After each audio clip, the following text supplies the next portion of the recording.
No need to look that up. It's true. The Colonel lived so we could chicken. Backed by obsessive demand, KFC wings and wedges.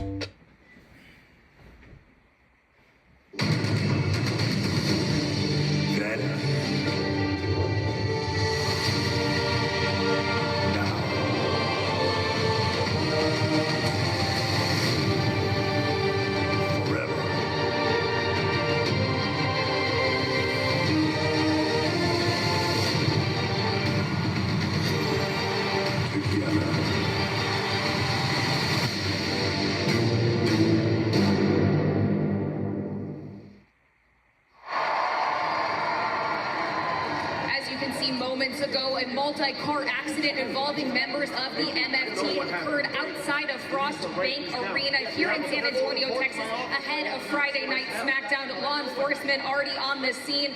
Excuse me, Adam Pearce, can I get a word? Will you let me know what types of injuries are we expecting to see from this accident? So you and I came on this at the same time. It's obviously brand new as we go on the air. It's a huge night. Nick took the week up. Cody. And clearly you've got your hands full here. This is for later tonight. Everything we talked about is in here. Can I look at it? Let's see it. Thank you. I'll catch up with you later. Kathy, excuse me. I want to talk to the police, okay? Thank you. Thank you. Okay, one more time. We will be sure to provide as many updates as we can throughout the night. Joe, Wade. Thank you, Kathy. Our ace reporter quick on the scene there. Obviously not how we intend to start SmackDown. Typically our arrivals interrupted with a car crash just outside the arena here in San Antonio. Yeah, pandemonium, a major incident to kick off SmackDown, and my question is, what triggered that incident? Was it intentional? Was it an accident? The MFT certainly have made some enemies over the past few months, so we'll find out more as we hear it. Yeah, we have team coverage reporting on this. It just happened as we were going on the air. Cody Rhodes, of course, set to sign the contract to face John Cena at SummerSlam, but we will effort to get you more information as the evening goes on as to what just happened there with the car accident. This all comes, of course, on the heels of a historic WWE Evolution. Wait, so much to discuss with what happened in Atlanta, but one aspect, continuing to watch the unique pairing of Charlotte Flair and Alexa Bliss. This was earlier today.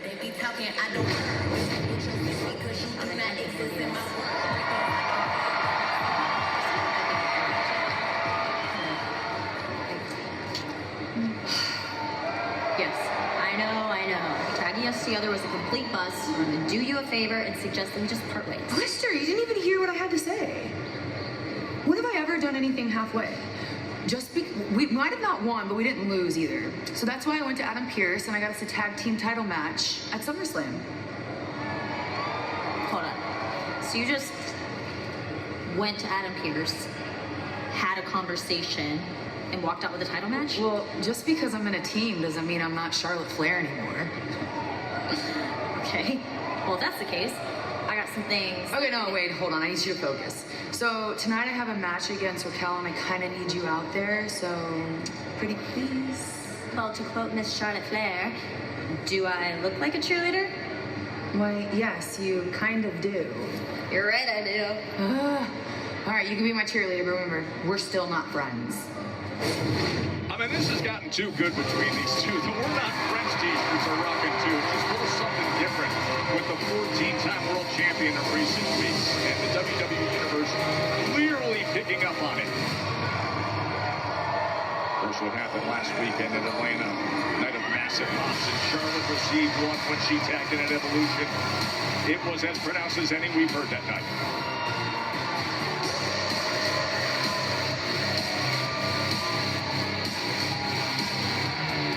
Alexa Bliss by her side to lend support.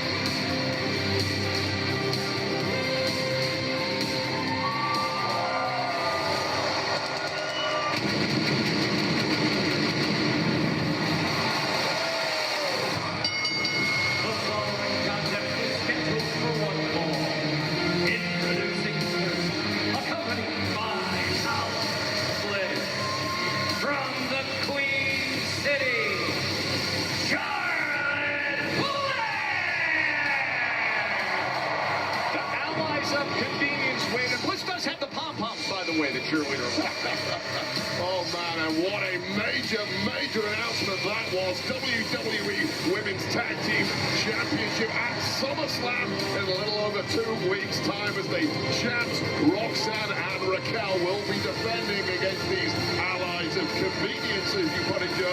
Charlotte Flair and Alexa Bliss. And Charlotte Flair really, after weeks and weeks of keeping Alexa Bliss at arm's length, has fully bought into this tag team. And look at this. And they're in the hunt for gold.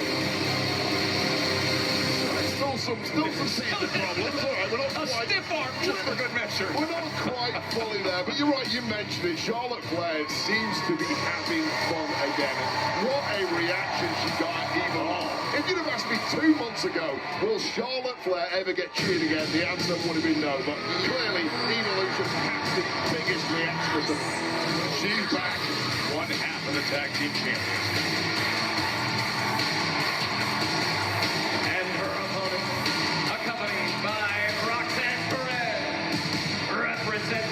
The Judgment Day. She is one half of the WWE Women's Tag Team Champion from Rio Grande Valley, Texas, Raquel Rodriguez.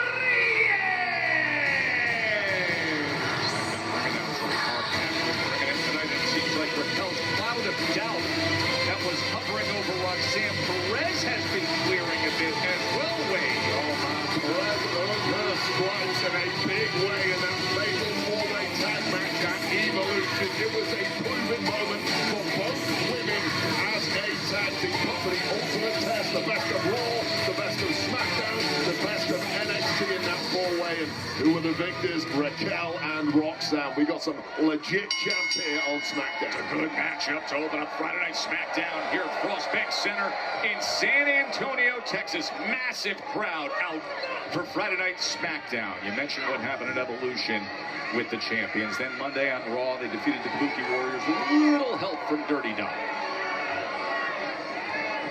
Yes, indeed, and clearly putting down a marker now is Raquel, who sees herself as the alpha female in WWE. The same could probably be said for Charlotte Flair, who doesn't like to back down to anyone, but Big Mammy Cool here may not give Charlotte a choice. You see the athleticism by Charlotte countered by a rugged, powerful Raquel Rodriguez just pulling her down. Raquel just looks like a completely different woman since the recent sad demise of Liv Morgan, who's at home recuperating from a surgery right now. But Big Mammy Cool has stepped up in a big way and looks like the leader once again, really filling that void. Charlotte sends her out to the floor and crossbody. Charlotte Flair.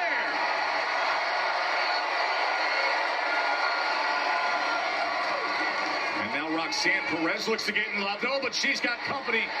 Alexa Bliss just tracks her down. A little added protection for Charlotte. Pays to have friends. Oh, this game, but friends cannot protect you. And Raquel Rodriguez, when she's in this kind of form. Oh, right to the post. The power of Raquel Rodriguez. They're going to fight for the tag titles at SummerSlam. Singles action, power-packed right now.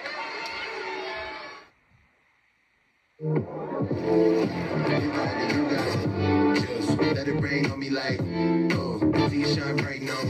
Just, but I'm in the night left. You got it, just. Long day, huh? Get Kevin's natural food. Clean, protein-packed entrees.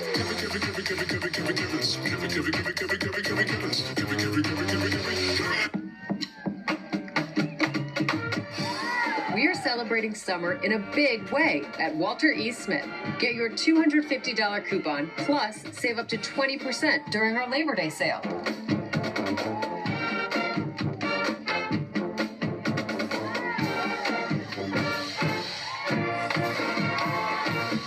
Jump on over to a Walter E. Smith near you or head to smith.com before our Labor Day sale marches off.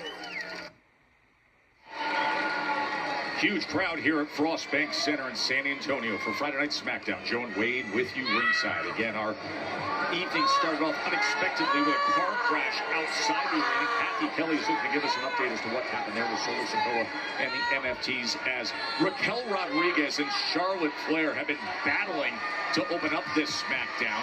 First time they've been one-on-one. Of course, they were in the ring against each other in tag team action as the Judgment Day was able to retain their titles at Evolution this last Sunday.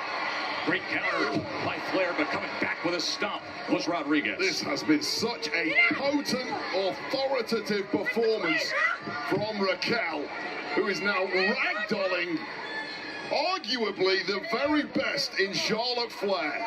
How impressive has Raquel Rodriguez become over the past several weeks?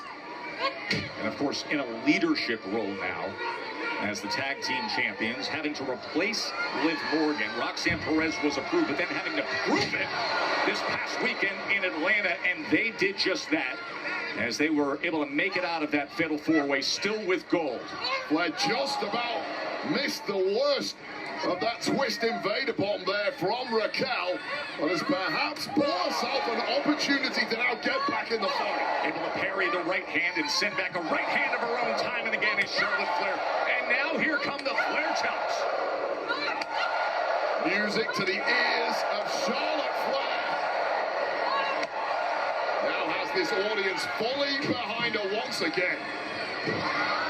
And delivering is the 14-time world champion who's been receiving excellent receptions from the WWE Universe in recent weeks. Flair has dropped her guard, taken off the armor, and is back to having fun again. And when Flair is having fun in that ring, that is when she's at her very best. And her unique pairing with the We're Not Friends of Alexa Bliss has been a big part of it.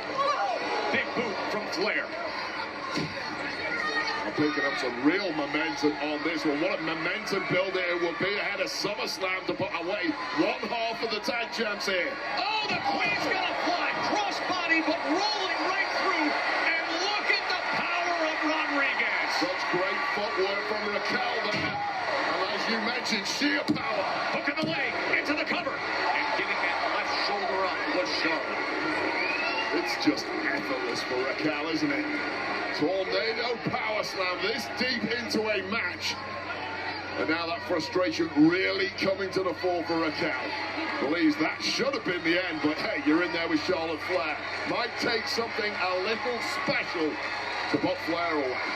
These two have been meeting up. We told you what happened Sunday a week ago on SmackDown. Charlotte tossed Raquel right over our announce desk. Went flying, was laid out.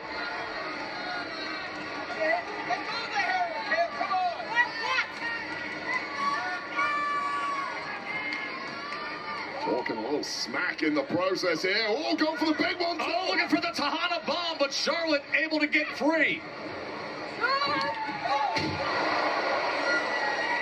That big boot from Flair, and now she's getting into position. Oh, and would you look at Roxanne Perez? No help from your partner here, risking a disqualification. Referee's got eyes on the whole thing, but oh, Alexa's up on the apron as well. Hands her up on the top rope. Look what Alexa did. Referee missed the whole thing. There's a roll up for the win.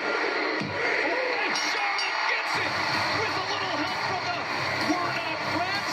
I think here is your winner, Charlotte Flair. They almost don't know how to react with that kind of win.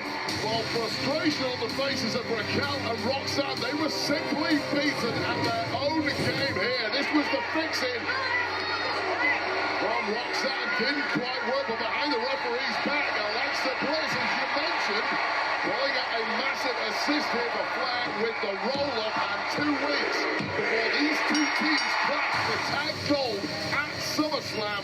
Big victory here for Charlotte Flair. 2 weeks away from SummerSlam and a chance for gold.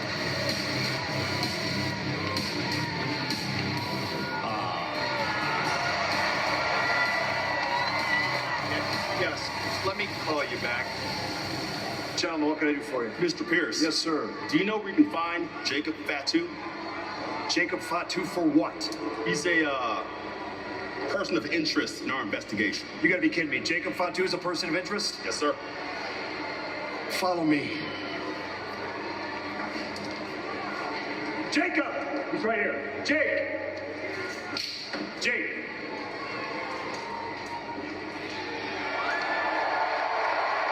Apparently San Antonio's finest answer questions about the hit and run with Solo. I don't know what it's about. What? I'm not going with you punk-ass police. I didn't even do nothing. Calm down, calm down. No. Come with us. Y'all a little bit too close. Hold on a second. We'll think about your family.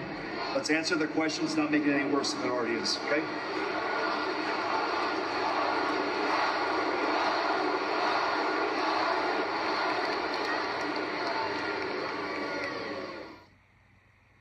When allergies throw a sucker punch, the power of Claritin punches back harder. Nothing is proven more powerful for 24-hour non-drowsy relief. Claritin clears. Now try Claritin Liquid.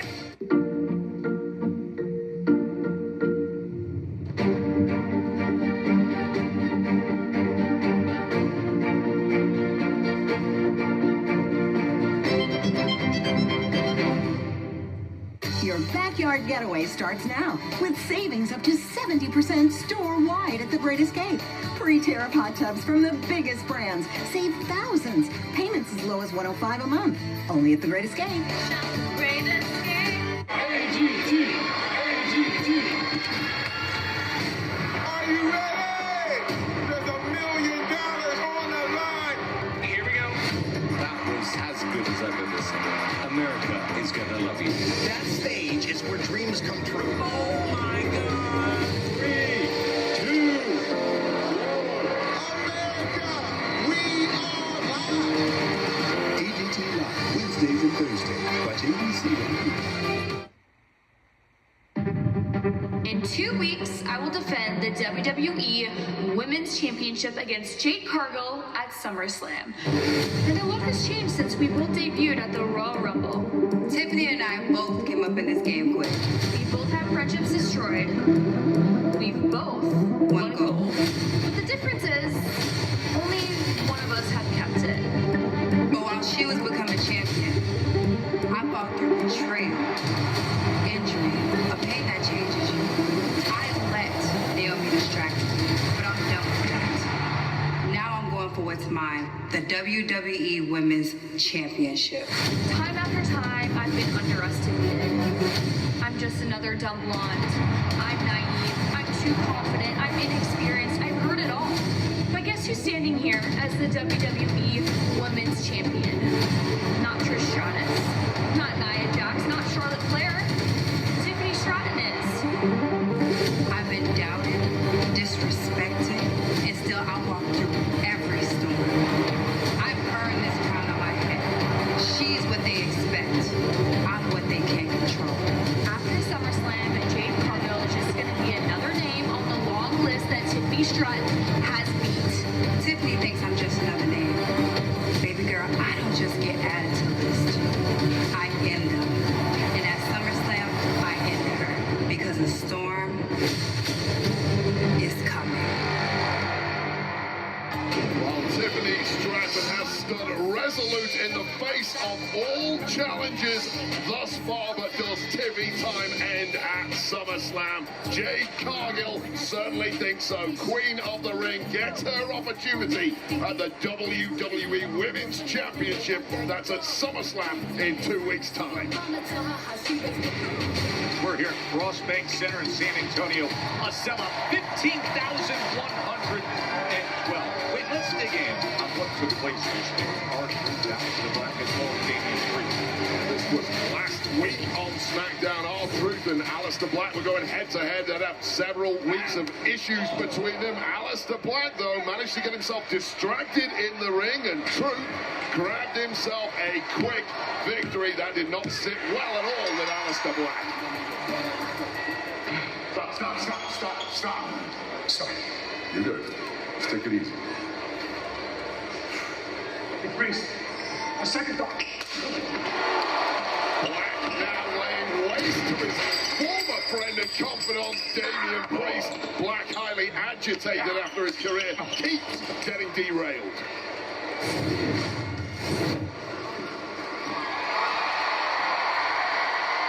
Hey, guys. No, is there Aleister? No.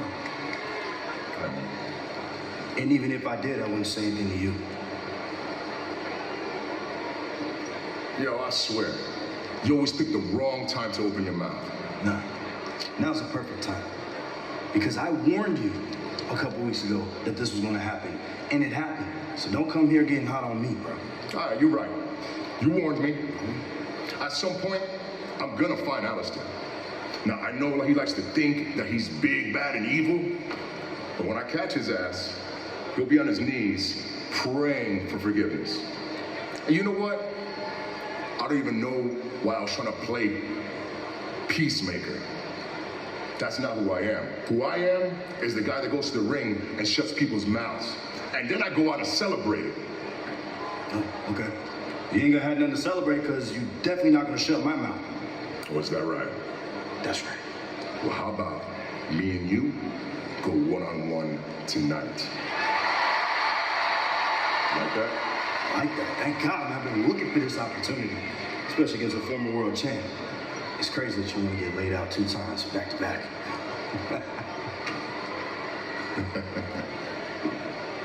I really hope you keep that energy tonight. I'll see you in the ring, Mello.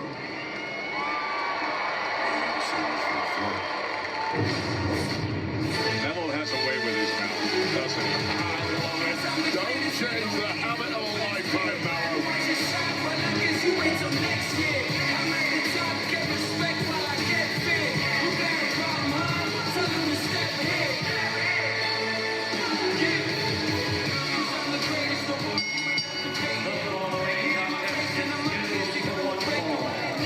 Introducing first, from Boston, Massachusetts, weighing in at 210 pounds. He is the 2025 Andre the Giant Memorial Battle Royal winner, Carmelo Hayes! He's been in with top-tier competition lately. Last month, part of the King of the Ring tournament. But a win in a spot like this, an upset like this against a determined Damian Priest would be huge for Mello. Priest and Hayes coming up next.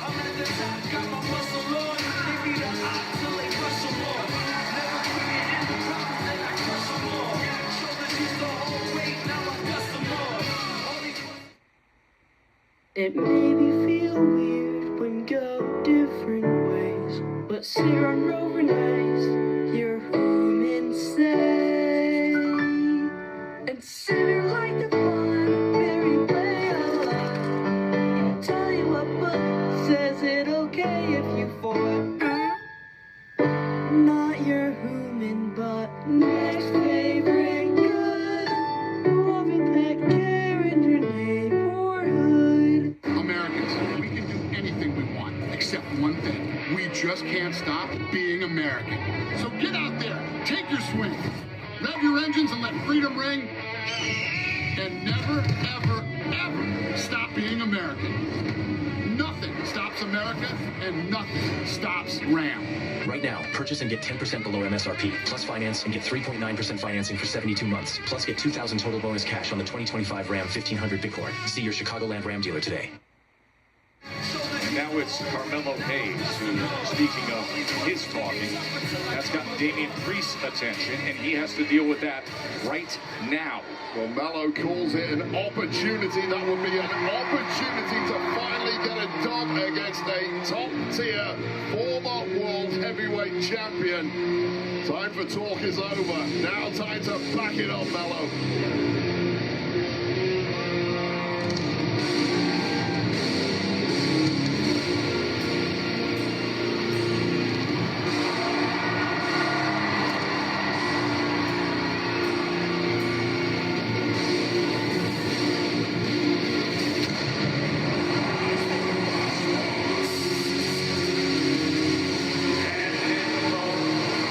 From New York City, weighing in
matchup against someone as big, powerful, and talented as Damian Priest. Get the jump on him. Get your licks in early, and there goes the bell. Damian Priest not even able to get his ring jacket off, and he's getting absolutely smothered by him. And a cascade of boos here in San Antonio. And now maybe he took it a step too far. Look at that face of Damian Priest. Priest has been rocked right off the bat here, and okay. And now the jacket's off. Okay. Last time we saw Priest in a singles match, that was that memorable steel cage showdown on Saturday night's main event back in late May, and he beat down Drew McIntyre.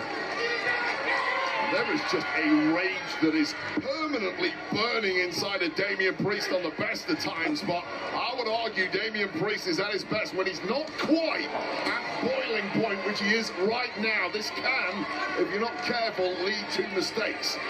Huge right hand sends him out towards our announce desk. And now Priest just easily picks him up.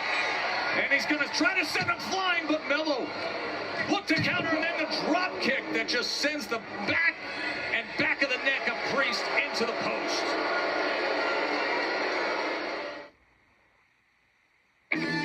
Music up, doors off, shades on. Jeep, this is how summer rolls.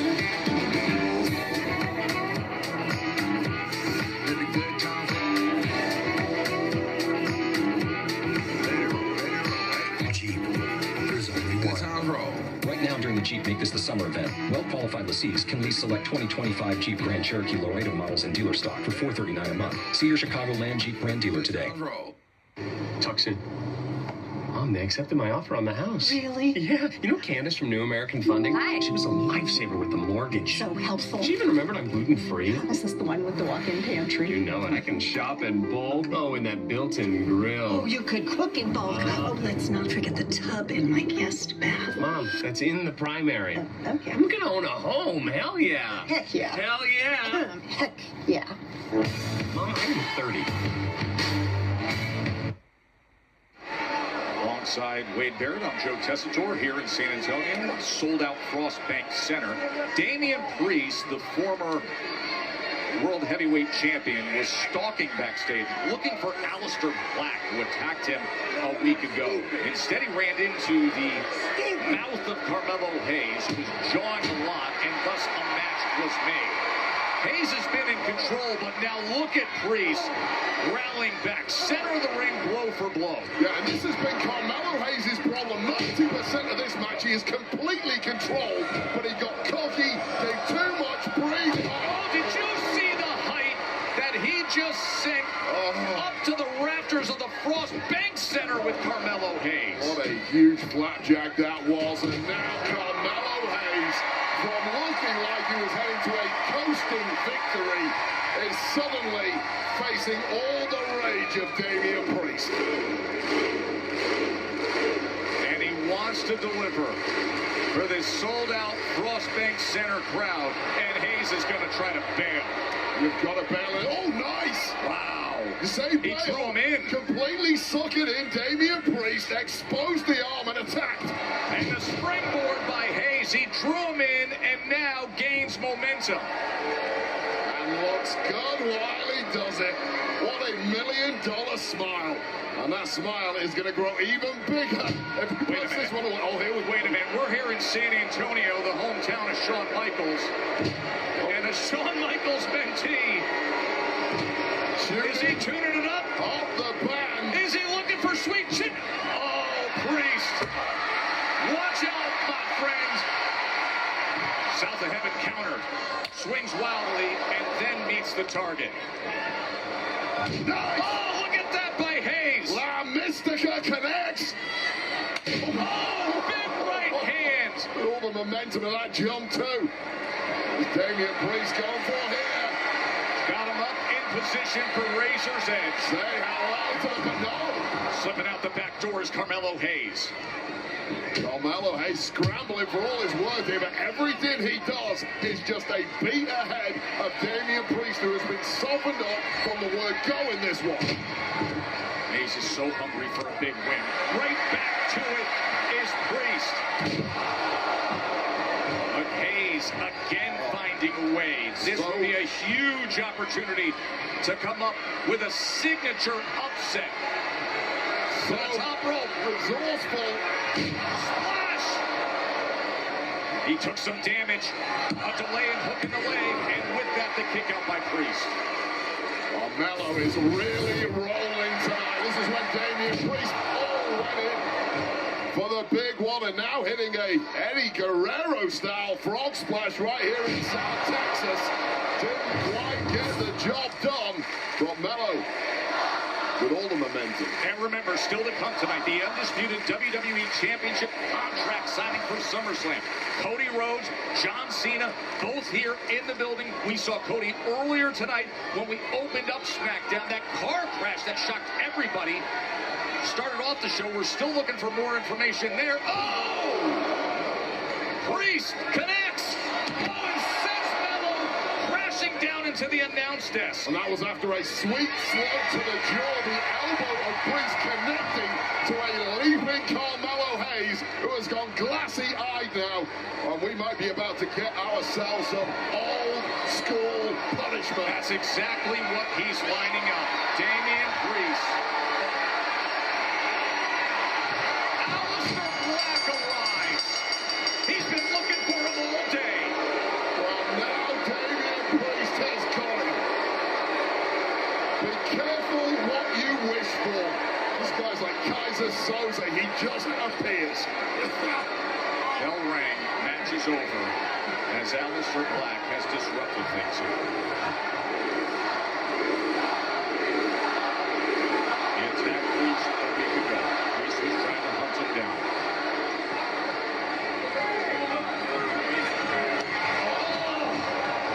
Bullseye. Black mass again. Carmelo Hayes has had his own issues with Aleister Black in recent months. Says, no, thank you, I'm out.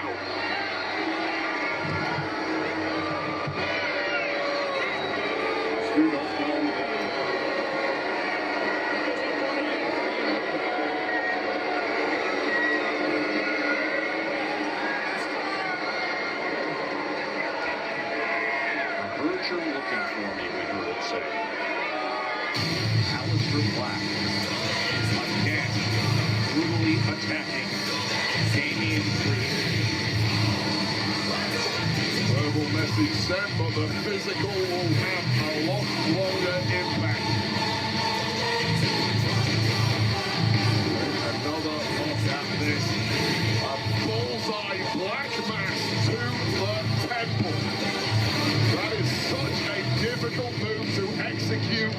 Muay Thai aficionado, and doesn't Damian Priest know that? That is how it ends. And a reminder, still to come on this electric, intriguing Friday Night SmackDown.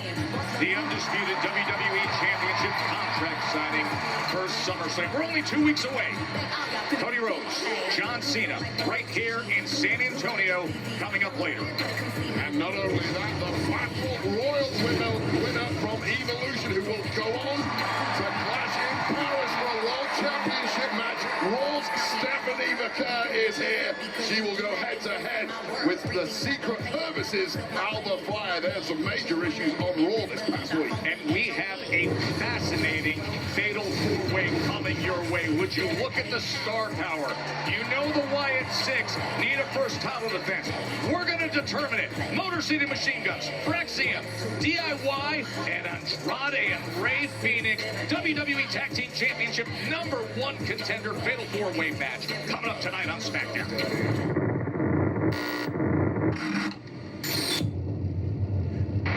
Look up. See us. We are where we belong. The Street Profits have shown that their bond is only held together by their lust for gold. But we built for this. A new family forged through pain. It's not defined by the blood we share.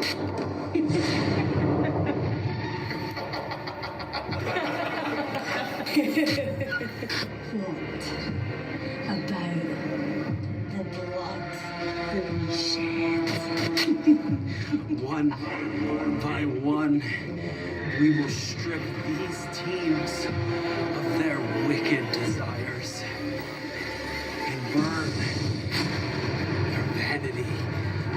You've been born to frailty of your favorite deeds. Let the White Six be your God. All you have to do is follow.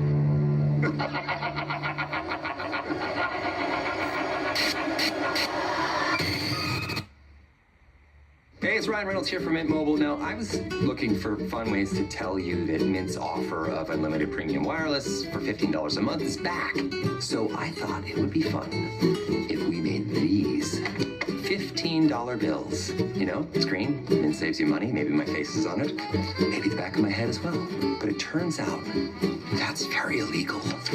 So there goes my big idea for the commercial here, and now I have a lot of counterfeit money to burn. They say choice is the ultimate luxury, and now it's yours with Taco Bell's $5, $7, and $9 Lux Cravings boxes. Choose from the $5 Classic Box, loaded with lavish classics, the $7 Supreme Box, packed with decadent faves, or the $9 Discovery Box, now featuring the indulgent cheesy street chalupas. That's Lux. For less. The $5, $7, and $9 Lux Cravings boxes, only at Taco Bell.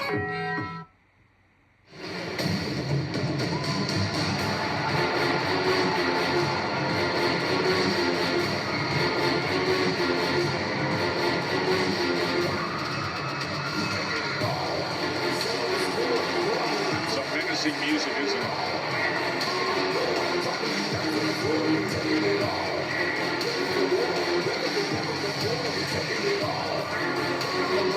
Ladies and gentlemen, welcome the United States Champion, Solo Sikoa! Well, he's 6 days removed, Wade, from his title defense over big brother Jimmy Uso, but he's about 55 minutes removed from what we saw shockingly earlier tonight with Solo and the MFTs outside the damage with the T-bone car accident. Authorities all over it, looking to detain Jacob Fatu. Kathy Kelly, being our breaking news reporter, was trying to figure out anything that happened, and now here he is. They seem to have shaken off the worst of that car wreck, although Tonga Loa is apparently carrying a couple of wounds on his face from it. Thankfully, crisis averted there for Solo Sikoa and the MFTs.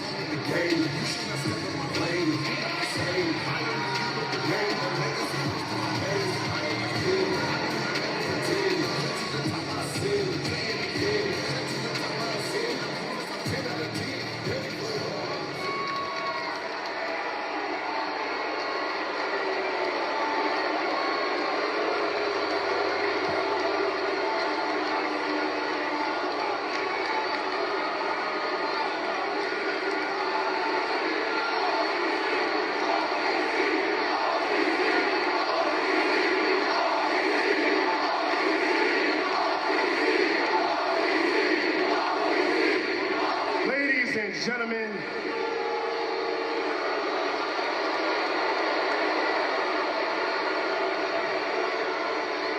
tonight is the perfect example of who Jacob Fatu really is.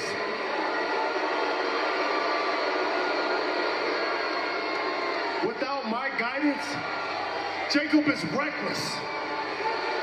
Okay? He don't care about anybody. He doesn't listen to anybody. All he cares about is his damn self.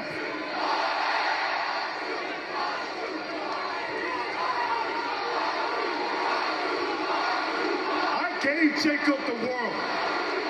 All right? I gave him everything. I brought him here to WWE. I made him successful. I put money in his pocket, food on his family's table. I made him a champion, and he deserves none of it. He's so damn selfish. He betrayed his real family, his only family that he has. And I should have known. I should have known. Once a criminal,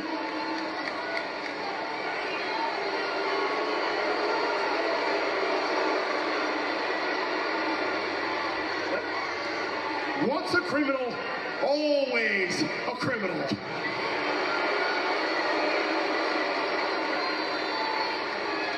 Because Jacob too. Come on, man. Hands up. Come on down, down. Free roll, man. Come on, stop with it. What the hell? Come on, man. Come on, dog. Hey, I know you. Very sorry about that.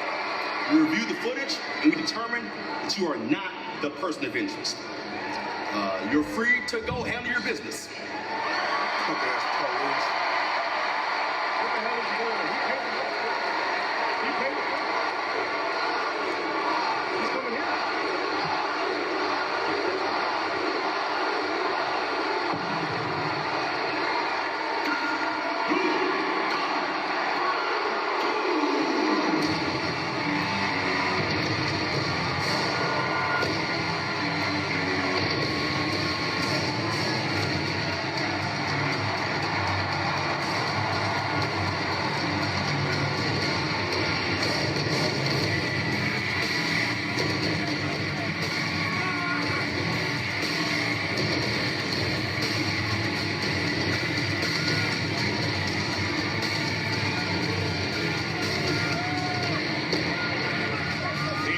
And Jacob Fatu. And Jimmy Uso!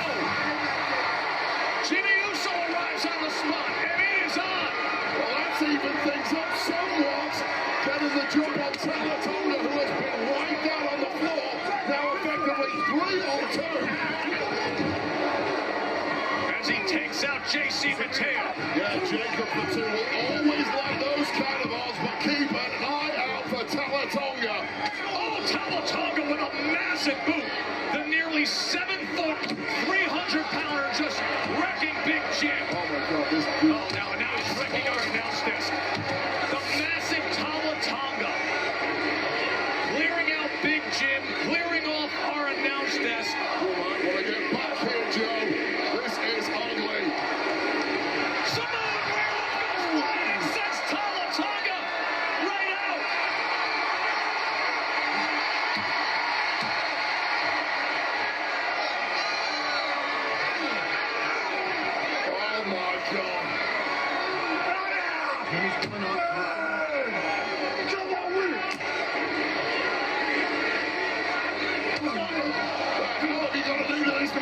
Keep him down. He was looking for the double choke slam, but the super kick comes in.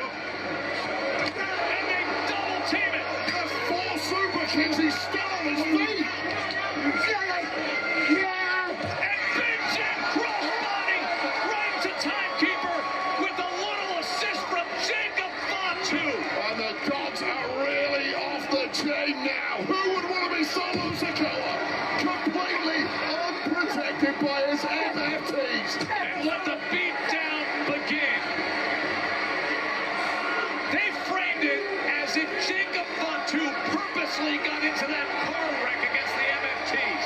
The police cleared him, and now he's clearing house. Super kick against Solo. This is some real Southern justice. Wow, hip attack. Right here in the Lone Star State. And this is simply not how Solo Sikoa planned this trip to San Antonio. Earlier tonight, law enforcement took Jacob Fatu away. Solo said, once a criminal, always a criminal. But who's getting the last laugh and last word right here, right now in San Antonio? Oh, JC Mateo interrupts. The right-hand man of Solo Sikoa, perhaps his most trusted MFT, may have just saved the career and neck of Solo Sikoa. But Jacob Fatu still going wild from the slammer to the center of the ring in under an hour. And look at the carnage. Big Jim going up top on Tamatanga. And now a mighty moonsault.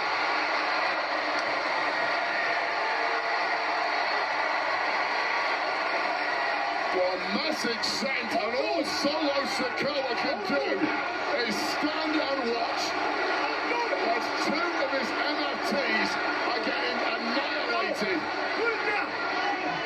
Solo Sikoa looks on from safe distance, and a steel chair drives down.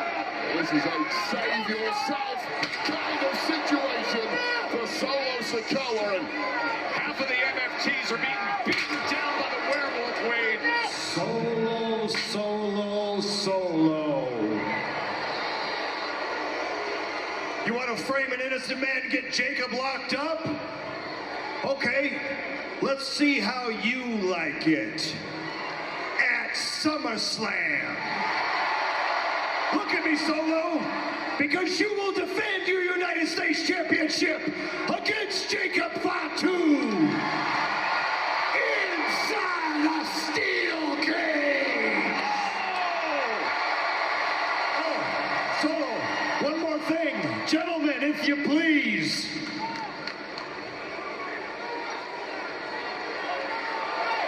He's all yours. The officers that earlier tonight detained Jacob Fatu now realize exactly what happened here in San Antonio earlier tonight, Wade. Solo Sikoa, what a switcheroo here.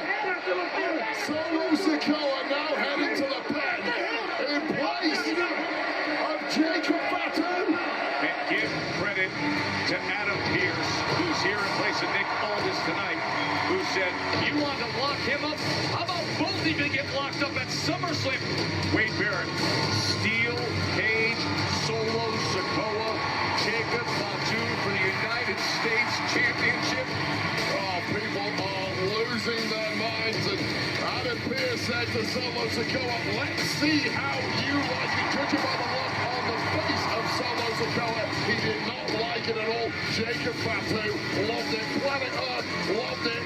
SummerSlam, steel cage, United States Championship on the line. Jacob Fatu, Solo Sikoa, boom. 2 weeks away from the biggest party of the summer. Remember, we are going to have the contract signing between Cody Rhodes and John Cena right here in San Antonio coming up in just moments. Now, last week on SmackDown, we were in Nashville, and we were shocked. Jelly Roll's amazing performance was interrupted by Logan Paul.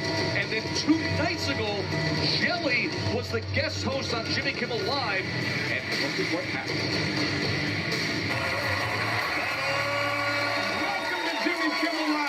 I have also signed up to get in the ring for WWE SummerSlam. Please welcome my tag team partner, Randy Orton. The WWE this past weekend was one of the coolest weekends of my entire life, getting to hang out with the Apex Predator. We did SmackDown. We did Saturday night's main event. Retribution is going to come quick and swift at SummerSlam. That's all I got to say. Don't worry about those guys, Jelly.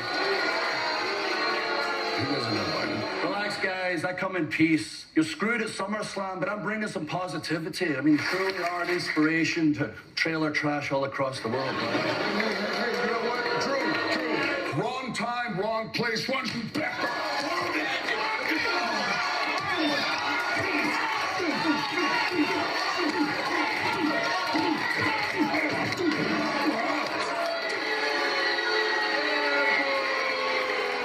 What are you, dummy? You a late-night talk show host?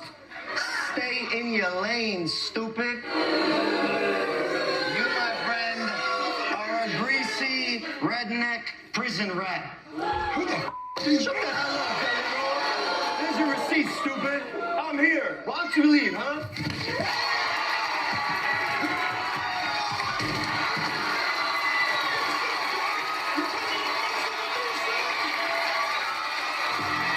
I mean, that's what was happening late night. And now this is what is happening with the showdown. Remember, Drew McIntyre Claymore Jelly Roll on Saturday night's main event. Now, the 4 men are going to meet up at SummerSlam. The wildly intriguing tag team match that will have the eyes of everyone from music and entertainment and sports. It's coming your way at SummerSlam from MetLife.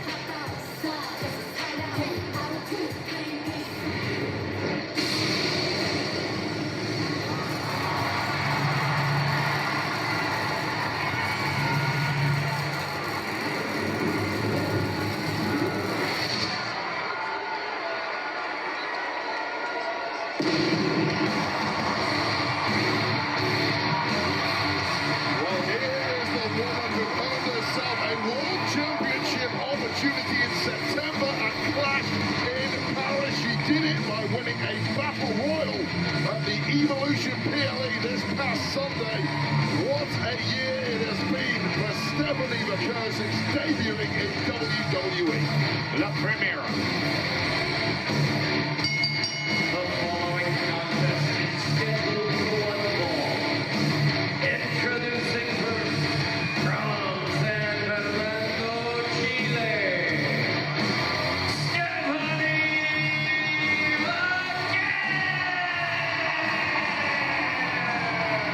The author of what is right now arguably the most popular move in sports entertainment, the Devil's Kiss. Oh, look at you. You can't even control yourself, but she hasn't even got ready for action yet. The winner of Evolution's Battle Royal, Stephanie McCurr, in action against Alba Fire.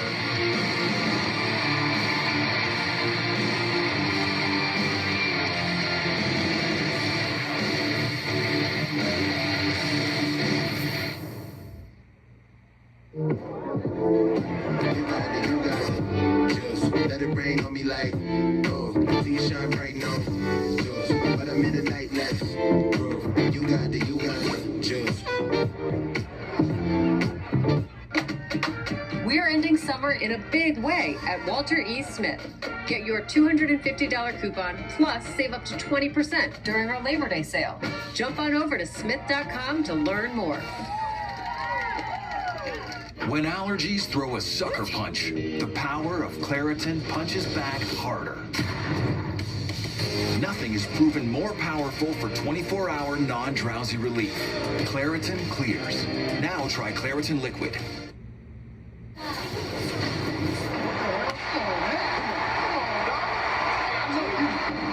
Very sorry about that. We reviewed the footage and we determined that you are not the person of interest. You're free to go handle your business. The case of mistaken identity, handle his business, Fatu did. And it went from 4-on-1 to 4-on-2, and with Tala Tonga down, suddenly the odds swung in the favor of Big Jim, and the Samoan werewolf as carnage ensued. One big splash at the top from Big Jim, followed by a moonsault from the former United States champion, Jacob Fatu. Solo Sikoa demanded. Jacob Fatu got sent back to the pen. However, thanks to his fraudulent behavior earlier in the evening, it was Solo who headed to the slap. And now look at what we are in store for. What a rematch. And how about the fact it's happening in a steel cage? Solo Sikoa, Jacob Fatu, steel cage match for the United States Championship from MetLife SummerSlam. We're just 2 weeks away. So this match here, Joe, we've got Alba Fire and the Secret Hermes against Stephanie McCurr, who's over from Raw now. There was an incident at Raw. Stephanie McCurr took on Chelsea Green, and in the aftermath of her victory over Chelsea Green, the Secret Hermes hit the ring, attacked, and it backfired. Excuse me, it was Nikki Bella, not Stephanie McCurr. But Stephanie McCurr turned up, saved the day, and hence has this major issue now with Alba Fire.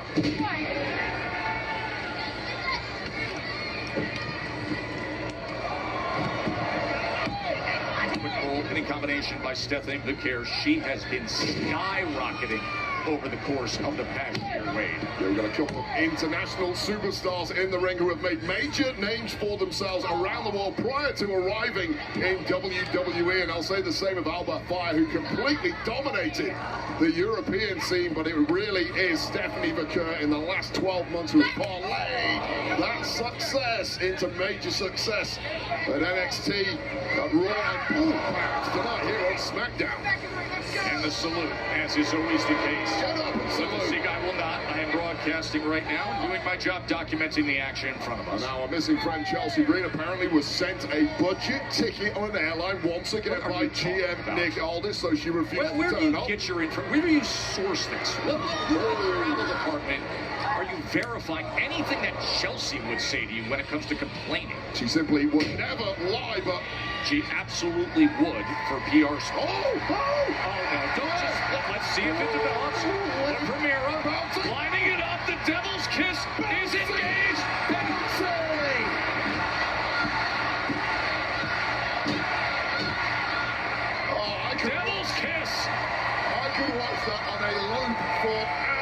Joe Tess. I am well aware. I might well do that this week just to study the technique. Oh, but talk about technique. Look at this.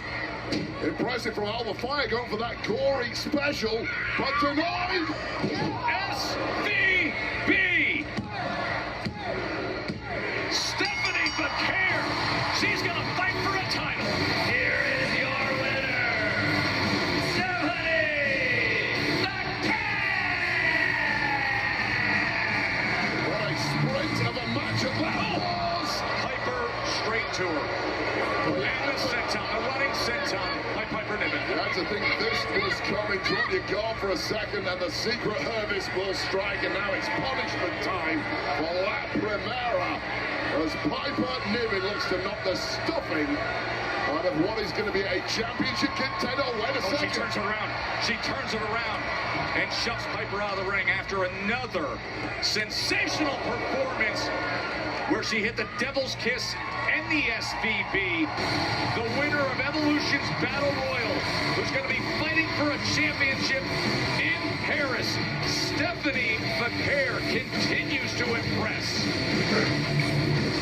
Impressed indeed, and this was the moment she put the finishing touches to Alba Fire with that SVB that has kept all recipients down for good. And this is when Piper Niven tried her best to pick the bones post-match, but Stephanie Vaquer simply on her game once again tonight. That has become a real trend for this woman.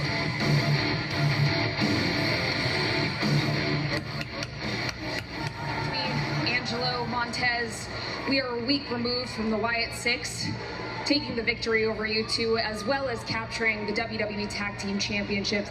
Now that you've had some time to process, how are you both feeling?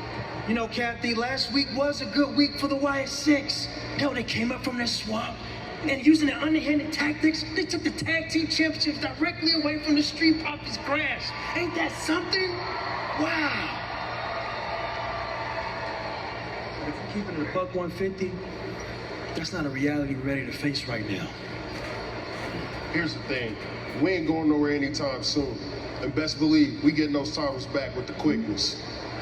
That brings me to my next question. We are moments away from 4 tag teams making their way to the ring to compete in a #1 contender match. So how upset are you that the Street Profits are not involved in that? And there's chaos today. You seen what happened, police? Look who it is! The guys that blew it last week against the Wyatt Six. And look who's here once again to save the SmackDown Tag Team Division. A tag team division that we love. But guys, between us, we always knew that you didn't have what it takes to hold those titles versus the Wyatts. But like any true great leader knows, if you want something done right, you do it yourself. Get it? That's cute. Watch. Pay attention. You might actually learn something. And you gonna learn to watch, yo.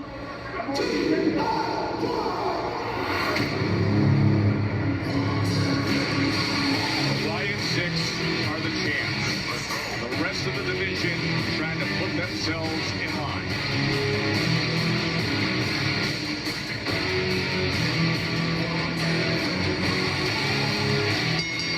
The following contest is a WWE Tag Team Championship #1 contender fatal 4-way match. Introducing first, with a combined weight of 407 pounds, Tommaso Ciampa, Johnny Gargano, DIY! #1 contenders fatal 4-way when we return to Friday Night SmackDown.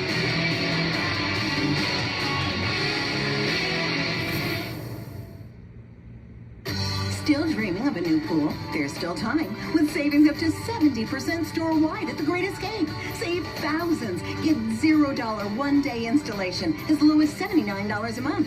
Only at The Great Escape. Our offer was accepted. Wait, really? In the mortgage? Locked in. Oscar from New American Funding was so helpful. And he gave me that origami book. I did. Oh, Rufus is gonna love that hallway. In the garage. For my motorcycle. You don't own one. Well, not yet. In the in-law unit. The detached in-law unit.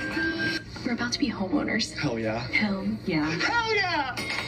Sorry. Beautiful, isn't it? It's exquisite. I could never. With Walmart's express delivery, you could, as fast as an hour.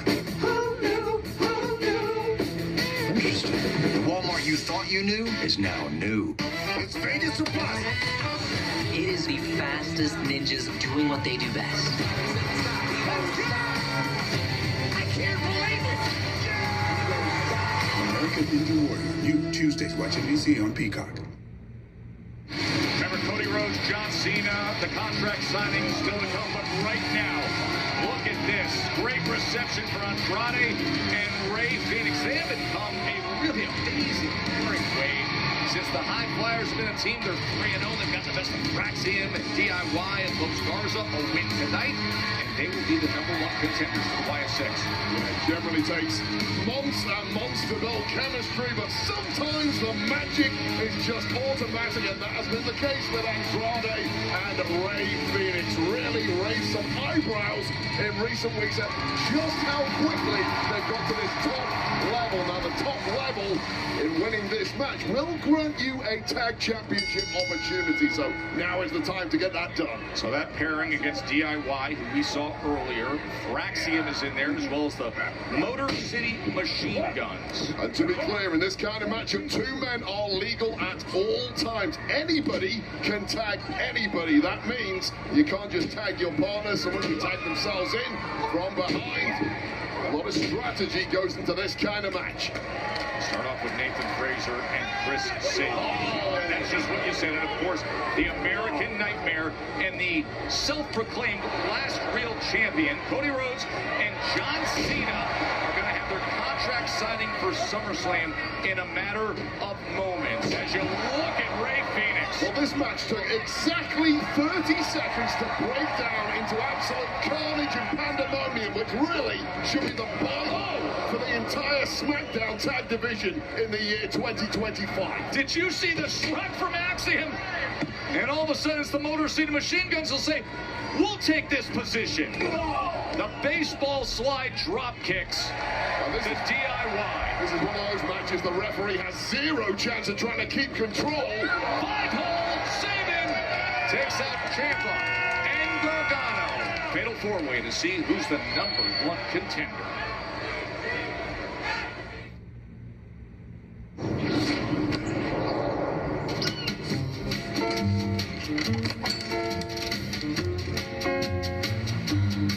Just for you, just for you, just for you, my love. For you, just for you, my love. Oh, yes. Through Hims, you can get treatment for weight loss, ED, and hair loss. It's made just for you. Safety test. Human subject required. Guess we should move on to the Jurassic Trail rating test. Wait, what test? I'm good. I'm good. I don't know if he's going to survive it. We're getting great data. He seems angry. He's definitely angry. It's a she. Come on. G. Jurassic World Rebirth. Only in theaters. It's been a spectacular night in front of a sold-out Frostbank Center, 15,112. Fatal four-way #1 contender to be determined here as Alex Shelley looks to fight back. Well, the last 3 minutes have been the DIY show, and all of the offense has been thrown the way of Alex Shelley, but Chris Sabin has dived in, illegally, I might add, and added a little breathing room there for Shelley, who needs out of this one in the worst way. And with that tag from Axiom, he is out of there. Yeah, he needed that badly. As the team of Fraxium, remember the hot start they got off to in joining the SmackDown roster. They are now in the midst of action. Fraxium did get cheated out of their tag championship opportunity several weeks ago when the titles were still held by the Street Profits. Every team in the locker room hit in the ring, and that one got thrown out. They never got themselves a rematch. Well, now they can earn that rematch against a different championship team. And here is the dive train of Fraxium. Side by side they go as Axiom came out and sent Rey Fénix right over our announce desk. And now up top, the missile drop kick into the cover.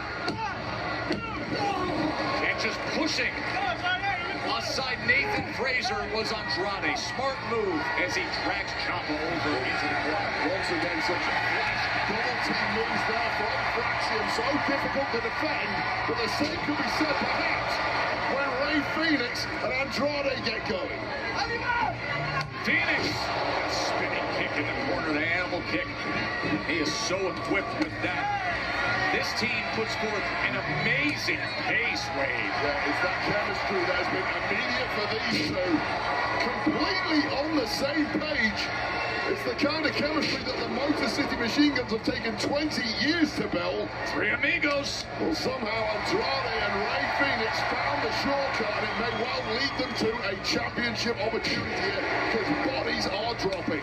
Fourth time that they have been teammates, and they're on the verge of potentially fighting for gold. Frog Splash Phoenix to be the #1 contenders, and everybody comes in to make the save. A mass pile-in, every team desperately trying to cling on to their hopes of challenging the Wyatt Six, which I question, do you really want to get in the ring with the Wyatt Six, even with gold on the line being the sweetener? Look at that scene as everybody's in the ring. Reminder, we are just moments away from the undisputed WWE Championship contract signing. Cody Rhodes and John Cena are here in San Antonio. The contract signing just moments away, 2 weeks away from meeting up at SummerSlam, the rematch from WrestleMania.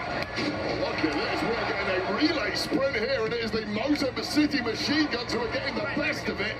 I can't even remember who's legal at this point. It has been such carnage in that ring. Shelley and Sabin trying to get after Fraxium.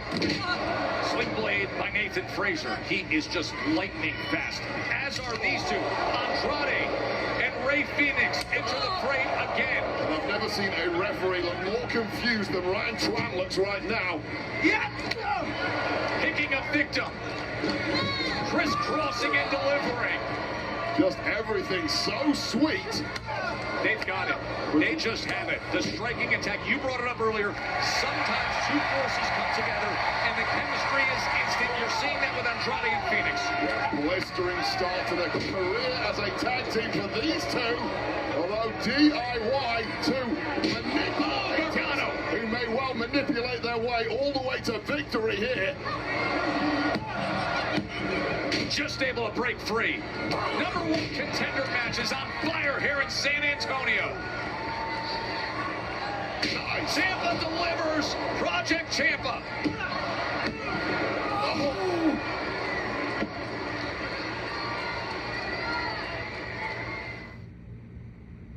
Shop Etsy for original items from small shops that fit every budget. Like these personalized tees under $40 that only someone with an eye like Lexi could make. And vintage glassware sets under $50, hand-picked by a real person. To help make any occasion just a little more special.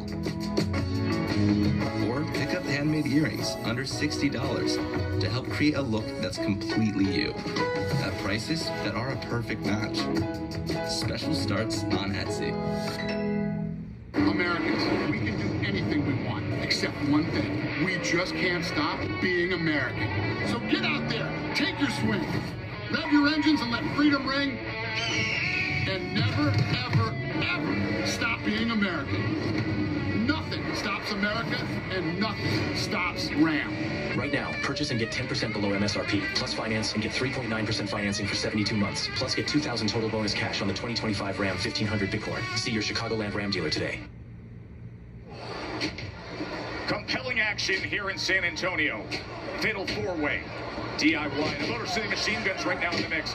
Oh, they're lining up the facial. They deliver it on Gargano. Well, it is the veteran tag team, the former tag champs here, Motor City Machine Guns, who are perhaps hitting peak form at the right time in this one amidst the... Oh, they're looking for Skull and Bones. Well, that's the danger, and Andrade knew it, stopping it in its tracks.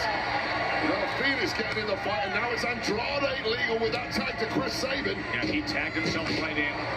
Up against Axiom is Andrade as he sends Sabin flying.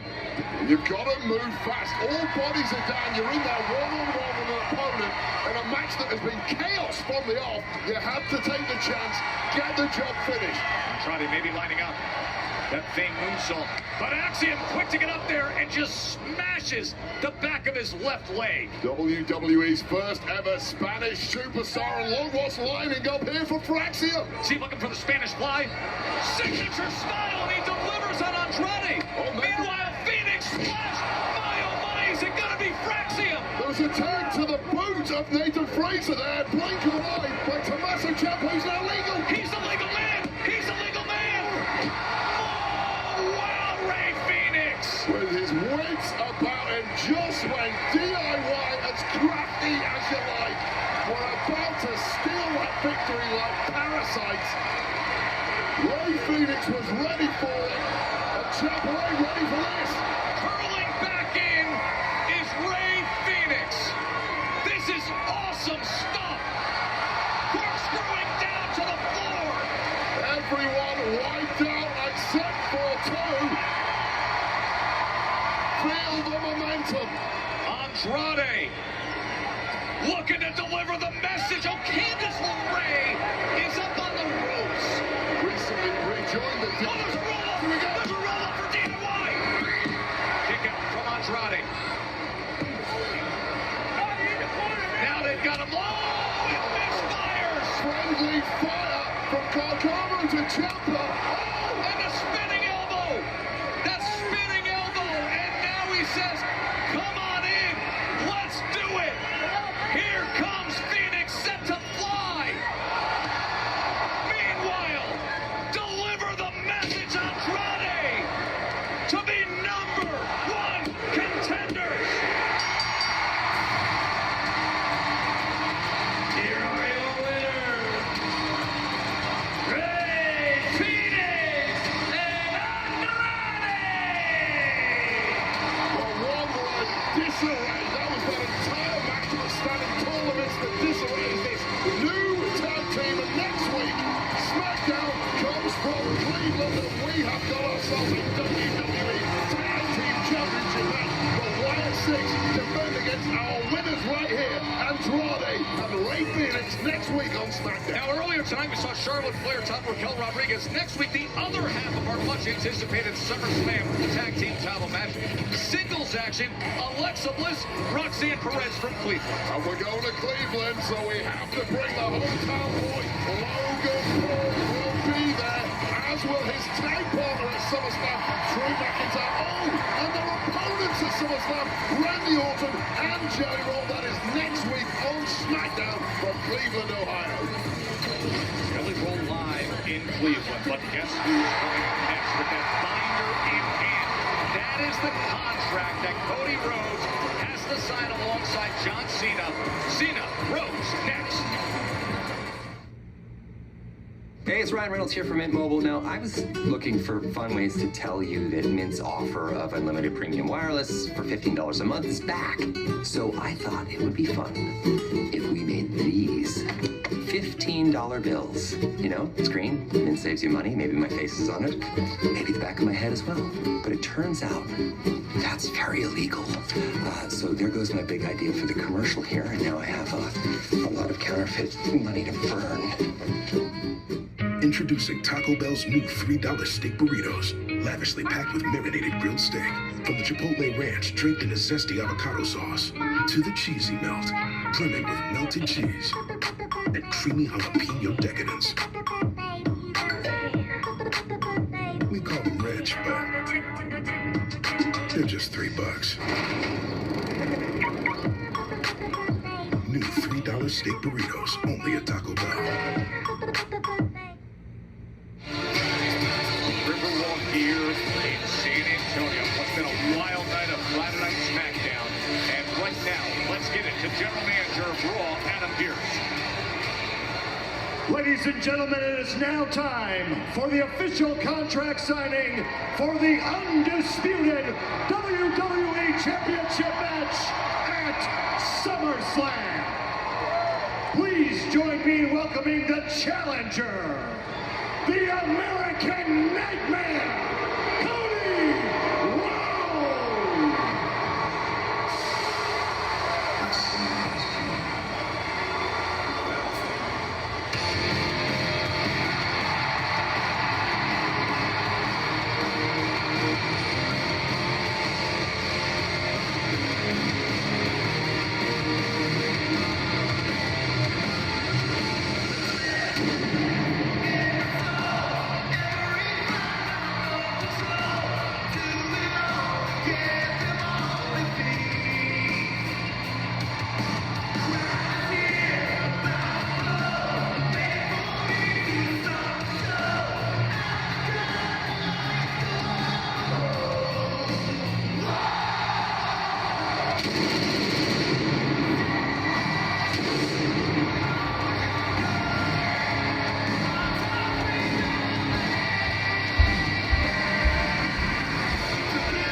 He says the last real champion, the American Nightmare, set to sign the contract to put it into action.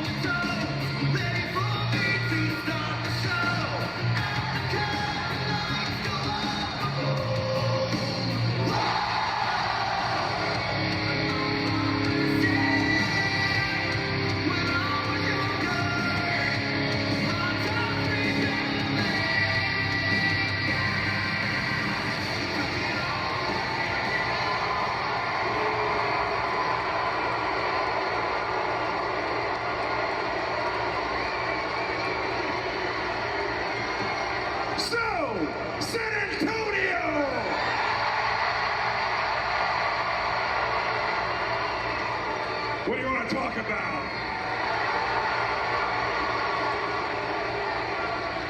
I appreciate that warm reception, making me feel like a Texan. My father was a Texan. My brother is a Texan. They were outlaws, and all I ever wanted to be was like them. I got the opportunity, though, to be something different. I got to be the WWE Undisputed Champion. This past week, I posted something on social media, and the moment I pressed send, it was overanalyzed, it was scrutinized, it was dissected. That was never my intention. The gist of it was simple. I said, do not flinch, and I said, thank you for riding with me.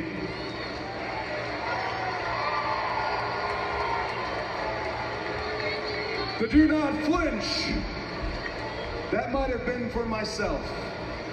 Because I did not flinch when just up 35, I returned at WrestleMania and I came back home. I did not flinch when I stood across from a future Hall of Famer with a muscle hanging off the bone. I did not flinch when I stood across from the Beast. I did not flinch when I went back-to-back at the Royal Rumble, one of them in this very city. I did not flinch. I did not flinch when I faced my friend, my brother Jey Uso. I did not flinch when I faced my mentor Randy Orton. And I did not flinch when politics and the final boss came for my soul and came for my spot.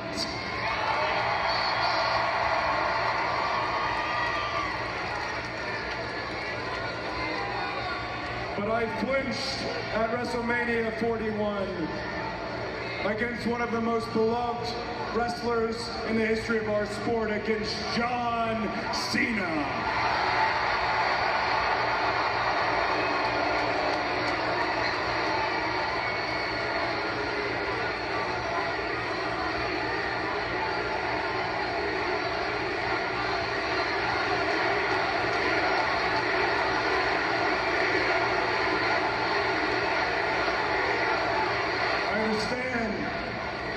Believe me, I understand. It is an unenviable task. to be the one trying to take it away from, again, perhaps the most beloved wrestler in the history of our game. But nonetheless, it is the task that I was born for at SummerSlam. It is one match for the rest of my life. And I know that I've signed It Takes Two for this dance to work. So, Mr. Pierce, if you will. And ladies and gentlemen, the undisputed WWE Champion, John Cena!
Stop. Cut the music. Cody, sit down. No, give me a second, guys. Hold on, for real. Give me a second. Hold on, Cody. I have bad news. I have some bad news tonight. I am not going to be at SummerSlam. I know, first time you're hearing this, look on your face. This is a tonight decision. I had to take it to the top of the chain of command. Hear me out, please, okay? Everybody knows I am filming a big movie for Netflix in New York City. Netflix knows about this. There's no surprises here. We talked, things have been transparent. I am emotionally exhausted. And we all feel that it is best I do not physically compete at SummerSlam. Wait, oh, no, let's not jump to conclusions here. Hey. I know about earning stuff, and I'm out here to be the good guy. Okay, you earned a rematch. You are gonna get your rematch. We'll do it in Paris. We could do it in Perth. But as far as SummerSlam goes, boss, there is no way in good faith that I can sign this contract, okay? Now look, hey, whoa. I know you're upset. We are all upset, okay? We're all upset. There is nothing we can do here. There is nothing we can do. Because if my name goes on the contract, Cody, I have to be at SummerSlam. We took this thing right up into the final minute. All right, tough choice to make. But we all talked. Everybody realized I'm working real hard. Emotionally, I'm just out of it. This is a tough decision, but this was what's best for business right now, okay? Guys, really, hey, whoa, really. You guys, you don't even know how hard it was to be here tonight, okay? No, seriously. This is the farewell tour, you know? I wanted to give you guys fireworks. I wanted to give you guys a night to remember. But hey, I'm just right now, physically, emotionally, this is all I can give you guys.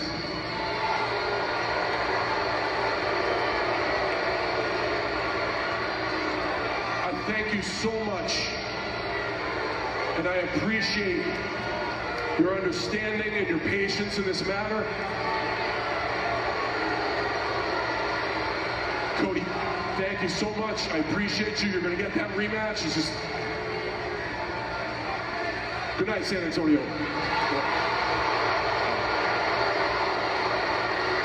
Cena walking out. That is just the ultimate in mealy-mouthed cowardice from an absolute rat of a human. Wait a minute. Yes! Cena said there's nothing we can do. Cody decided we can do this. There's something to be done. Oh, you want to see a fight while you get one here? He is on the attack against the undisputed champion, and now they're going at it out on the floor. Yeah, do not write off John Cena. He will attack from behind. He is the champion for a reason. This man is double top. And now apparently he's getting the hell out of here. The never seen 17 grabs the title that he's been using as a weapon throughout this ruined wrestling reign of terror, and he's back in the ring with Cody. Cody gets on the way. Oh, the title is in Cody's hands. Cody's got the championship. Pull the trigger, Cody. Do it. Yes. Oh! Those days of virtue over victory are in the rear view mirror now. A contract isn't signed, but Cody's still having business to do right here in San Antonio. And this is a very different side of Cody Rhodes here. The gloves have truly come off. Cody was contracted. He's got the contract and he's going up to the top rope with the contract binder that was rejected by Cena in hand. Right through the table. Cody puts Cena right through the table with a splash.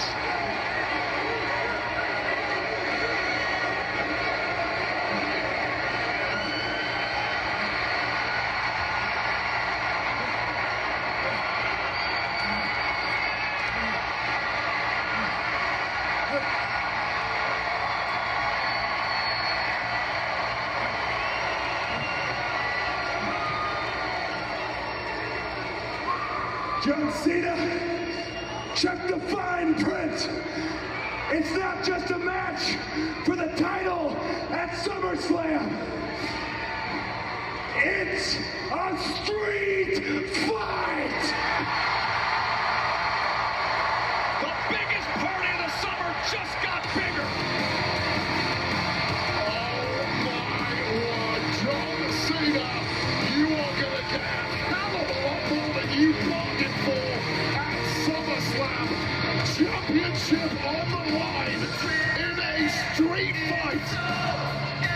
Cena's hand was around that pen, ink to paper, and we are set. We are 2 weeks away from SummerSlam, the undisputed WWE Championship match at MetLife Stadium. Cody Rhodes, John Cena in a street fight. Oh, what a night in San Antonio.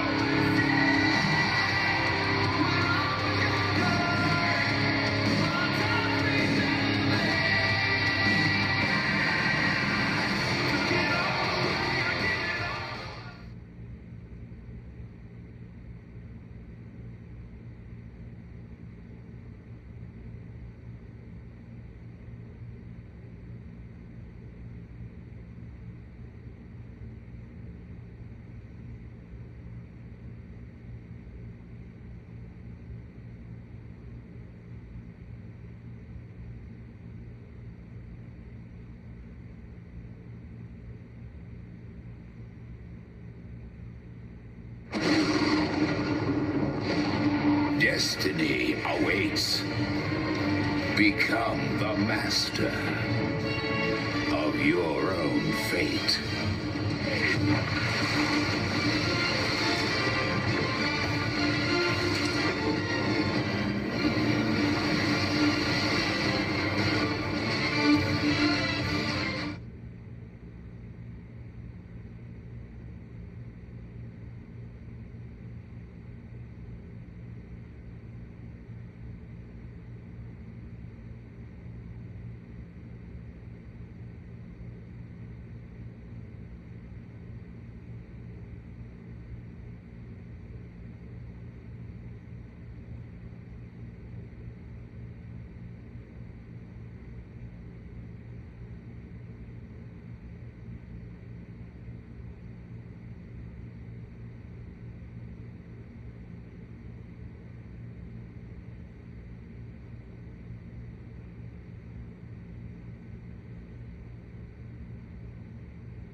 Anything you can do, I can do backwards. I'm ready to take on any motherfucker who stands in my way.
They're a better leader.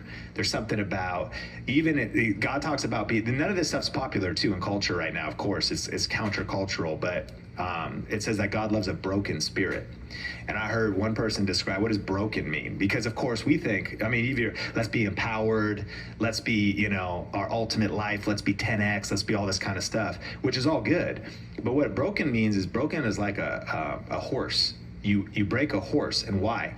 So that if a horse goes through the process of being broken, when they're going into war, they don't flinch.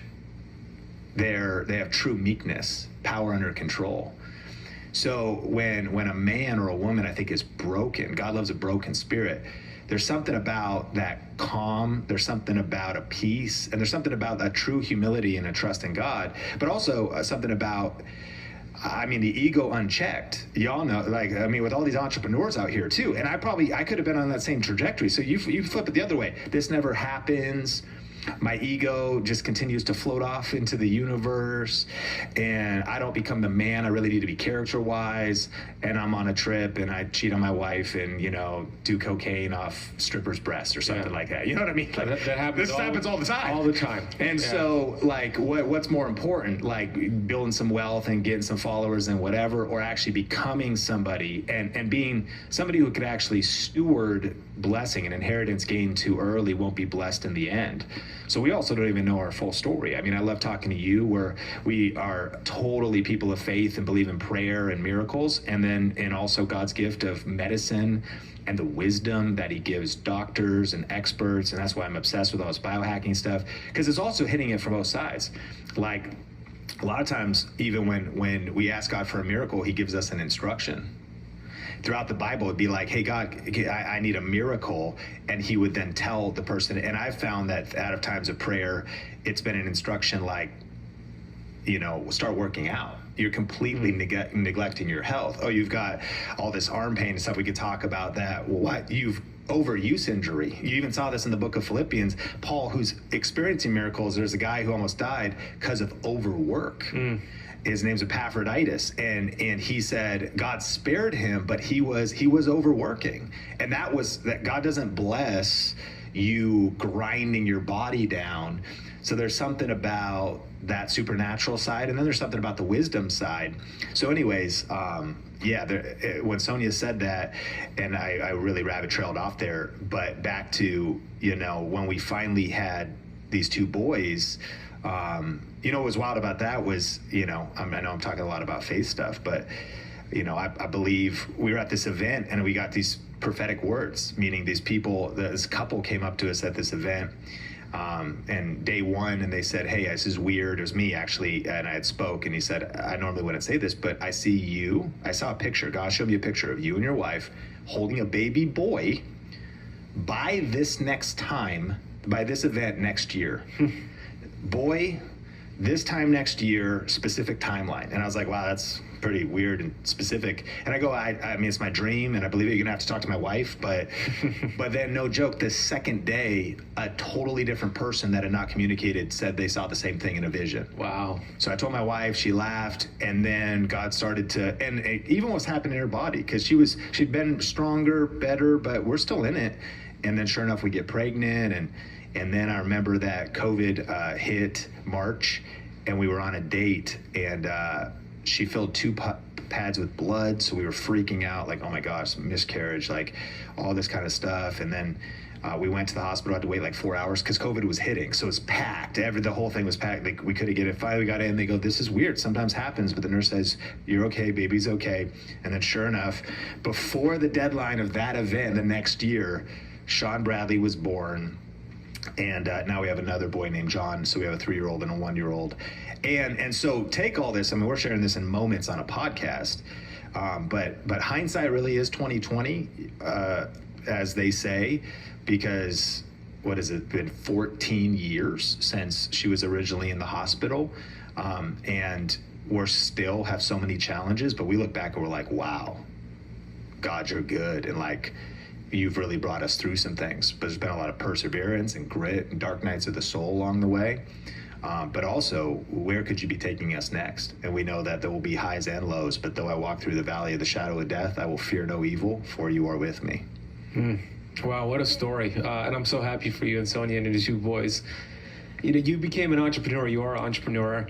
And I'm curious, before we get into the biohacking stuff, how do you continuously set new standards and goals for yourself personally? Because I know for myself personally, I have goals and I hit the goals. And when I hit my goals, there's a celebration, but when I look back, I find that I'm like happier as I'm on my way to hitting the goal. And then the celebration of hitting the goal is very short-lived. Then I just set a new goal and I'm like, okay, what's next? I'm curious the way you go about setting goals. How do you continue to strive for new, better things for yourself and for your family? And do you celebrate your goals, or do you find more victory in the journey to get to the accomplishment of those goals? Well, the biggest mistake I actually keep making is, as soon as I hit a goal, not immediately setting another one. And when I say it's the biggest mistake, is the times where I feel the most lost or anxious or discouraged is after hitting goals. And self-awareness wise, maybe the way that you and I are wired, I don't know if I'm an Enneagram 3. I don't know, people listening, if they follow that, but like, you're just kind of this type, I forget what my Myers-Briggs is. But no doubt, in answer to your question, it's the journey for sure. I don't do a good job of celebrating. I would say we probably don't really celebrate. Even like, hey, let's go to a dinner and just be like, hey, all right, I do think, like, we just hit 13 years. We just had the 13th year birthday of Think Media. Congratulations, I saw that. So the first video was uploaded on August 28th or something like that, 2010, and now 13 years later. And so even we've been getting a lot better. And when I say we, now the fact there's a team, and so we had like a Friday, we did a Kahoot game with our team. We're about 30 people on Think Media now, 20 W2s. And Kahoot's like a quiz game. There's some music. And so it was like quizzes about what was the original Think Media, what Growth Video Live, and people like vote and then whatever. And then we gave a camera away to one of our team members and we spun the wheel and did all this kind of stuff. So we actually truly celebrated that. When we hit, one of my favorite things I think to do is social media milestone posts. I see a lot of people do that, but like, maybe a carousel. And we did a video at 2 million subscribers. So I kind of wrote a script, rewrote it, edited through it, pulled a lot of footage to really mark that 2 million journey. And then, by the way, that's also, maybe this is why, because we were so obsessed. It's not even as much a celebration. It's also kind of marketing. Yeah. It's also like, For sure. let's turn this into a post of sharing the journey, but also, of course, sharing the results and, and hopefully also encouragement, because it also says that this stuff doesn't happen overnight. But, summarizing, one, if I don't set another goal, if I don't, and I think that's not everyone's wired this way, but I think men in general, the ambitious, you always need to identify the next giant you need to slay. And to bring that biblical wisdom, when David, famous, there was, that whole song of the Hallelujah song written because, he's hanging out on his porch at his palace. And it says that in the Bible that in the summer, when kings go to war, David was chilling on the palace, on his porch, and he looked down and he saw Bathsheba bathing naked. And then he's like, okay, I'm the king. So he slept with her, and that set a series of events in his life where he ended up putting her husband on the front lines of battle. And so he made a really bad decision and ended up, one thing led to another thing, as it often does. You make one thing, you start trying to hide the mistake you made or whatever. Punchline. None of that happens if he was on the front lines of battle where he was supposed to be. I think that a lot of entrepreneurs, a lot of guys get in trouble if you don't stay engaged in the battle you're supposed to be fighting and you just have idle time. And because if you just have idle time, maybe you've had some success, you got money in the bank, you're bored, start scrolling on Instagram, people are sliding into your DMs, there's a lot of stuff that can happen. So I think, or you just get discouraged, you start drinking, you start whatever, because you don't even know what to do with yourself. Just spend some money, and so it could go from anywhere to like small maybe mistakes to massive ones. So I state that lesson. I think find the new giant. And then as far as goal setting, for me, it's just blocking the time to do it. And that's why I do like being a part of masterminds and things like that. And an accountability group where somebody will remind you and challenge you to do it. How many masterminds are you in right now? 2.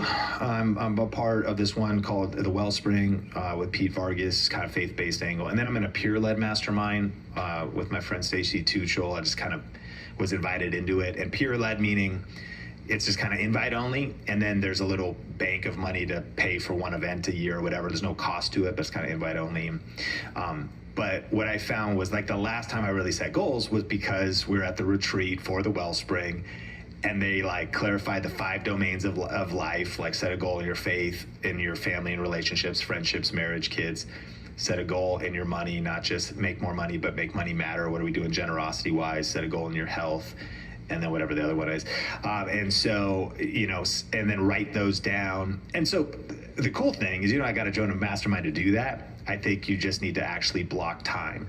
And because this last January, I was a part of that group, it was on the schedule, it was on, so I got it done.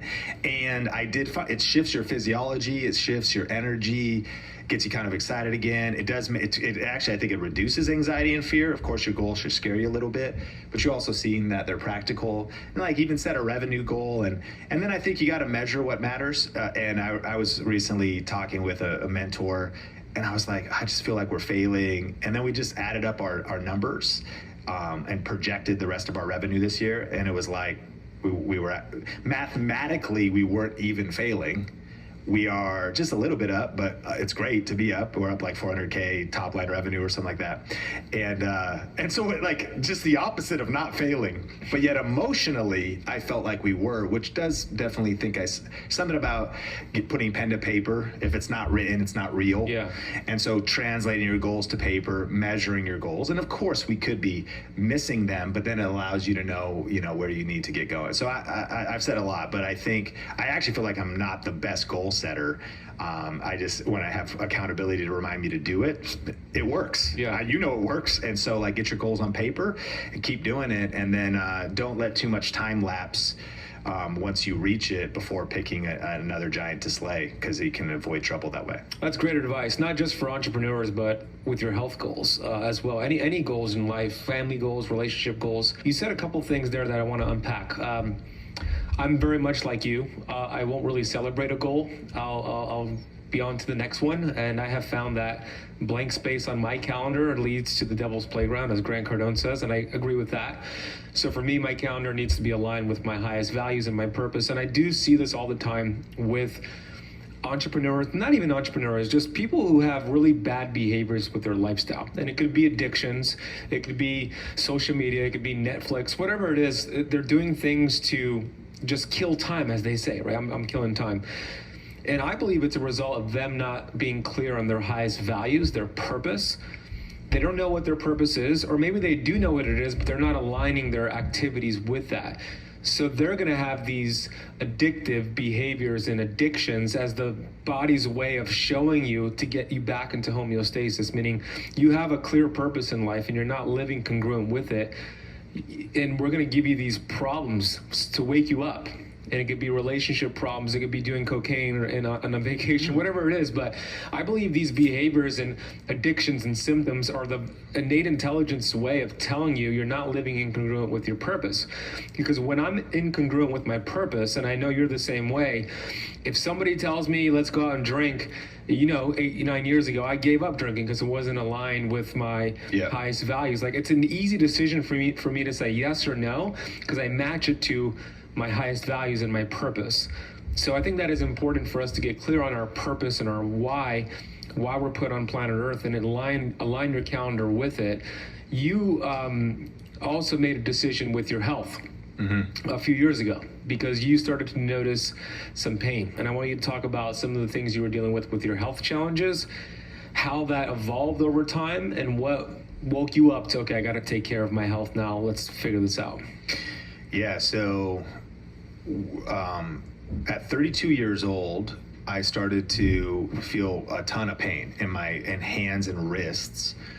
And I'll never forget, because I was working at a church. I had been building up YouTube on the side, working at a church in Las Vegas.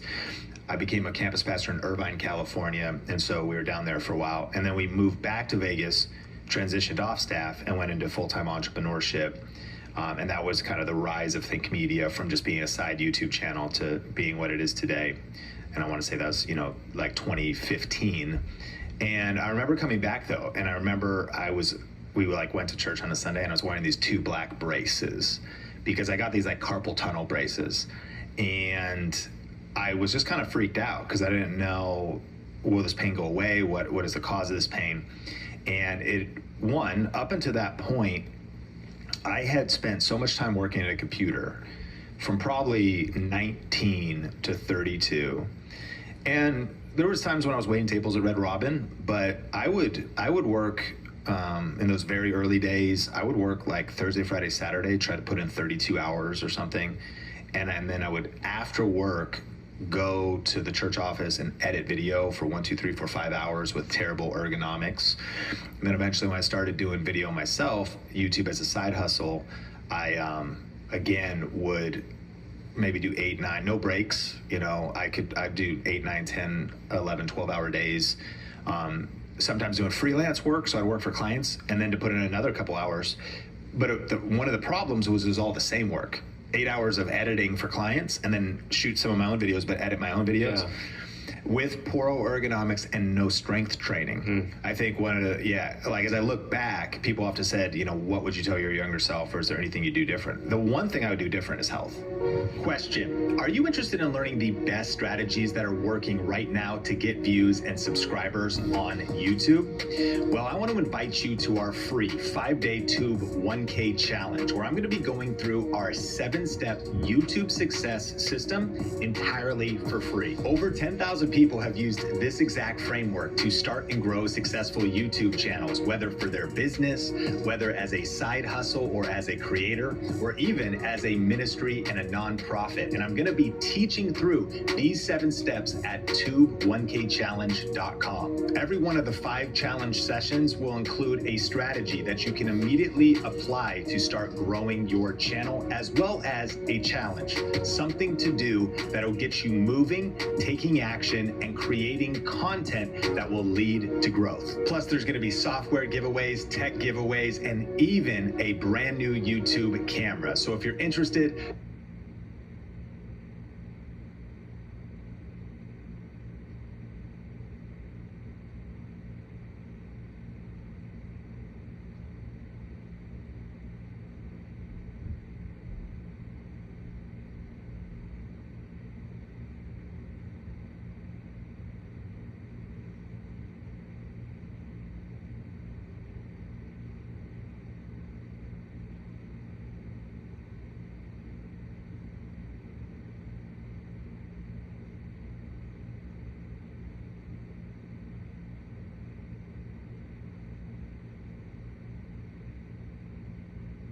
just go to tube1kchallenge.com or click the link in the show notes. And now let's get back into the episode. Like, as I look back, people often said, you know, what would you tell your younger self, or is there anything you do different? The one thing I would do different is health.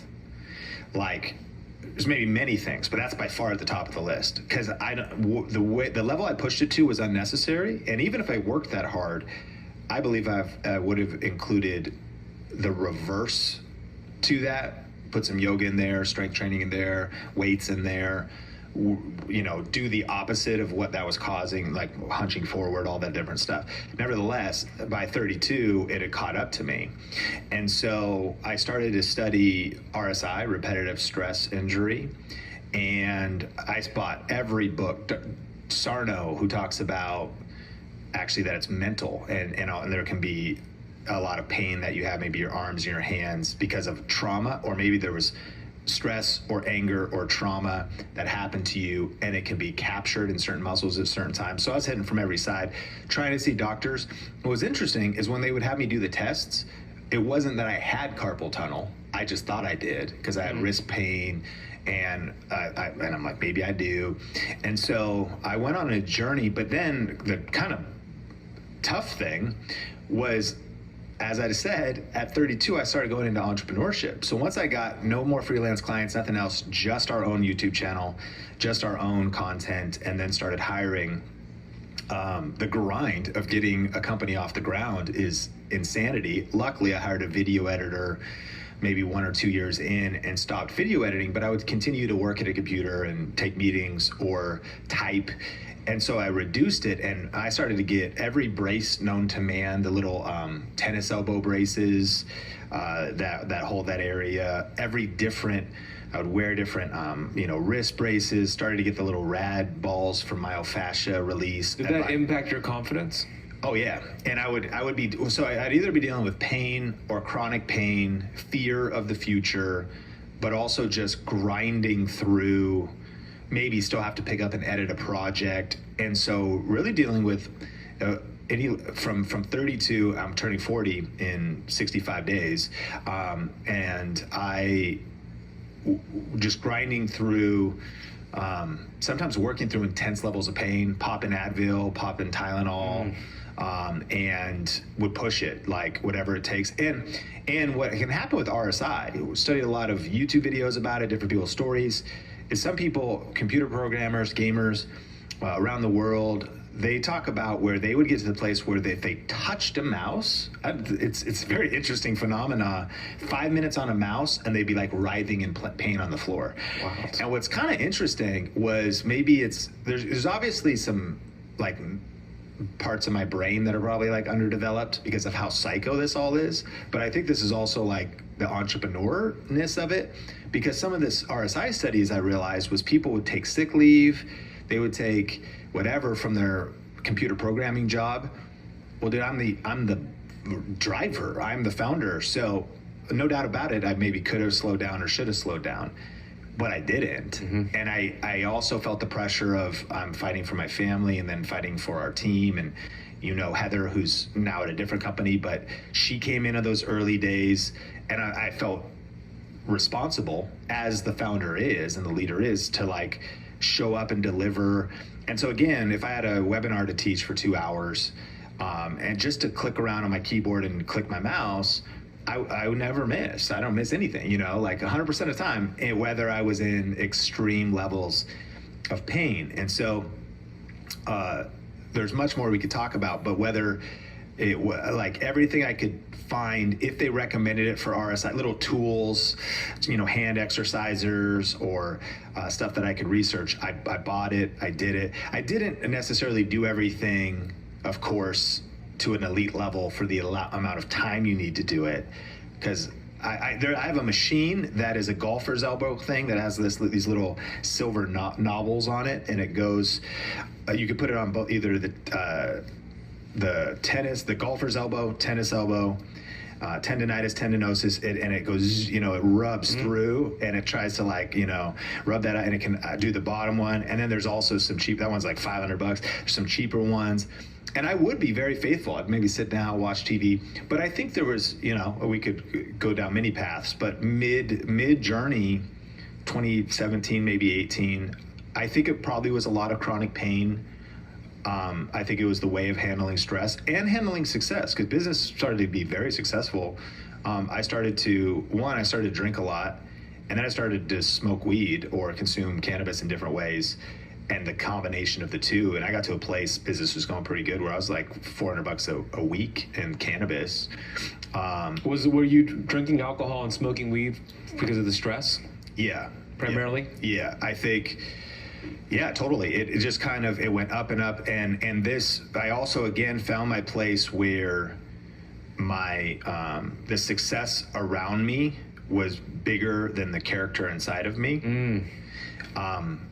And I was just trying to cope and deal with pressure, leadership inadequacies. So you felt unworthy at that time. Yeah, and then stack on top of that, like my journey into cannabis was also chronic pain, because it was like, oh, there's medical, and so kind of just trying to escape, like, and maybe working through pain and hustling all week and all the pressure and all of that, and then just trying to get back to baseline. I think I heard Alex Hormozi early in his journey he was saying like maybe half a fifth every single night of hard alcohol, 6, 7, 8 shots to just get back to baseline. And so the wrong way of coping with all of the above, but in the pressure of it all, that's, there was a whole season of that as well, which makes things worse. And what's interesting is I did get into running, ever since 32, when we're at an apartment. I'd get on the treadmill a little bit and got to a place where I did a couple half marathons. But a huge missing piece was the strength training by far.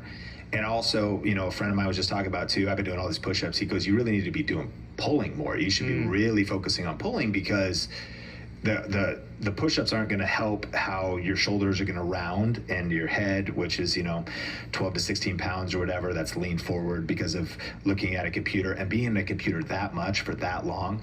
So doing like the opposite strength training. And so yeah, I can go into, the good news is things have shifted in the last, especially 12 to 24 months. We've talked a lot. We talked all the way back when I was going to do stem cells, and I ended up doing Regenex to a friend of yours. That was an amazing conversation that kind of pivoted me with something. So things have been going good, but it's been a crazy journey. It's wild to think that it's been about 8 years.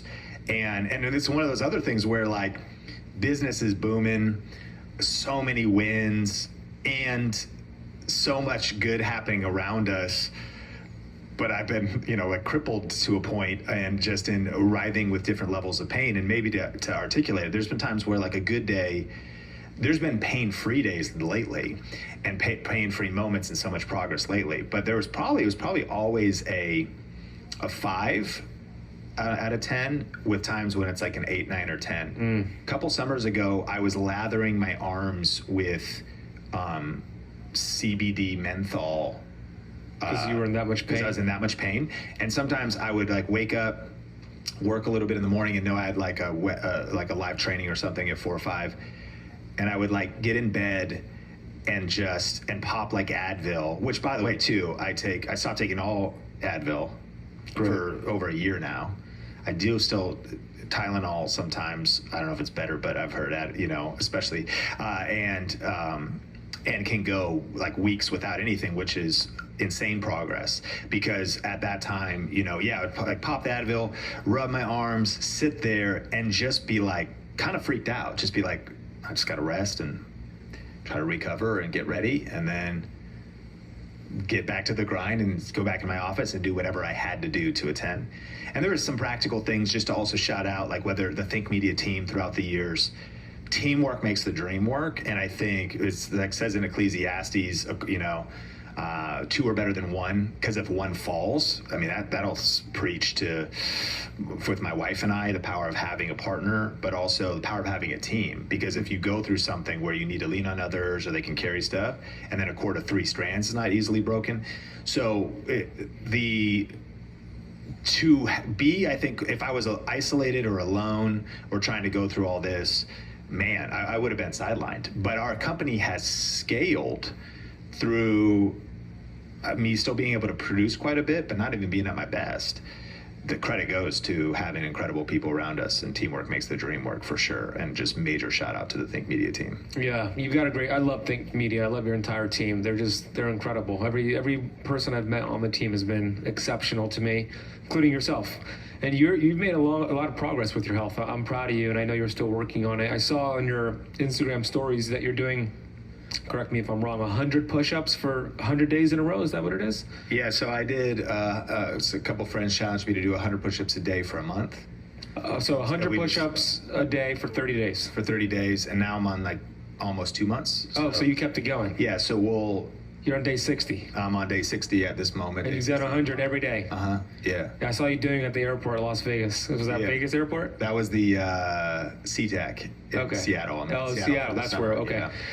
I want to know. That's impressive. Good job, by the way. Congratulations. But I want to know. There have been some days, I'm sure, where you're like, actually, I could just end the streak now. I've already done my 30 days. Yeah. What got you over that stinking thinking to say, let's just keep this going and let me just get it done?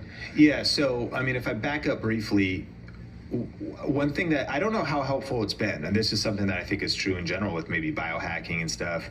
When you throw the whole kitchen sink, because as you can see, I've tried to do everything. And I also try to do things that have other benefits. Red light, health, nutrition, PEMF mats, the whole deal. Just wanted to get my whole physio, because also your whole body healing too. So my arms, shoulders, neck, anything I could do. But eventually I did Regenix about not even a year ago, but coming up maybe a year and 2 or 3 months. They drilled 6 holes in my tailbone, sucked out my bone marrow, and spun that into stem cells, and then like 50 vials of blood into PRP, 21 injections, and that at the elbows, the tendons, the muscle, whatever, wrists, certain fingers. After MRIs, there's a bulge in my neck around there, a beginning of one. So neck, like shoulder. And was it all on your left side? Right side is the pain side, but it's both sides. Okay. Heavier on the right side.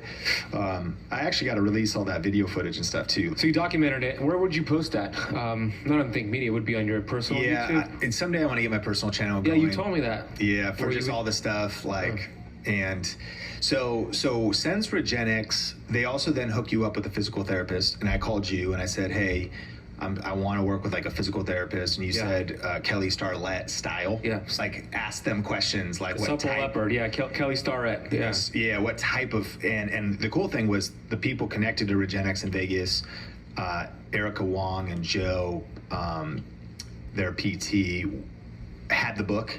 The Supple Leopard in there. That was a good sign. Yeah, they're like, that's our, and I was like, this is so cool. And they're based out of a CrossFit gym. So started to meet with them.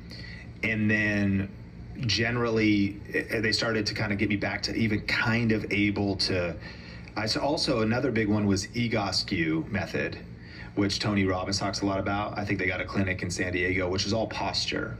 And they call them E sizes, where you can do he'll do it on some events. We'll do the E sizes where you'll do like whatever these are called, the rolling shoulder things, and then lay on your back with your feet up on the wall or different deals to talking about how alignment, like with if your spine's out of alignment or your hips, that then the function downstream that can cause. So I started to really commit to those and I even went in person. They take a picture of you and then they keep working based off that picture every time you go into the clinic. And I would see that my right side was raised. My mouse side shoulder was raised, probably shortened maybe in the shoulder. And my mobility on my shoulder, and also the right side of the neck, which is where all your nerves come out of, right? Different things where I've lost the curvature in my neck. It's neutral now and so it's not even really what was happening in my hands. It was the fact that my head was tilted down in front of a computer for 6, 8, 10 hours a day. Every inch forward is 20 pounds of pressure on the rest of your body. And then that dysfunction kind of messed the whole right side up as I'm also doing the mouse. So anyways, after Regenix and then started doing PT, and then once I started even getting, what I realized was I'd been so far out of strength training that I had just had a lot of even foundational stuff to get back to. And mind you, running was probably somewhat bad for me at this point because of the lack of strength and probably aspects of posture. Yeah. Maybe good to knock some calories off and keep me, especially when I was at my peak of drinking beer. Yeah. To make me just not float off into the... And then there's like some cardiovascular benefits to the running. Sure, my heart and some... Yeah, but and the brain, but if you want to get the biggest bang for your buck, strength training, putting on some muscle. So doing some of that, now, I've got some of these cool dumbbells that, click from 5 to 50 at home, and started doing the PT, started following through on that, working out with my friend Benji a little bit, who's in great health. And then I was challenged a few months ago to do the 100 push-ups, but I couldn't do them. After I did them, I could do 100 in one day, but the next day I was toast. I couldn't do another 50 until a couple days later. But I noticed just the progress of then being challenged again by a different group of friends, that I got to a place where I'm like, okay, I'm able to, I actually could get through it. And yeah, you're totally right. It's like even as now I'm on like day 60, I've noticed the strength. My wife's noticed the change in in how I look, and I've made a lot of progress, but there's still times where I'm like, this sucks. Yeah. And that's a lot without the recovery too, just to put it back to back. But you can almost do anything if you spread them out, because if you just do 10 and take a break. So or a lot of times, and we have to get them in by midnight. It's kind of like a 75 hard ethic that we text to this text thread. And so so 10 times 10, spread it out. Yeah, so just spread it out, and I'll turn on some YouTube video podcast or audiobook or something, even if it's 9 and we put the kids down, and I'll just chill out, and I'll kind of like stretch out in between. I'll throw sit-ups in between, and my new thought, although I know I now need to flip to pulling, so I want to keep the momentum going. I just found that the accountability is one, and then sensing and feeling the progress. And there's been different mentalities when I've been facing discouragement. I don't want to be light with this word, but even like the S word, like, SUA, I won't say it just on YouTube or whatever, but I don't want to be hard, I know that's a very serious thing, but there's been times when I've just been like, God, take me home. Like when it's been at its worst, I just don't know if I can keep going. I'm in so much pain in my arms, and are my arms going to work? And I think the mentality that chronic pain can cause you. So, but one of the mindsets that's helped me kind of reverse that is also, it took me 12 years to destroy my body to this point with bad practices. I might not get better overnight. Yeah. And there might not be a silver bullet. I'm into all the biohacking stuff, but there's the responsibility of me building it up. In fact, and there's been these like signposts, milestones along the way. I was on this podcast with a guy who's 365 driven, and he's like 50 deadlifting all this crazy weight and stuff. And he goes, I was telling him a little bit what I was going through, and he goes, man, right around the time I was 38, 39, my whole body, I just was like, life sucks. I'm in pain head to toe. I'm just pain everywhere. And he goes, I started to lift, and I started to lift heavy. He goes, it took me about 2 to 3 years, but he goes, I'm 50 now. I'm pain-free. I feel better than I ever have.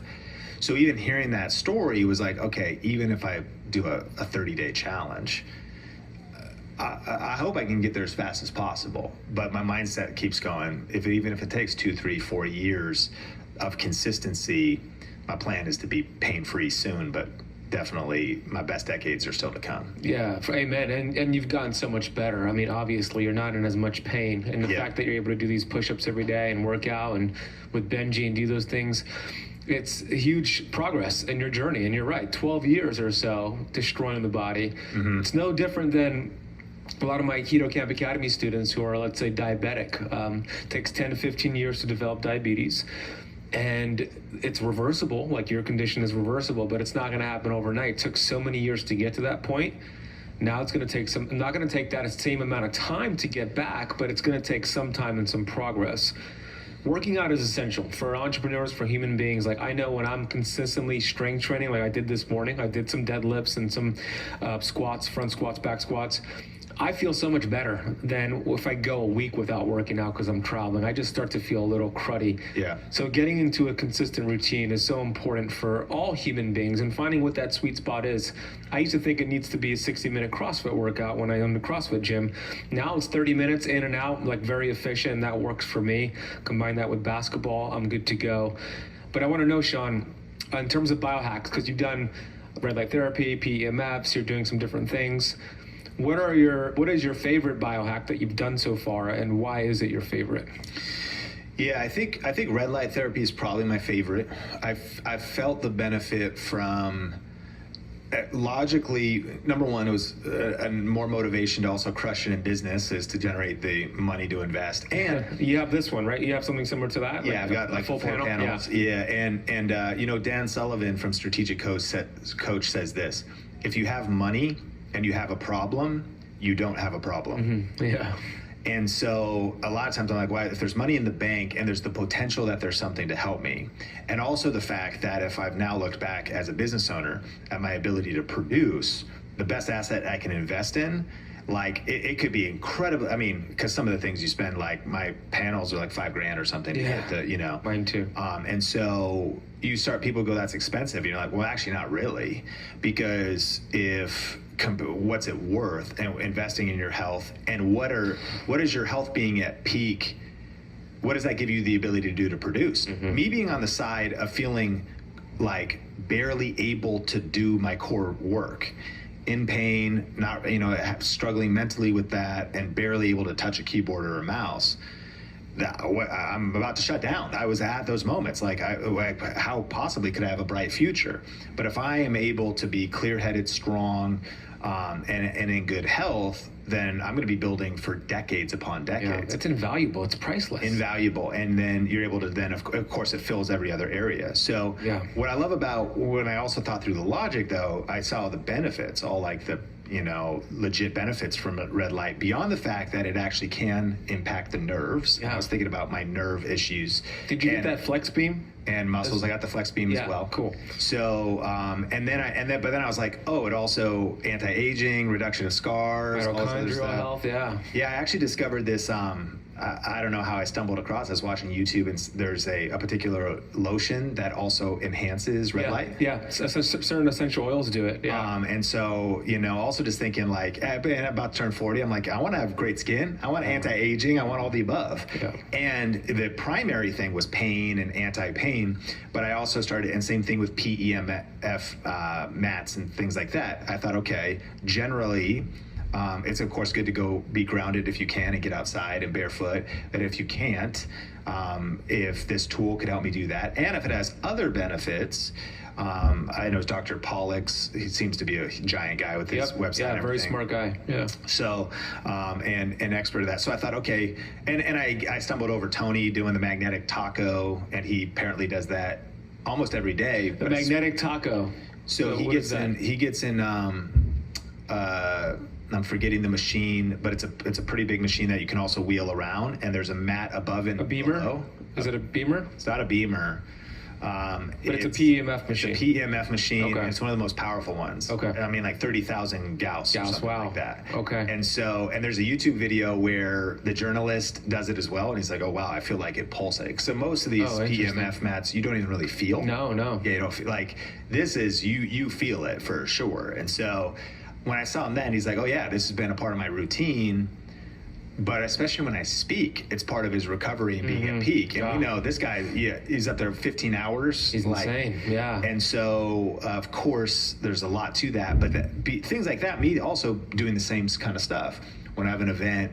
So I started investing in these tools. And so one of the ones I got was a newer one from the company's in Israel, and Dr. Pollack was saying that machine's pretty old.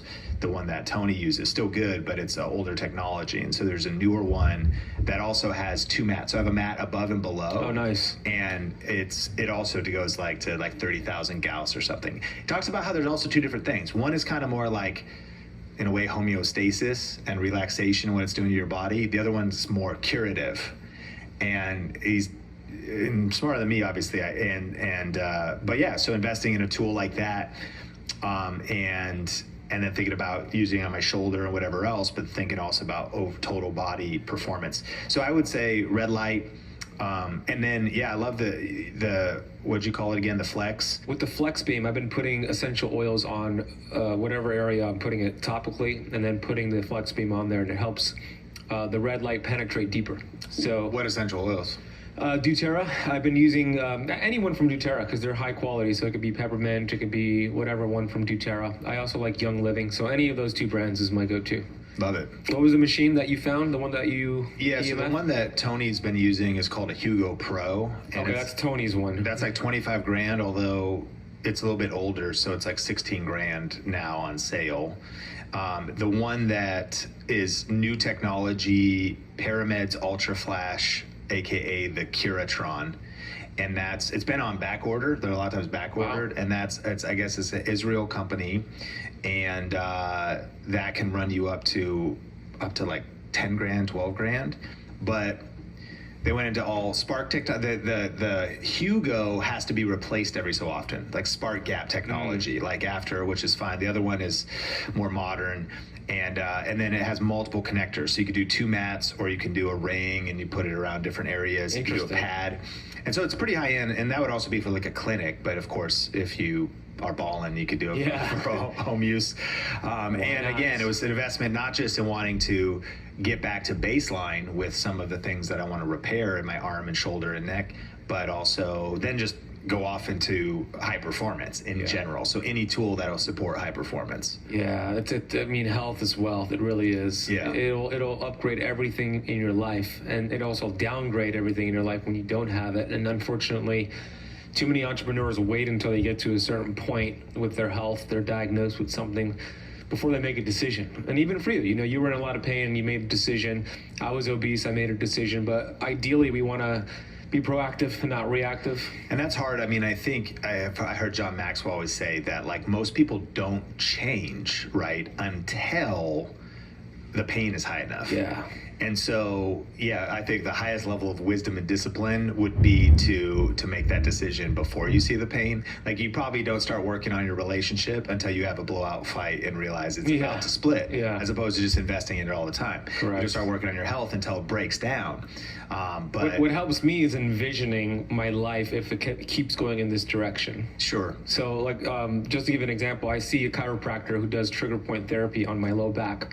Because my low back used to be in so much pain. I used to play basketball and I used to be out of commission for 3 days. She's the only person who's been able to fix it with trigger point therapy, breaking up the fascia, doing some red light. She doesn't adjust me like a regular chiropractor. She does it differently. So I know that my back has been in so much pain over the past few years, but all this year I've had no back pain, and I've been able to work out and play basketball. So the last week I was thinking, I haven't seen her in a few months, and I know that if I don't go in for maintenance, I might be in pain in the near future. So I kept thinking about, man, if I get in pain in the near future, I'm going to be out of commission. I don't want to be in that pain again. So I kind of just projected what my life would look like if I didn't go see her, and I made an appointment and I saw her, right? So I think envisioning your life in terms of the pain is a good way to do it. I also wanted to mention that also, number one, if you're not subscribed, they got to subscribe to your channel and do whatever you say, because I just always call you and figure out whatever. But even NAD Plus and the Mito Zen stuff that you recommend. Yeah. You know, I don't know how The much. suppositories? The suppositories. Yeah. Whenever I bring it up to other people, they're like, "You do what?" I'm like, "My guy Ben." Yeah. That's the best delivery for it, though. Yeah. When you use a suppository versus like an oral capsule, it pulls into your bloodstream, and then your cells that just absorb the nutrients for hours. It doesn't mix with stomach acid. It doesn't kill any of that. So it's the best delivery system. Yeah. So even thinking about like that, and on the one hand, like thinking NAD Plus, that I'm right at the age too, right? Where you might start seeing a big decline of that. So that would be more thinking about future, and then also the blue Lumitol or something like that you combine methylene blue with red light. Yeah. You were like, bro, my brain is like on fire. Dude, I do it before I do podcasts or recording, and I want to really deliver. So yeah, I'm always looking for. It's both sides. It'd be health, but also how do you get the edge for the entrepreneur, you know, or how do you also get? I've heard it said, right, that your brain is the muscle that will fatigue you sometimes the most. It uses so much energy to do knowledge work at an elite level, to do deep work, focus, put out great content at a high, or batch produce and record 10 videos in a day or something. So important to protect it. To be very articulate and very sharp through all of that. I think that all of the above is a combination where I just want to stay at high performance as well in terms of my mind, my focus, my energy. Yeah, so important. You know, the brain is 2% of the total body weight, but it uses 20% of the energy. Just an energy sucker. So when I am speaking on stage, like I spoke this past Saturday at an event in South Beach, I was speaking at 6 p.m.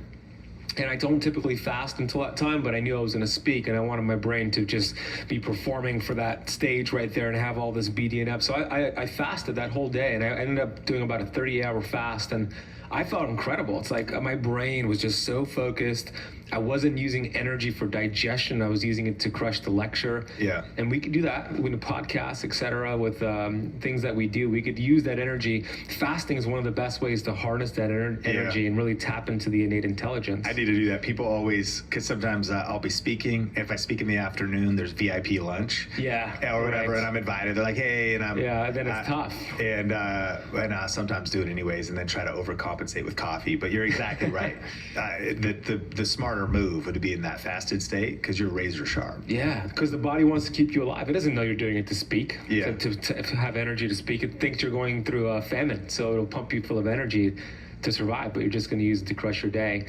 Let's land the plane, as you always say, Sean, with YouTube. You know, hand me your book for a second. So this is the second edition of YouTube Secrets. I personally listened to it on Audible. My fiance Natasha, this is her copy of the paperback.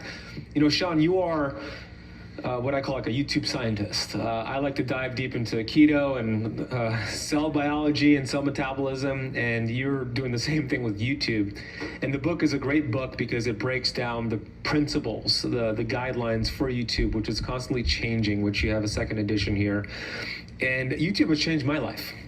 And because of you and Heather, you know, who used to be a part of the team, but the entire Think Media team, YouTube has changed my life because it has helped me reach more people and impact more lives. Not just the business standpoint, which is incredible that I'm able to build a business primarily through YouTube with my academy, but the lives I've been able to reach.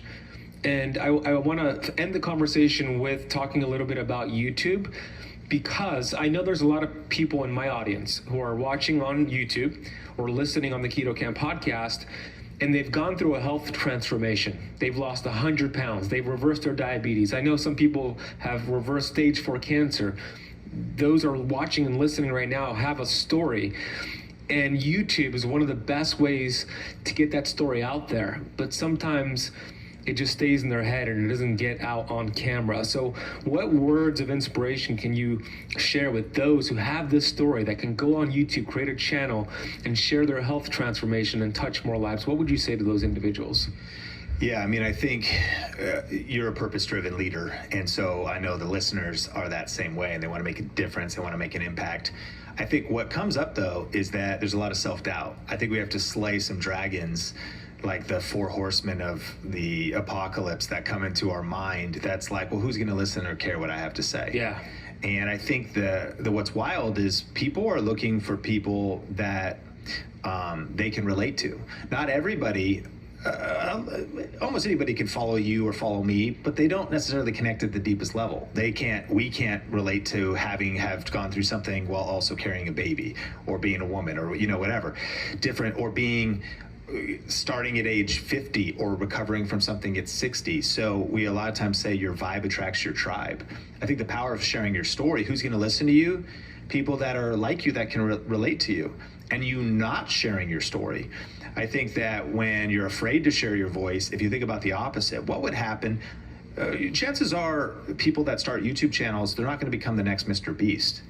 But the chance to impact 1,000 people, 10,000 people is so practical. We see it all day long. You know about people in our community, and the chance to then, I think, secondly, build a business around that. So I think people are held back because who's going to listen to me? Well, there's you getting your story out there. Your unique story and your unique circumstances will connect with other people that need to hear it from you in your way. They won't listen to certain people because of ethnicity, but it's not that they won't listen, but you know what I mean? Like they won't connect until they hear, oh, you're in an immigrant family, you're in this type of scenario. So YouTube's wide open in that regard. I think that some people also think it's too late thinking about these mindsets. What's wild is YouTube is still the most generous algorithm on the internet. It's still possible for brand new channels to start creating content and to break out, especially if they just know a few tweaks of just how to position a video, what kind of topics to talk about, and how you can get your content out there. I think that then it's also the fear of the gear, but it's all figure outable. And the cool thing is now just having a smartphone with vertical video, YouTube Shorts, similar to TikTok or Instagram Reels, and this stuff does incredibly well. Those watching this, listening to this, have probably seen stories and video content come across their Instagram feed or on YouTube of transformation. Like that does incredible, that kind of really stuff. Well. You start documenting your journey, even if you don't publish it yet. You just take photos here, you take videos there, and then you stitch it together in these very simple apps. This is all figure outable. So you can overcome the fear. You just got to punch fear in the face and start knowing that someone's waiting for you, and maybe feeling a little bit of responsibility that you not sharing your story. I can't even imagine if you stayed in fear, if you never started Keto Camp, if you never put, like, thousands of people would not have your information or your transformation. I know what you went through with your dad, and now thinking about other people that are overcoming diabetes. What would happen if you didn't share? And I think that's a responsibility we need to feel to the world. Not everyone has to start a YouTube channel, but we all need to do something, because God has given us a unique gift to serve our fellow man, to serve others. And so YouTube is a great vehicle to do that. Technology is easier than ever before. YouTube it's not too late to start. And then ultimately it's a matter of, I think, just getting clear on a few simple strategies, and starting messy, because your first videos are going to be your worst videos. You say success is the formula, the 4 steps. And so your first batches of videos are terrible, but that's part of the journey. Yeah. And I also, our friend Chalene Johnson, we've seen her different events, right? And she's great. She oftentimes talks about, there was a fitness influencer that stated, she said, the person I want to help, she said, describe it than me. She said, they're at home right now, they're depressed, they're discouraged, they're laying on the couch. They don't even really know, they don't have good form. They don't even really know how to get started. They're overwhelmed. And that's who I feel called to serve.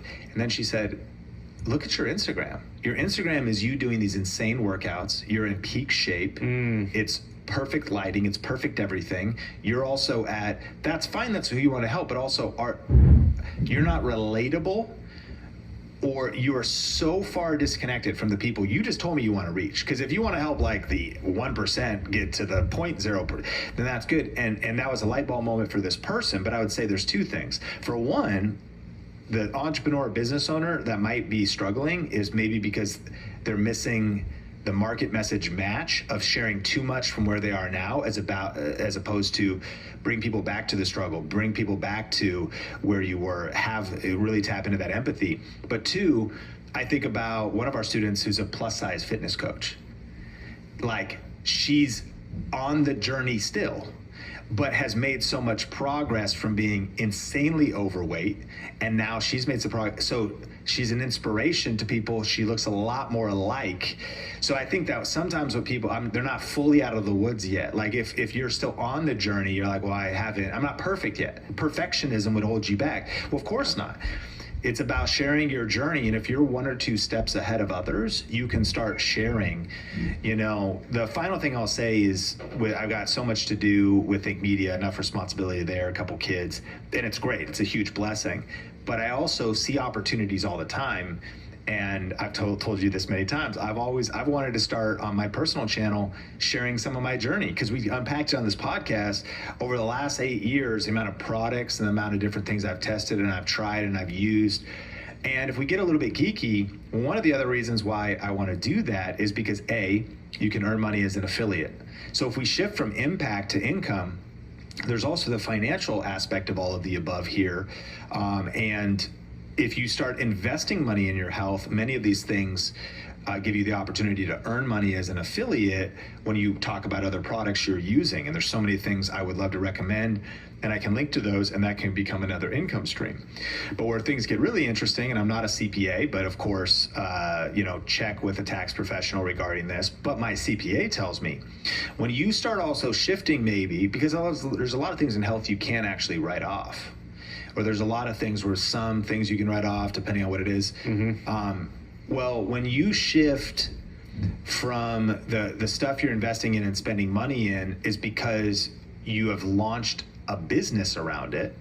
That's the idea. You have launched a YouTube channel. Think about it like this. It's a media business. Let me pull into this area. I had to test out a GoPro camera. It was actually a Yi action camera. 4K action camera. I had to test it out. Well, my job is being a tech reviewer and talking about stuff on YouTube, okay? So in order to do so, I need to take it to its ordinary and necessary location of testing out, which would be the snow, which would be the mountains in Colorado with my friend Nick. So I was now not going on a vacation. I was going on a business trip to Colorado, to some dope restaurants, to stay at this cool hotel, and then to go snowboarding day after day and to test out and get footage of this action camera so that I could turn it into a YouTube video. I love it. So now I am able to write all of that off. And of course, check with the CPA, but is that ordinary and necessary? Well, I happen to have a tech channel, then absolutely. So you start something, you're perfectly positioned for a lot of tax advantages because you're a health expert. So it's not, and again, there's also the way to write off things percentagely. I don't want to get into a geeky tax example here, but take this all the way back to Rich Dad Poor Dad. That's when I first learned about it. Cash flow quadrant. You got to get out of just being an employee into being a small business owner, into being a big business owner, and ultimately an investor. Yeah. Why? Because taxes is one of your biggest bills. And so if you were to just start creating content, getting your message out there on YouTube, even if you don't make money in the first few years, it's not a hobby. When you have intent, is what the tax code says, to start a business. And even if you lose money for the first few years, your investment into your health could start being a write-off because you're documenting your journey on YouTube, a very legitimate side business or main business. And there's ways to write off, you incorporate or you just start itemizing your deductions, and you can reduce your your W-2 liability by starting a small business. So bottom line is starting some kind of a side business is a must do, I would argue, for everybody. There's many different kinds you could start, but I think one of the coolest ones to start is some kind of a media business, like a YouTube channel, social media content. And if you have intent to do it with a professional mindset, that's what the IRS would say. Now maybe it's just a portion of it, but you're writing off home office. So all the cameras, all the education, all the different gear, all the computer. And so again, that's why I'm thinking about, okay, I want to hire, because I would have the money to do this, but I want to hire somebody to help me film and at least start like a little side channel about like biohacking, because I want my cold plunge for $3, $4, $5 to be for a video, because I need to review it and talk about it, as opposed to just an expense with after-tax dollars. Smart. And how can I, and maybe that would be just a great thought to leave people, even if they never do YouTube. When you start thinking about how could this be, I heard Grant Cardone say that all the time. He's like 10 things he asks before he makes a purchase. How, like, is this a write-off? Could this be a write-off? How could this be a write-off? And, you know, if you're going to buy a suit, if you wanted to do it, it's not. You can't technically write off clothes, put your company logo on it. Now you can. There you go. And so different things like that. So you're like, okay, well, do I want that logo on there? Could I get a cool logo? Just different things. That's a thought process. And I think sometimes chasing all of that down could be sideways energy, because it could take, you're trying to save a little bit over here as opposed to scaling. Not worth it. Yeah. It's not worth it. But if it is something you're obsessed with and passionate about, then it is something to consider. And that's where I would be coming from. You've probably seen, that's why I love you so much and could, you know, geek out with you for hours, because I genuinely am into the whole biohacking thing. It isn't even just a tactic, a tax tactic. No, it's an actual obsession. Yeah, you were happy in my kitchen earlier. Yeah. With all the supplements and the coffee we had. And then back to purpose, back to impact. That's all the downstream benefits of, like, okay, all of, you know, cold plunge, red light sauna, or all this different stuff that I'm you know, thinking about health wise. It comes back to legit health and stuff I'm having in my arms, 8 years of pain. And looking around at, like, how many millions of Americans have chronic pain. Esports gamers, it's a literal epidemic of how many young people now are getting repetitive stress injury, carpal tunnel stuff, arm pain. And so that's the purpose. There is that burning conviction that, like, all the hours of research and books and conversations with you and money I've invested, like, people need that. Yeah, I know that. Me. Dark Night, just searching YouTube too for answers, learning one term. I didn't even know it was called RSI. Starting to watch RSI, leading me to different creators, and I've found people who have made simple videos who've also even just brought me courage. I discovered this one person. I know I've gone long, but as we land the plane. Who talked about, she broke down, she's dealt with RSI, trigger points is what helped her. It took a lot of hours per day. It took a long time to get out of it, but she broke this story that was on Reddit. She was narrating through it, and there was a guy in the UK who got to a place where he couldn't even touch a mouse. Well, all of a sudden, like, pain would be shooting through his arm. Speaks to the I don't even know, it's wild. And he went to like 22 different physical therapists, and 2 started to help him, trigger points, and then swimming.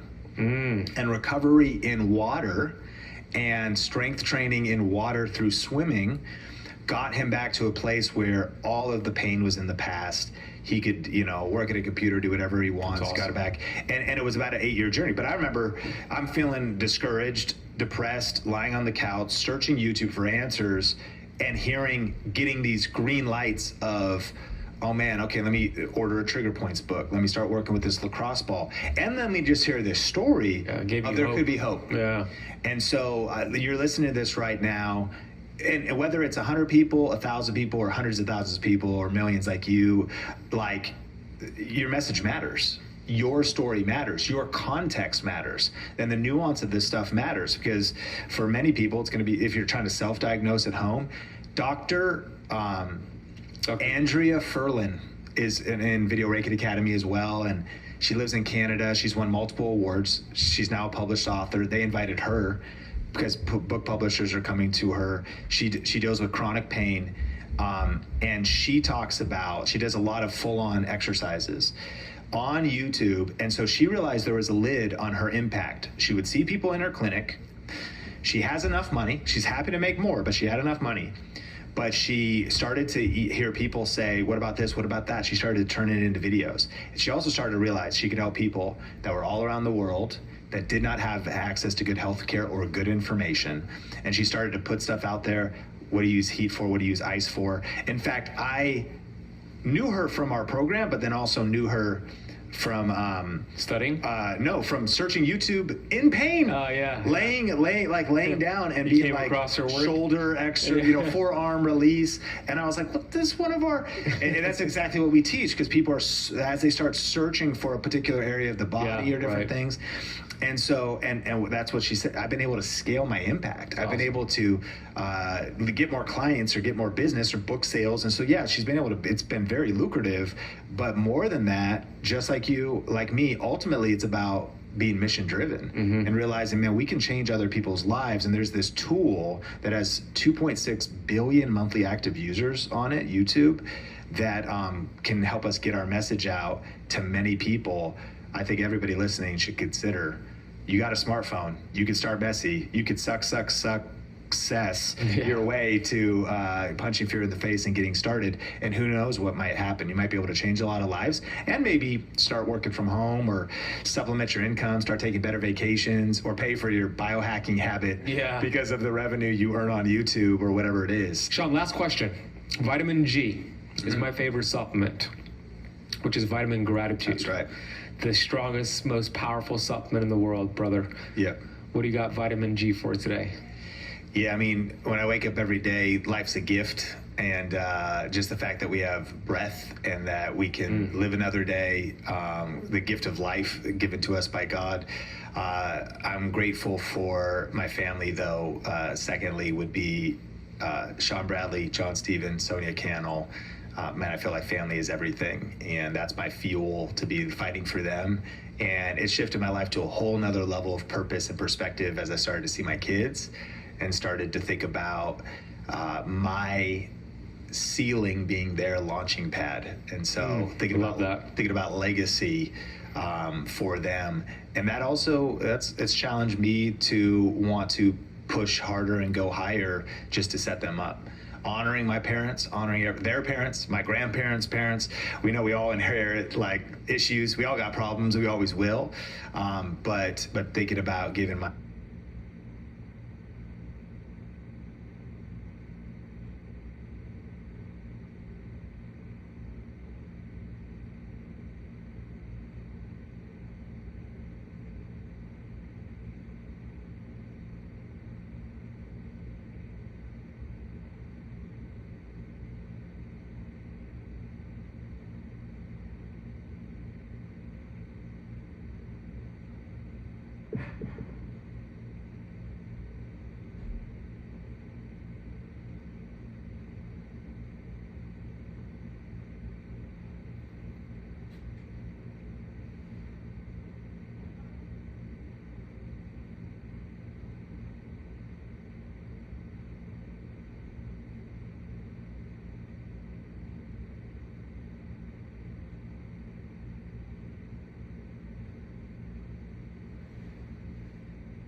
kids, everything I've overcome and every battle I've fought and won.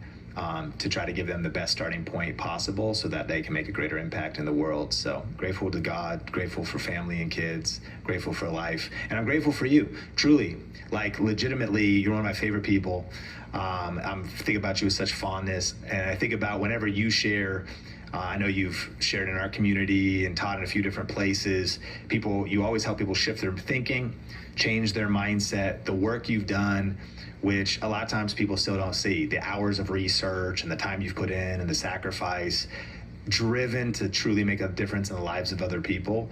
Our mission is to help purpose-driven people, crush it on YouTube. And when I think about the definition of what does that even mean, it's Ben Azadi, man. It's somebody, you're a person of deep purpose. And so thanks for all you do. And I'm so grateful for you. Thank you, Sean. I'm grateful for you. Honestly, I wouldn't be able to reach as many people as if it wasn't for your work and your support and mentorship.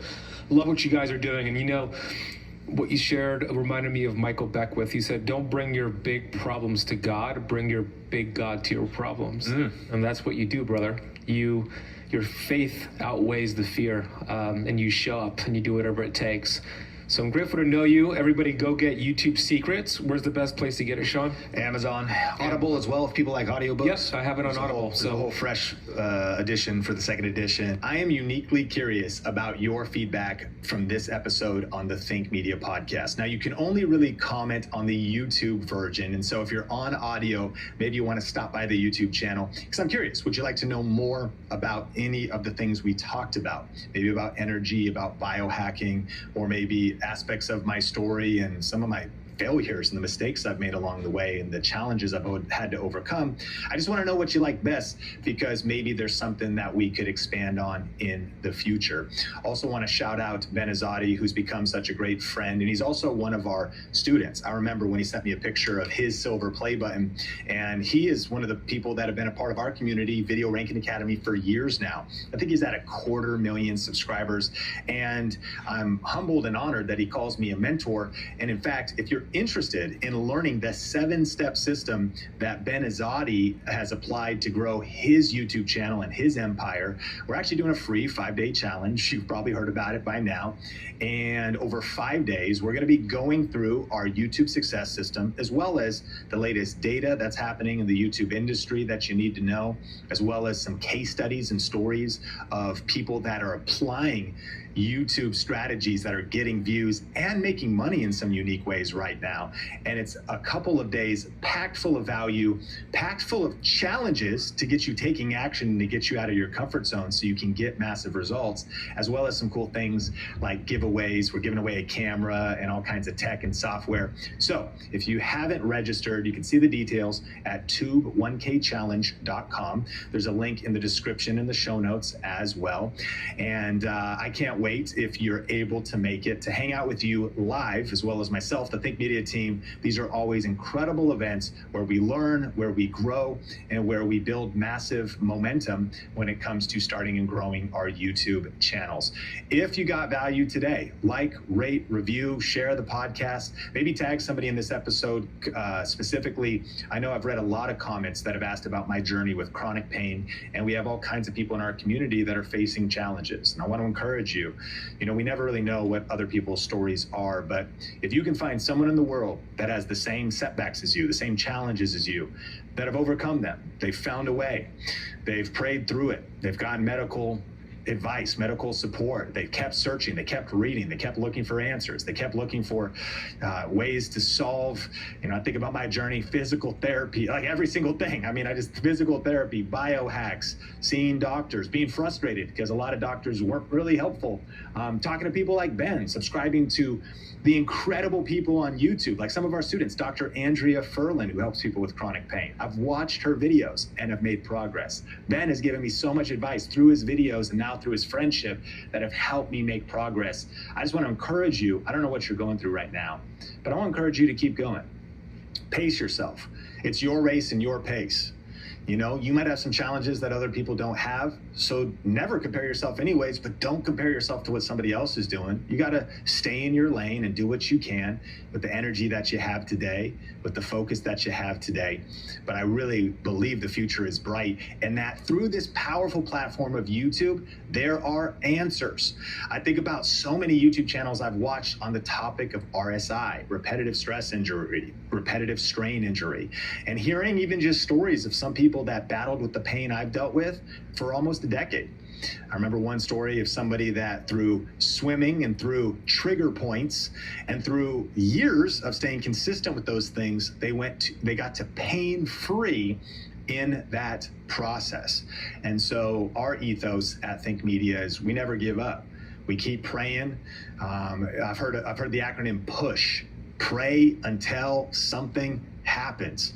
But I also believe in practical wisdom, right? We keep searching for answers and getting wisdom and getting advice. And God has put spiritual gifts in other people. He's gifted doctors and physiotherapists, and he's gifted different people in medicine and natural remedies and all these different things. And so we're on that journey together, and I hope that maybe a little bit of today's episode has been encouraging to you, and maybe there's somebody else that's going through something that you could share this episode with. Well, hey, I can't wait to connect with you in a future episode of the Think Media podcast. Until then, keep crushing it, and my name is Sean Cannell, your guide to building a profitable YouTube channel, and we will talk soon.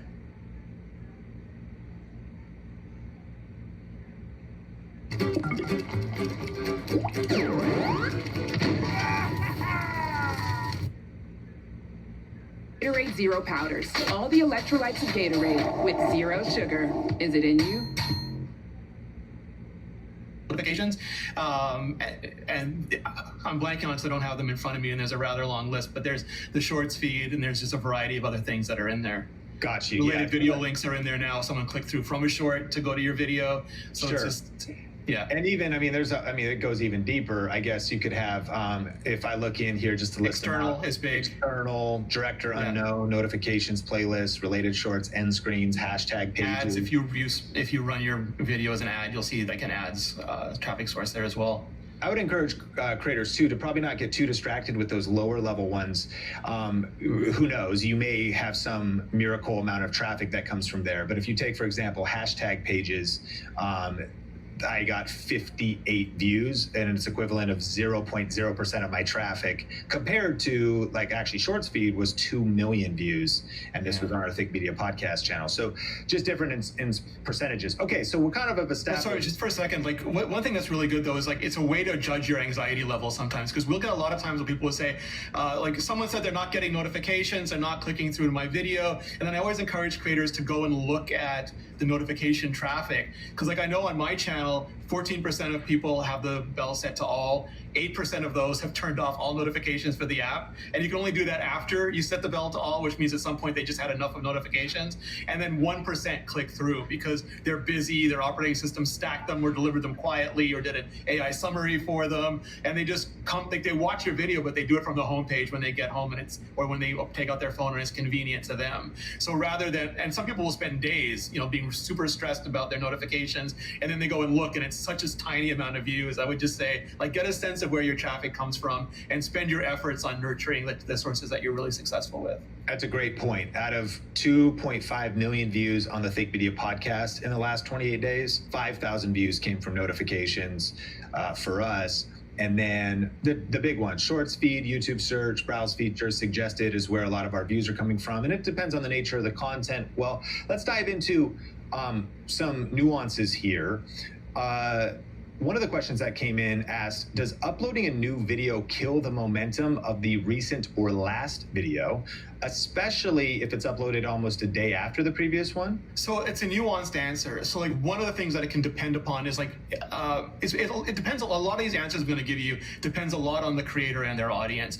So for example, if you're a news channel and you're doing breaking news, whether it's like finance or weather or something, and you're putting up 10 videos a day because your audience expects the latest news immediately, they're gonna pick and choose which ones they watch. So like those videos are all gonna be stepping over each other because very few people come to YouTube so often that they're going to come every 10 minutes to find every one of your new uploads.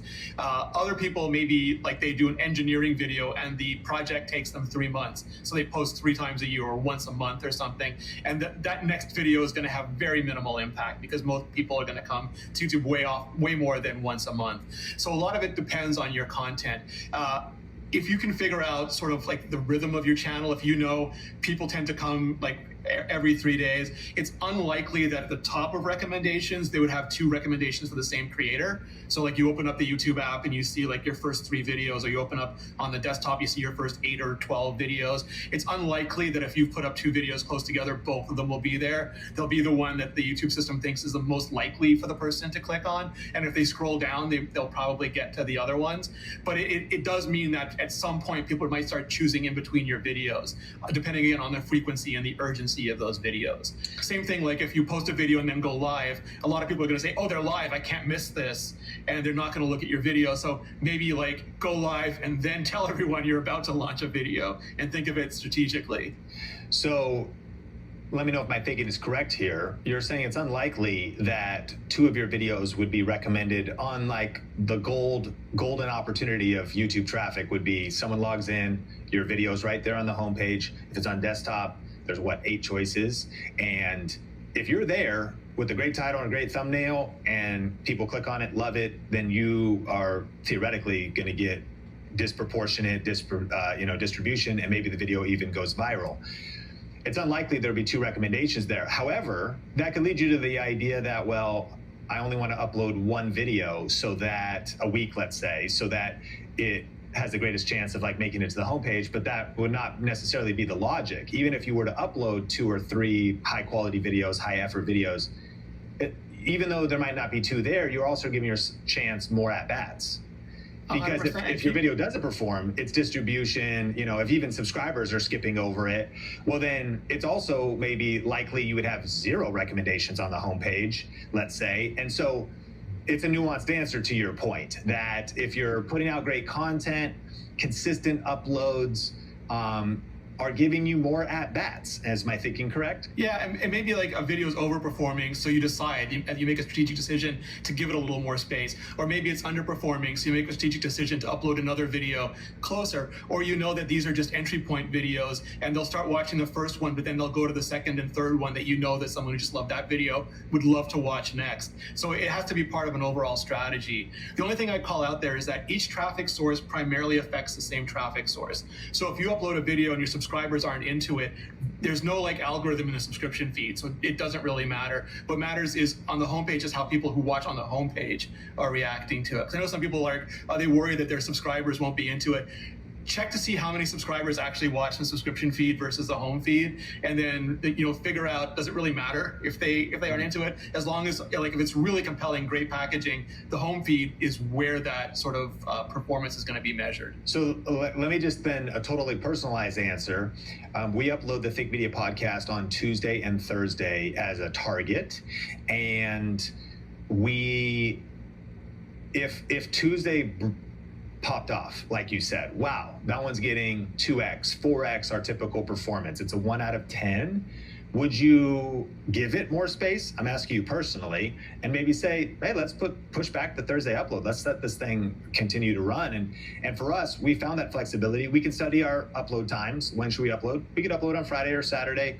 And actually, as far as how many of our viewers are online, it stays pretty consistent, and we would be paying attention to that as well. But if what would Renee do if you really had a breakout video on that Tuesday? Would you give it some space? Yeah, so like the way I'm gonna answer this is like there's 2 different like large categories of personality type. There's one personality type who really cares about the immediate performance of a video. If you are that type, it's easy to say don't, but if you are that type who like, I've launched a video, I'm sitting there, I'm waiting for it, I would give yourself a little space, like let that video perform as best as possible. But if you're somebody who uploads a video and then doesn't look at it for a week, you're like, whatever, system's gonna do what it's gonna do. We've found that over the course of a month, when you publish doesn't matter that much overall, because those views will accrue. Like maybe like you won't get 2 videos in the top spot of recommendations, but maybe like 2 days later that person comes back to YouTube and the other video is there. Like, because YouTube doesn't give up on videos, it keeps testing them. So if you're willing to like wait and you're not sort of like bound to the initial day's performance, I would just stick to your schedule and not worry about it too much.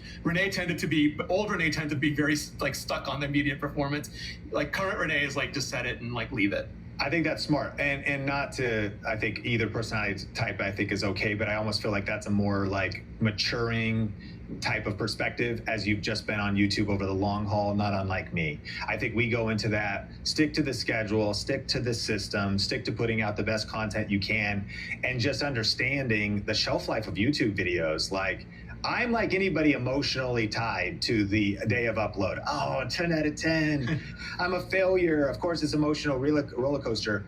But I have just learned, especially with our obsession at Think Media for ranking videos, that it's like, man, the first week or the first month, man, if you're especially creating evergreen types of content, videos could be getting views for weeks, months, and years to come. And 5 years later, if the video is still getting significant views per hour, you're not thinking back like, wait, was that a Tuesday or a Thursday? What was the upload time? Yeah. It's irrelevant, like ultimately, because the long game of YouTube on evergreen content sort of trumps all of this stuff. Absolutely.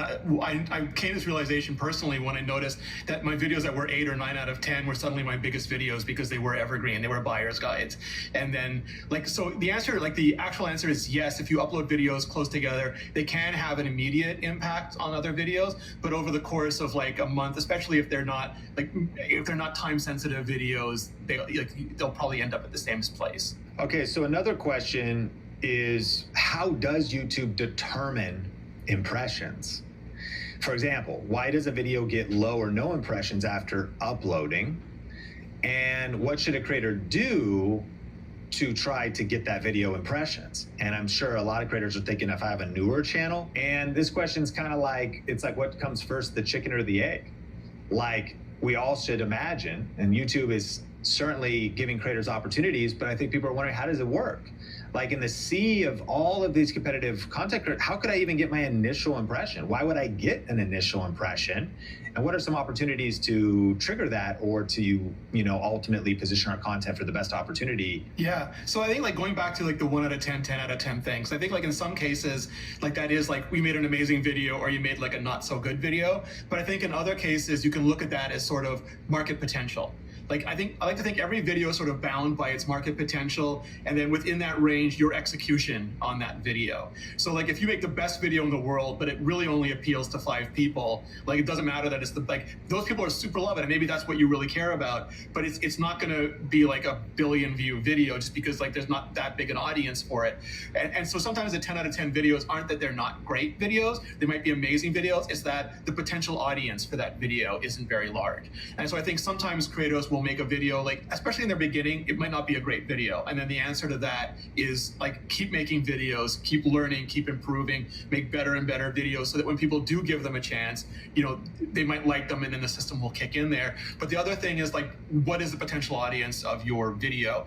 So a video might not be getting a lot of impressions, it might not be performing well. You can do things like updating the thumbnail, updating the title, put your title on the homepage, look away, look back. Is yours the thumbnail that your eyes click on? Because there's going to be a Sean Cannell video here, and there might be like huge challenge creator YouTuber video there, like other really popular video tech reviewer here. And like, did people even see your thumbnail? Like, it was on the page, but did they notice it, or were they too busy clicking on like the Sean Cannell video?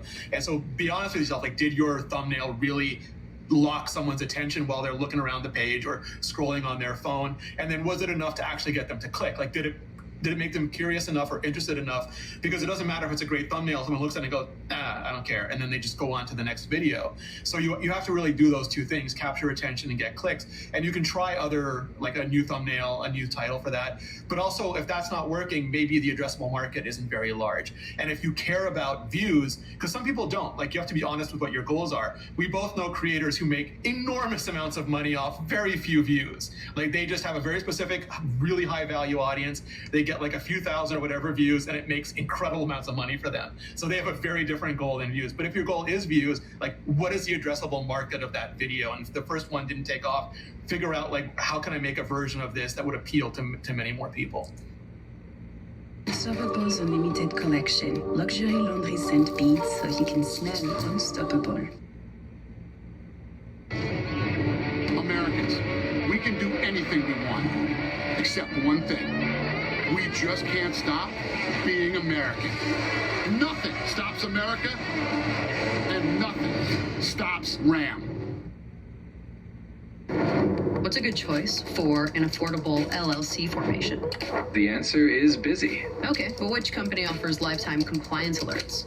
That would be Busy. And where can I get a free year of registered agent service? Once again, the best deal is definitely with Busy. Sounds like I should probably use Busy. I'd say that's definitely a great choice. Busy's got you covered. Start your business today for $0 plus a state fee. Learn more at busy.com. Tired of applying and never hearing back? Let's turn your resume from looking like this to looking like this. And you can do it under a minute thanks to Adobe Acrobat. First, upload your current resume in Adobe Acrobat. Then click Edit, where you can edit your resume without having to dig up the original file and go through extra steps. Make sure to add specific skills tailored to your job title and metrics to showcase impact. Because when you have all of these from this checklist on your resume, you're ready to get hired. Start your 7-day free trial today. And then also, it makes me think, especially when starting, there's an argument for Casey Neistat uploads a video. Somebody uses a software tool and says there's no tags and he left the description empty. Metadata doesn't matter. Then there's maybe this argument to where, yeah, but you're starting a channel from scratch and you're trying to let YouTube know what this video is about and tap into something that also is broad appeal. How do I start a new tech channel and compete with big other channels?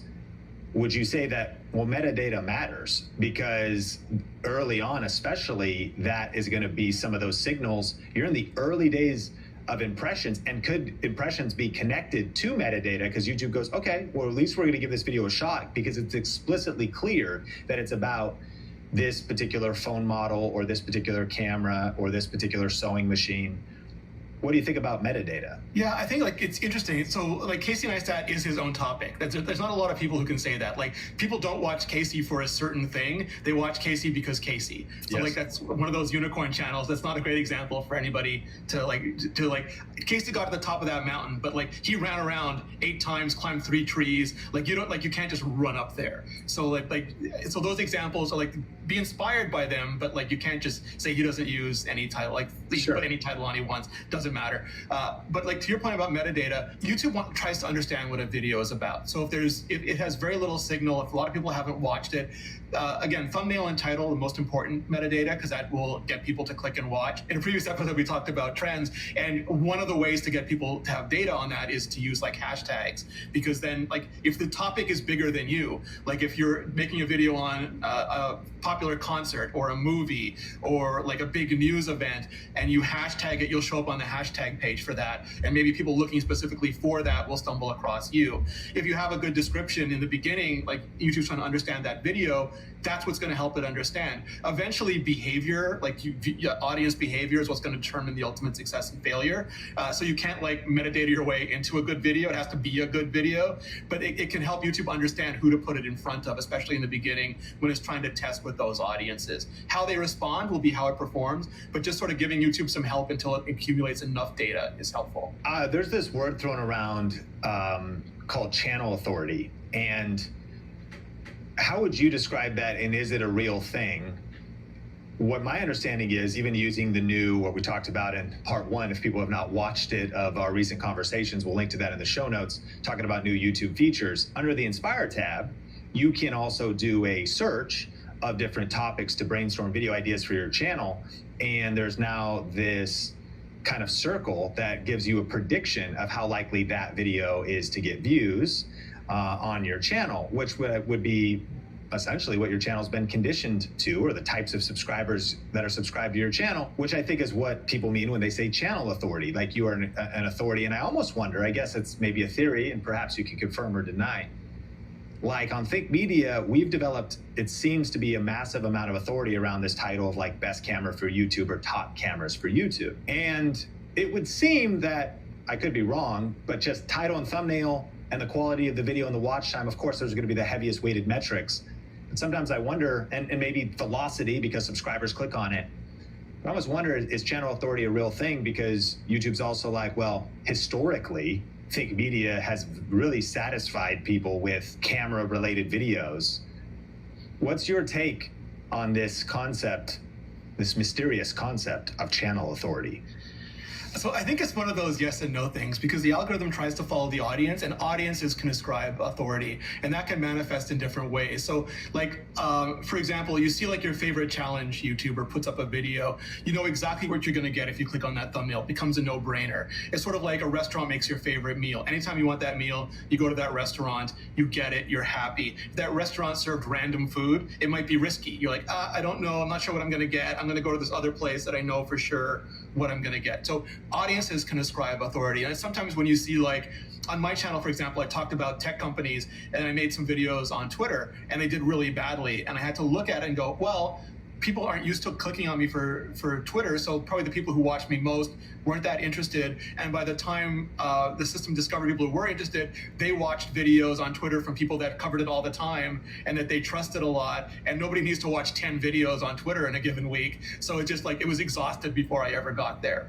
But on the same token, like you can make a random video and it'll go viral, and there's no, like, you don't have any authority on that video, but it was something people really wanted at that time, or didn't even know they wanted, or didn't have competition that was underserved. So I think that audiences can ascribe authority, but on the other hand, like you always have these endless opportunities to do things that maybe you don't have authority for, but there's like a unique moment where that video just really resonates with people and takes off under its own power. So under the Inspire tab, I mean, what YouTube is saying, if we brainstorm a topic and it says, yeah, this is probably going to be a peak topic for you, that's the Inspire tab giving us feedback of who our audience is. Correct? Yeah, it's sort of like the audience tab. You'll go there and you'll see which videos are bringing people back to your channel most often, but also which channels and videos people who watch you are also watching. And that can give you an idea of like, make more videos like those videos, or make videos of people who watch those videos would love to watch next. Or these are videos I'd never thought of, but I could do my own unique spin on because my audience is obviously interested in those things. And this is just like the next level of that. It's like, what are people watching here? What else are they watching? What do we think would be a really good fit for those people who are watching those videos? That's very interesting. So it's kind of an amalgamation of in a way, a black box of data from YouTube of a combination of factors. So leaning into that, especially when we only have so much energy, many of our listeners might be trying to make one video a week and trying to put out an excellent video a week is its own challenge. Even if you do it full time or you're working a 9-to-5 job, you know the challenge of that kind of consistency. Well, when you use that Inspire tab, you ultimately, if you publish a topic where YouTube predicts, and of course, it's always take it with a grain of salt, and the AI could be right or wrong, but if YouTube predicts that it's going to be very low interest from your channel versus the other one that's going to be peak interest from your channel and these other factors you're talking about, well, I'd prefer to do 4 peak interest as opposed to 4 low interest if I'm also trying to go full-time faster, if I'm trying to put out the videos with the highest potential reach, views. How would you address my thinking there? Do you ever wish that YouTube came with a cheat code? Well, it kind of does. It's called vidIQ, and it's packed with AI tools to help you grow your channel faster. Think of it like having a YouTube expert in your corner, giving you personalized tips and tricks to improve your videos so that ultimately you can get more views and subscribers. And the best part is you can try it out for 30 days for just $1. If you want to grab this offer, just go to vidiq.com/think or click the link in the show notes. All right, let's get back into the episode. Yeah, again, I think it depends on your goal. Like again, if your goal is like peak upper right views, then yeah, you want to lean into what is successful and give people more of what they love about you. I would again just stress that it's not meant to replace your creative strategy. It's meant like if you were hitting a brick wall or you have a creator block to give you ideas that you can riff off of. But you might also know that, hey, it doesn't think this is really good interest, but I've seen these XY things on other platforms or other ideas or in the news, and I just know there's a market for this. I would never not experiment just because you don't see something in a graph that gives you like a higher confidence level. I would always let the human win. I gotcha. And so just to close the loop, if you're listening to this, we're talking about if you go to your channel and you go to analytics, there's overview, content, audience, revenue, and inspiration. That inspiration tab has recently been updated and will help you get new ideas for your next video using generative AI. And it's more powerful than ever because it is, of course, connected to not just your channel. The information is being served up to you by YouTube, but as we said, there's an amalgamation of factors there that can give you an unfair advantage or just a fair playing field for coming up with your next best video idea. And so we're talking about the algorithm, and as we talk about that, there's a big question where people wonder, can channels die? And is there such a thing as a dead channel? One of the questions that came in says, well, if YouTube has just stopped giving impressions, is the channel dead forever? So one of the things I like most about YouTube is it really doesn't give up. Like I've seen videos where they get almost no views for a couple of years and then 6 million views over a weekend. And obviously that's like a huge outlier. But I don't think there's ever anything that's dead. Like there might be things that it would be less effort to start a new channel and build a fresh audience. But I don't think there's ever sort of an idea of dead. So like if you're going to be continuing on the same topic, I think you can invest in reviving that channel. Like again, like seeing what's fresh in the market, because YouTube is competitive. It's like anything else. Like the biggest, one of the analogies I love is the biggest media company in the world right now with the two biggest franchises in the world is having a real hard time pulling views, and there's no algorithm involved. Like they're having like a couple successful movies, successful TV shows, but a lot of the stuff isn't working, no algorithm. So like that audience affinity and audience match and like product market fit, all of these things applies whether there's an algorithm involved or not. And I think like if you're continuing with the same topic, see who else is doing that, what's fresh, what's working, because there's always new like people coming into a space. The audience changes over time. It's like you can't just keep doing the same thing over and over again and expecting not even like different results, but the same results, because everything does move forward. So I would just look at it, and if you're doing the same type, try those fresh ideas, experiment, see what resonates, lean into what works. If you're doing something different, like you might have some advantage if you think there's a big overlap with the existing audience or you have a lot of personal affinity on your channel. But otherwise, like you can experiment with new channels as well. Like just sign one up, start working with it. And sometimes it's just like there's less stress involved in that as well. So we've circled around this topic of impressions many times now, but I think this next part could be incredibly insightful as I think, creators want to wrap their head around, why did I get views? Why did this video do well? Why did this video not do well? And so one of the questions that came in said, okay, I'm making a video about a topic that is being talked about. So it's a trend, it's popular, and it has good click-through rate, and it has good average view duration, and it has good watch time, but the views slow down. So can you help us understand that sometimes our metrics might be incredible for us, and this is a football channel. So our metric, let's say it's getting a 10% click-through rate and it's holding there. And then it's like, man, the average view duration is also phenomenal, 8 minutes or something. And that's pretty good platform wide. Yet at some level, we're capping out, sort of like what videos cap out and why do they cap out? Is it our subscribers? They maybe hit kind of an algorithmic wall. Is there any other angle of explanation to kind of help us understand why this might happen? And Gatorade has the #1 proven electrolyte blend designed to hydrate better than water. Is it in you? You probably know Vistaprint for business cards, but did you know we print everything you need to brand your business? We print banners and signs that help you stand out, and must-have merch like tote bags, t-shirts, and hoodies. Right now, new customers can get 20% off with code NEW20, because if you need it, we print it at Vistaprint.com. Join millions growing their career with Coursera. Start learning today.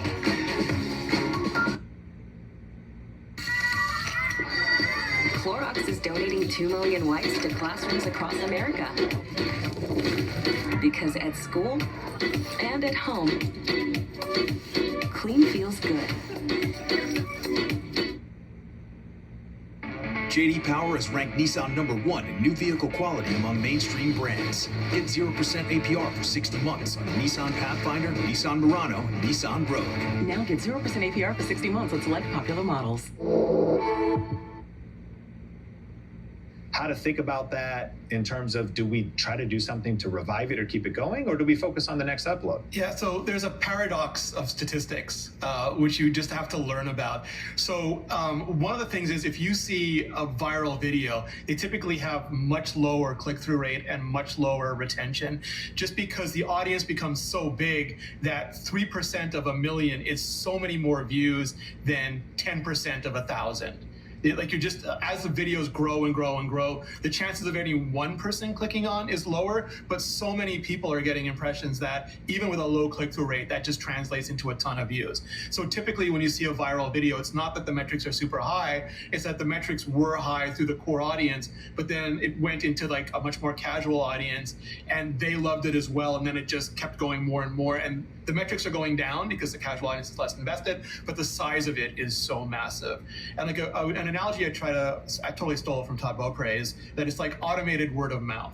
So let's say like I watch a video and I love it, and I know that you and 2 other people that, friends of mine, are really gonna love it too, so I recommend it to you, and you're like, not my cup of tea, but the other 2 people are like, you'd love this video. They tell 3 more friends, and they tell a bunch more friends, and they tell a bunch more friends. But it gets to a certain point where we've exhausted our friend circle. Everyone who is interested in it watched it or passed on it, and there's just nobody else that we can recommend it to, or we don't know anybody else to recommend it to. And that's when you'll typically see a video like launch, and YouTube is like, this person would like it, this person would like it. Oh, we've shown it to everybody we think would like the video, and they've either watched it or not, and then it tends to go back down. And you can make new friends. So like sometimes people will search and find a video, and we're like, oh, maybe this is a new audience here, or there'll be something in the news, or another big creator will make a video, and you'll be in suggested.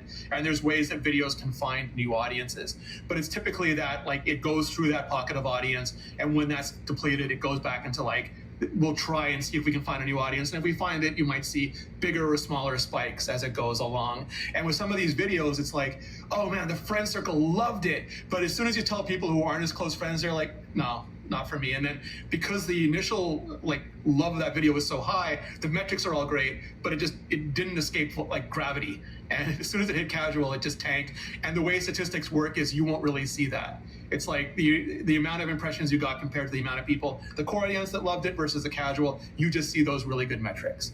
And you would expect to see those go down if it kept succeeding. It makes sense. And so, yeah, your subscribers loved it. The initial velocity was there. And I think for those who dive into their analytics, though, they have maybe visibly seen that all of a sudden it was like getting this many views per hour, and then the drop seems dramatic. One of the possibilities of what has happened there, probably one of the most common possibilities, is it was really being consumed to a core audience. I've also heard it explained as circles. You may have just said that. So it's, yes, it reaches that first circle and then it tests it on the wider circle, and viral could be the circle has gotten so broad, but every time you stepped into that next circle, it hits a wall, and it's like, oh, the interest there, the view duration there, the click-through rate there is not the same, and thus algorithmically it's like, whoa, why did YouTube just stop giving me impressions? Well, it's not about your video, it's not trying to push your video, it's trying to satisfy viewers. And as it actually hit, and that's essentially the wall.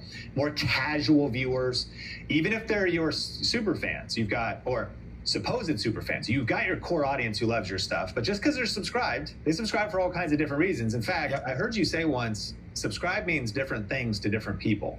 Explain that.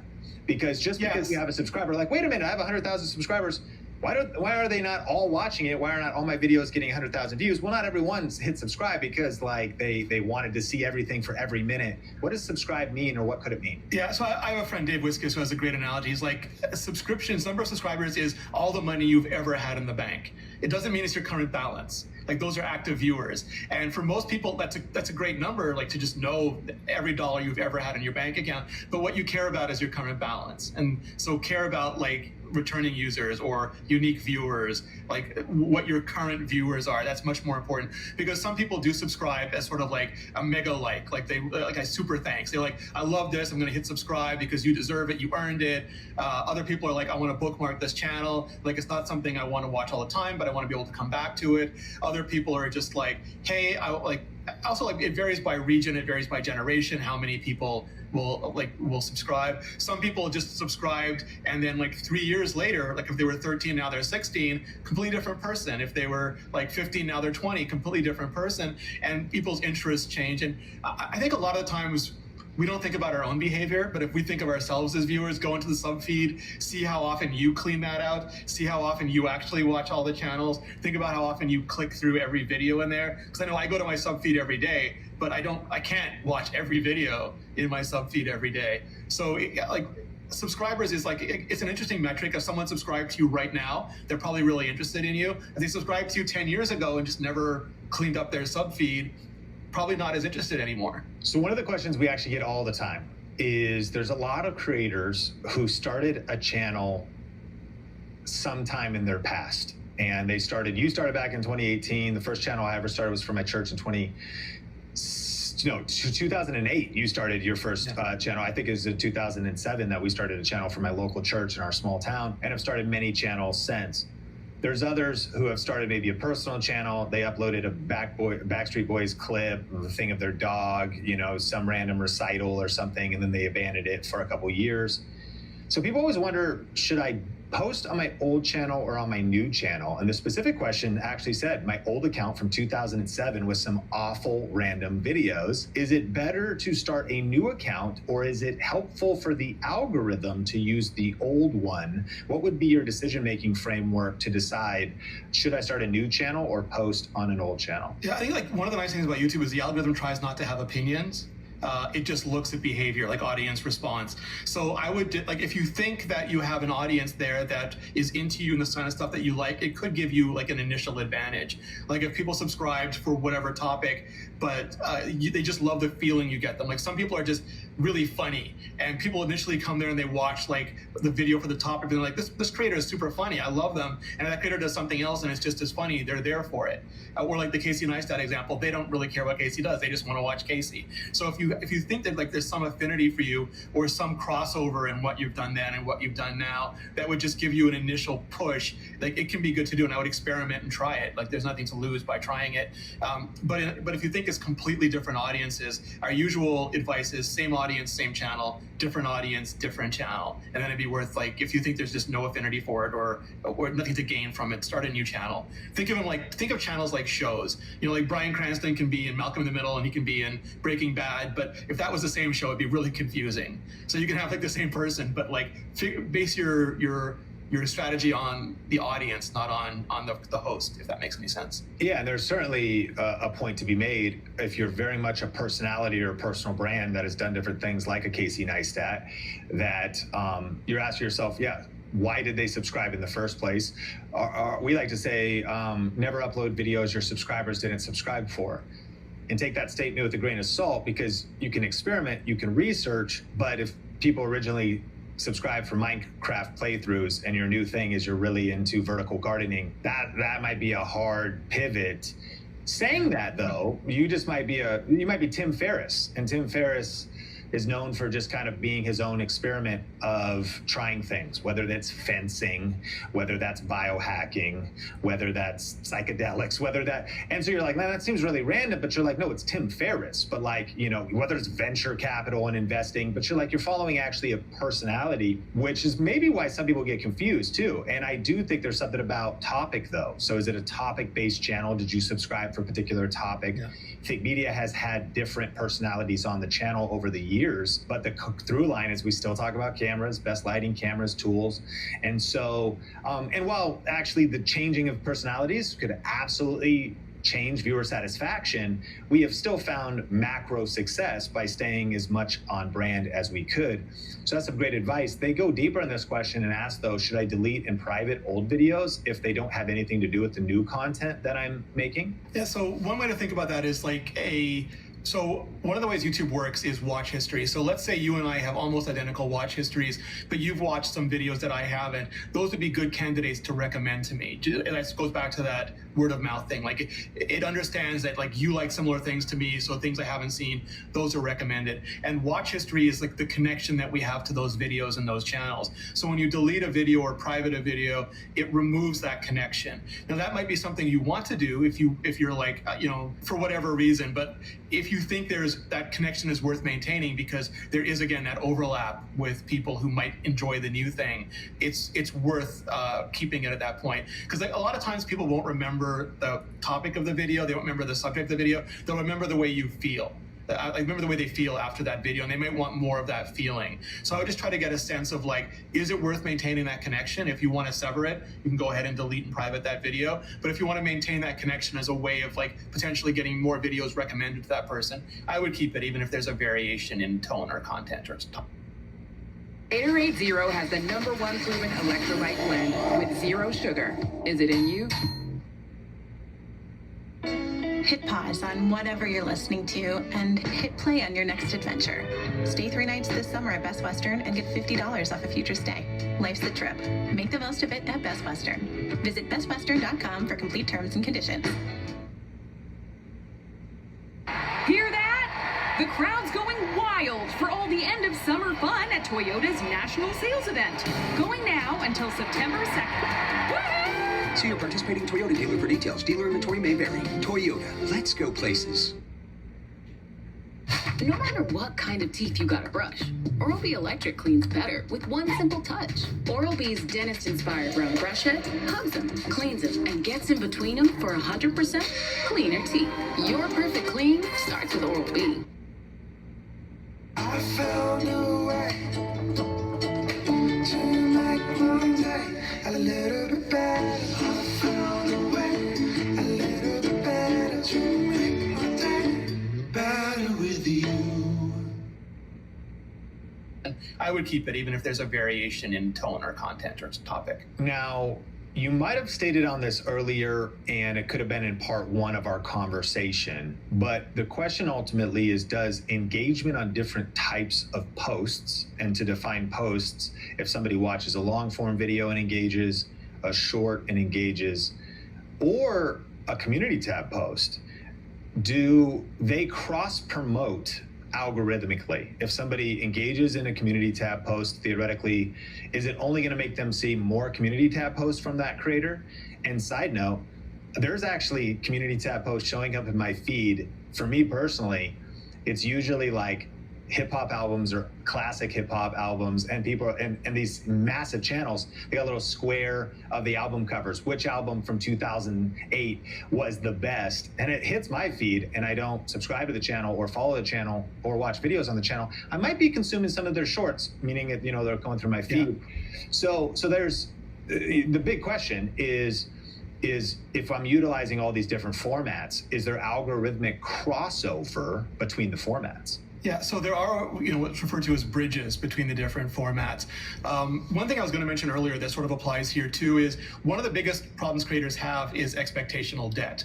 So it goes to everything. Like if I make a video with very small appeal and it gets 10 out of 10, I might be devastated, even though there was no way that there was a big enough market for that video to get any more than that. And I didn't adjust my expectation. Like when I made videos about iPhone reviews, they were enormous. When I made videos about accessibility, they got very small views, but I knew that it was important.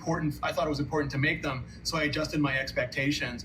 This is similar to that. Some people, for example, if you're making long form and shorts, some people only watch shorts. They only want to watch short form video. Some people only watch certain topics on shorts. Like personally, I can watch a dancing short, but I wouldn't watch 10 minutes of dancing. Not that dancing isn't amazing, it's just like I prefer to watch other long form content, so I'll watch that in shorts. I wouldn't watch it in long form. So those parts of the audience, even though if they watch a lot of your shorts, we might recommend, or YouTube might recommend the long form video, they're just not inclined to watch it because they don't watch long form or they don't watch those topics on long form. There are people who do watch both though. So if they engage a lot with shorts, we can test recommending the long form videos as well. Whether they go across or not, it's a different story. You can also put that like related video link on your short. We found like creators who just put the link there will say like it doesn't work, but we found a lot of creators who like who know like their audience is there for a feeling and they do it very intentionally and purposefully, and they'll say like, hey, for the rest of this, click the link right here, maybe pop up a thumbnail of what the video looks like. They have a lot more success in moving people over. The most important thing is like, think like the viewer. No viewer is gonna watch something because you want them to. They're only gonna watch it or engage because they want to. So it's our job as a creator to make them want to, or to get them excited about wanting to do it. Whether that's moving from a post to a short to a long to a live. We've gotta make like a call to action and then reward them for taking that action. And that's what builds sort of cross-format affinity. That's genius. And actually I want to mention a video we'll we'll link to in the show notes or an episode with the content strategist for Dave Ramsey, who has multiple channels, multiple personalities, multiple kind of a whole media empire. And he taught the 3-pillar strategy and how they do shorts and how I think it 10x'd their long form views, but they did it in a very particular way. To your point, it wasn't just accidental, it wasn't just throwing out a link, but they were very thoughtful and structured. And that is one of people's favorite episodes. So make sure to check that out later, and we'll link that up in the show notes. The last part of this question, though, is also, how are engagement metrics weighted on these different content types? And let me just isolate that to Community tab. I'm assuming, and you can confirm for me, that like other social media platforms, even just dwell time is being registered by YouTube. If I stop on a Community tab post and read it, even if I don't click like, I'm imagining YouTube is like, well, that's time on platform looking at the post. Is that true? Well, you can click with attention. It's like people will ask us if someone is on their phone and they pause on a thumbnail and it starts to play, does that count as a view? And if they watch for long enough, they basically clicked with attention instead of clicking with their finger. So that will count as a view. So yeah, like if you started, like if we feel, or YouTube feels that you're giving attention to that thing, it does count as giving attention to that thing. It's just hard to put a number on things because there's so many different signals and all of them are very dependent on other signals. So, but in the large scheme of things, everything else being equal, whatever is not equal will win. So if you're doing a lot of something, that's going to count more than if you're doing a very little of something. Interesting. So yeah, I mean, again, I will see Community tab post. Maybe it's a poll, I'll vote. Maybe it's a poll or text or a carousel, I'll swipe. I don't necessarily click like or dislike. Just as a personal anecdote, I don't know if I've ever clicked dislike in my life. I think I've either just clicked like. I haven't either. Yeah, I think I've either just clicked like or done nothing. But it is a way to tune though. Because there is personalization and ranking. If there are videos where you like the topic in general, but you don't like that specific kind of video, you can use the dislike button to sort of tune the recommendation engine to show you less of the videos you don't like, and the like button to show like more of the videos you do. So you can use that for personalized tuning. Yeah, and would that be? Would it be accurate to say you're kind of up prioritizing or down prioritizing? You're still subscribed to the creator. Yeah. You don't unsubscribe from the creator. You've proven in your watch time you like the creator, but you might down prioritize perhaps a topic, and then algorithmically YouTube is like, okay, we're taking that information into account for what we'll show you in the future. Yeah, it's not really like subscribing is like another signal, so like it's not the entire picture, but it's more like. You're just you saw like this topic, like you generally like this topic of videos. You may not particularly like this version of that topic, this subtopic, the way this creator presents. Like it's just a signal to less of this and more of the other thing. Okay, so as we're talking about the algorithm, a lot of people listening to this are juggling a 9 to 5. They maybe have aspirations to be a part-time or full-time creator. Maybe they love the side hustle, but regardless, whether it's family, whether it's kids, juggling it all. In fact, an individual in full-time ministry is working on a family travel channel and ask the question, how do I maintain growth when I'm not able to produce as much content as others? Would love your advice related to that, because if we're talking about the algorithm, I think we could feel like, man, competing with somebody that is able to produce more content than me is so difficult. But if you are in a situation where you had limited time and you can't post as much as the full-timers, what would your strategy be? So I think like everyone as an individual is going to have pluses and minuses, and maybe not even pluses and minuses, but they'll have circumstances. And there might be people who have a lot of time, but they've never learned to edit or to film. They don't know how to frame themselves. So like that's just a skill they've got to work on. Other people might not have as much time to post. But we've seen across YouTube in general that there is no one way to succeed. One of my favorite examples is like Nile Red. I think he posts like 2 or 3 videos a year. They're 45-minute long chemistry videos where he transforms cotton balls into cotton candy or something, and like 20 million people watch them over the course of the year. Like they're just like ridiculous. And like some people might think, well, posting 2 or 3 times a year, there's no way that they're gonna get traction. And like he's not like over the top. He's just standing there in his lab coat, talking very lo-fi, and people just really love the content. So I think like and it again depends on what your goals are, because like people can have different goals for their channel. But if their channel is like maximum growth possible, I would just lean into what you can do. Like if it does take longer, try to like spend whatever time you can like watching your videos or researching how things work. So when you do make the videos that you can make, you give yourself the best opportunity with each of those videos. Yeah, and I love that example you used of if you make like fewer high quality videos, which could be subjective. And at the start, you're maybe still learning your skills. But essentially, a ranked video on YouTube, whether it continues to be suggested or whether it continues to be discovered in search, can be your pathway when time is limited to growing your channel. Then essentially, it could be growing your channel passively while you're working, while you're doing your job, while you're working in ministry, whatever it is you're doing. And that was my story as well. Like, I really focused on how do I make evergreen content that ranks in search and suggested, so that when it was a side hustle, it just took me one step closer every upload, hopefully. And it wasn't every upload, because not every video continued to get views. But, you know, as I focused on that, it was my step-by-step process to going full-time on YouTube.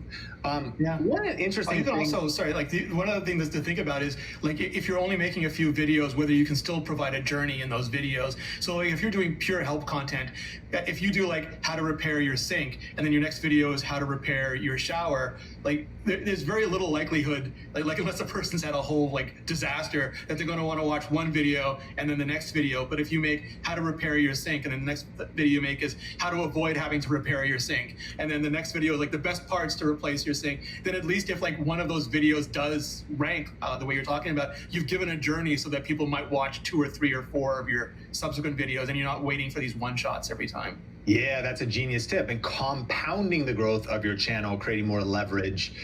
Now, one of the things that kind of is one of the oldest YouTube features, and very rarely is talked about, but when people upload their videos, they sometimes get stumped, is YouTube categories. Like, do categories matter? What are the best practices for categorizing content? And if we take this to the top of the conversation, algorithm impressions, can getting my category right at least give me, even if it's minimal, a little bit more metadata or information for my video to perform well? Yeah, so like it's one of those things where like aside from title and thumbnail, there's very little metadata that's going to mean a lot long term, but you want to choose what's most accurate for you. I wouldn't spend a lot of time worrying about it, especially if it's not like some people worry it's not 100% accurate. Pick the best one you can, and that again, like if you, especially if you're brand new and there's very little information about you, it does help YouTube initially understand it. But I wouldn't like devote like, a lot. I would devote time to making better videos and not worrying too much about that. I got you. The specific question too said, actually, how do I best categorize faith content if I'm doing like a Bible study? Is it under education,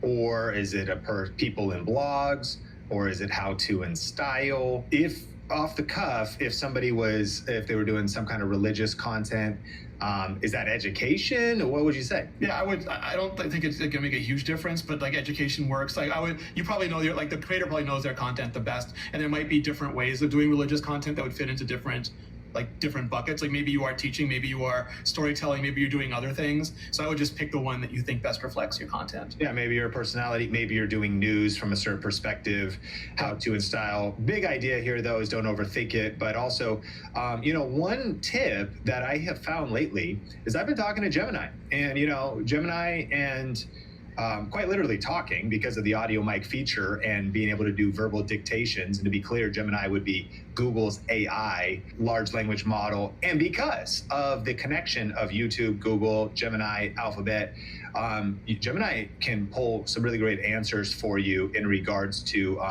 if you were to ask about YouTube categories, it could explain what each one means and things like that. So definitely a tool to consider looking into. At part 1 of our conversation, you mentioned YouTube Premieres. That's another one people wonder about. And sometimes people fall into patterns and habits. In fact, I had a question recently where someone's like, we've been premiering our videos for the last 5 years. It was like a travel channel couple, and they were like, and we always do premieres, and we are exhausted. This was the comment. They were like, we're always showing up, because they treated the premiere as someplace they would be in the comments, and they were like, is it okay for us to either stop doing premieres, and is it going to kill our channel? And should we do premieres if it's really, like you said, it's a red carpet in the last episode. It's like a red carpet premiere. The big idea is that you're there to hang out with viewers for the first viewing and be in chat. I see some channels that just schedule and premiere it. They're not there. That's the way they upload. So is there a best practice? Is there an algorithmic advantage to using this feature? Or... Every bottle of McCormick is flavor sealed. For fresh flavor, everyone notices. and keep our enamel for a lifetime if a patient takes the proper preventive measures. I choose new clinical enamel strength because there's clinical evidence to support that it does strengthen the enamel. Pronamel clinical enamel strength does a really good job of adding that extra protection to the enamel. Make magic all day, all day. Can't stay away. Make magic.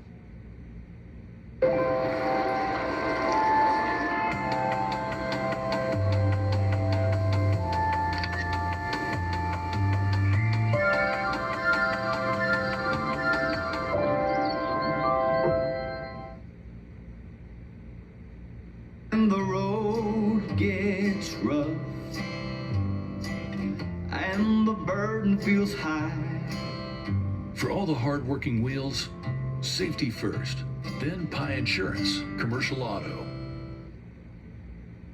A rhythmic advantage to using this feature, or is it not that big a deal? Yeah, I think this is one of those things where like the algorithm shouldn't have opinions because it shouldn't punish creator. Like there should never be an idea of like algorithmic punishment. I know everybody thinks the algorithm is out to punish them, and we all take these things very personally. But that would just not be good. Like let's say like your next video is going to be the most popular video in the history of YouTube, and there was some weird algorithmic punishment or like oh, they didn't premiere it, therefore we're not going to like. That's in nobody's best interest. It's in everybody's best interest that every video have every chance for every bit of potential that it could ever have. So like everyone is aligned on like videos should succeed, sort of like on their merits, sort of regardless of the specific tools or methods or however people want to put them up. So I would say like, and also prioritize mental health and longevity above everything else. So like even if there was like some like audience expectation for like premieres and it just didn't fit your lifestyle anymore, prioritize being here for the long haul, like being able to make those videos. And maybe that's not premiering at all anymore. Maybe it's saying I'm only going to premiere the first video when I'm in a new country, and that's going to be like an extra special event, and people will be even more excited for it because it's like less common now. It's more of a rare occurrence. So I would like think about it more in terms of like the creator's longevity, and then give your audience a reason to support you in doing it. I love that. Okay, and then I think this might be our final question. Hashtags. You brought up hashtags earlier, that if you're a newer channel and you wanted to reinforce your video to get some impressions related to good metadata, that jumping on a trend related to hashtags could be powerful. I think I've seen confusion where people go, wait a minute, is tags hashtags? I'm like, no, two different things. And some people maybe don't use hashtags at all, or maybe they're putting extra weight on them. What are hashtags? How do they work? And then how is it best to think about them strategically as how they could actually help creators maybe trigger impressions, trigger the algorithm, get views, and what weight does that carry? Yeah, so the way I would think about these things in general is like try to spend all of your time making great videos, because like there's nothing else that is as impactful as making great videos, and that just means videos that your audience are gonna want to like click on, watch to completion, and hopefully watch another video. Everything else is sort of taking your time away from that. So think about it that way, and then spend that other time, like invest that other time accordingly. And hashtags, like it depends on the size of the creator. Like if you're an enormous creator, you still might want to, and you go to a concert, you still might want to use a hashtag. What hashtags do, to actually answer your question, is it puts like an active link for that hashtag on a video. So if people click on that link, they'll go to like a hashtag page and they'll see other videos that use that same hashtag. Or if someone is already interested in that event and they go to that page, they might have watched somebody else's video and come onto that page and seen your video. So what you're banking on is that the interest in the trend or the topic is much greater than your like organic potential audience. It's like this concert or this movie premiere or this natural event was so much attention that when people go there, I want my video to be in front of them. If you think you are way bigger than the hashtag, then instead of somebody maybe watching your video next, they might go to the hashtag page and watch somebody else's video next, which like just selfishly isn't as good for you. So I would like, again, be like super strategic about it and think like, is this a potential for me to get my video in front of a bigger, larger, different audience? And is that something I care about? And then if it is, like especially if it's like a mega concert or trend or something, might be worth putting that hashtag there, especially like if it's just like mega, like blockbuster movie premiere, huge concert event, one of those things. could be worth it for you to be there. Otherwise, I would also be like strategic about that as well. I would love if you thought about my thinking on this. It makes total sense that if appropriate and you were typing into something like people are just looking as an event is happening, and maybe it is a release of a new product, or even you from home covering the news. I have gone to CES, Consumer Electronics Show in Vegas, for probably over a decade. And so around when something like that's happening, there's people who just kind of like want the feed. They want everything related to it, and they might go to the hashtag page. Great. The way I like to think about it, though, is I also realize the problem with those clickable links, and I think you kind of just said this, is someone might accidentally click that, or click that intentionally, leave your video, and then on that page, you're nowhere to be found. So it ultimately leads away from your channel. The way I like to use hashtags is actually more for personal organization.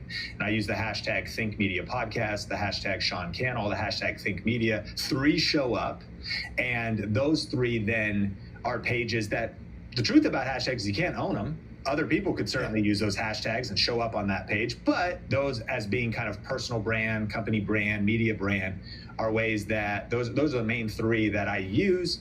Other creators on Think Media, we might use their names, so then as a way to categorize and go deeper in them, plus Think Media or whatever it is. What is your thoughts on using them for organization and branding like I do? Yeah, I think that's great. I would always want to click through and just see what other videos are there, to your point, because you can't really own them. And you might think this is great, like there's no one here, it's just me, or I don't mind that the other people are here, or no, I don't want anything to do with like the other videos that are on here. So I would just do that like as like a periodic check to see what's on there. But yeah, then I think it's great. It's a way for people to find more of your videos on a topic they've already expressed interest in. Yeah, that's a great point. And that's why, you might think your channel name or your brand name is your channel name or brand name, and then you click through and see, oh, whoa, there's somebody else, or this is some weird trend, different industry or something. You're like, wow, there's a bunch happening here. So the big piece of advice, make sure to click through and just check, see what's there, and then make an educated decision. I think the one other interesting thing about this is that it's as many as 3 hashtags is maximum that'll show up there. But I also noticed that it's overridden, like on our Think Media podcast, because we always add these episodes to the playlist, which means they get distributed on YouTube Music and our proper podcast on YouTube. That playlist link overrides the hashtag, and there's other things that override that section. I suppose the user interface on YouTube could change over time, but am I thinking about that correctly in my description as well? I think I'd have to double check that, because it shows up in different places on different surfaces and different experiments. And YouTube also runs experiments for different places,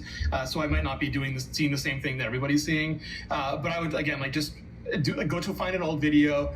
Put the hashtags in, see where they are, experiment, see how it changes, see what works best for you, and then put those on your if they works, put that on your more recent videos. Yeah, that's a great point. And at this exact moment, I see my views, I see the date of upload, and then I see the Think Media Podcast, Unfiltered YouTube Tips with Sean Cannell. The playlist would override that.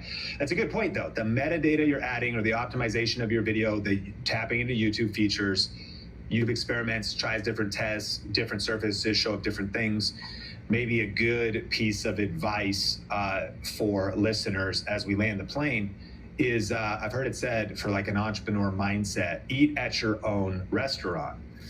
Yeah. Take some time to experience your own content, to click around in your own description, to see how once you start posting YouTube links in your description is now like a really cool YouTube logo and the title. Sometimes if you copy paste over description stuff, it's truncated in the public facing thing, and now the link's dead. Eat at your own restaurant. Go look at where your hashtags are leading, if you're even using them, and get really familiar with also the new YouTube features, which if you haven't listened to our first episode where we actually talked about so many new YouTube features and updates that creators can leverage in the actual experience of YouTube. The future is bright on YouTube. It's exciting to see what's coming down the road. And Renee, I really appreciate you spending now like equivalent of 2 hours together, just going super deep in algorithms, super deep in new features. You've added so much value and so much respect and appreciation for you taking the time to add value to our community. It means the world. If people want to connect with you, follow you, Oh man, I appreciate it. And if they want to connect with you, follow you, and some of the other ways they can stay plugged into YouTube News, where can they find you? I'm at YouTube Liaison pretty much everywhere. So whatever your favorite platforms are, go to YouTube at YouTube Liaison. I'll be there. Also, Creator Insider. We have podcasts with YouTube executives that try to go even deeper on a lot of these topics. Their areas of specialty. Fig Media Podcast. Subscribe, like, share, rate, review wherever you watch or listen. My name is Sean Cannell, your guide to building a profitable channel. Thanks so much for joining us today, and I can't wait to connect with you in a future episode of the Think Media Podcast.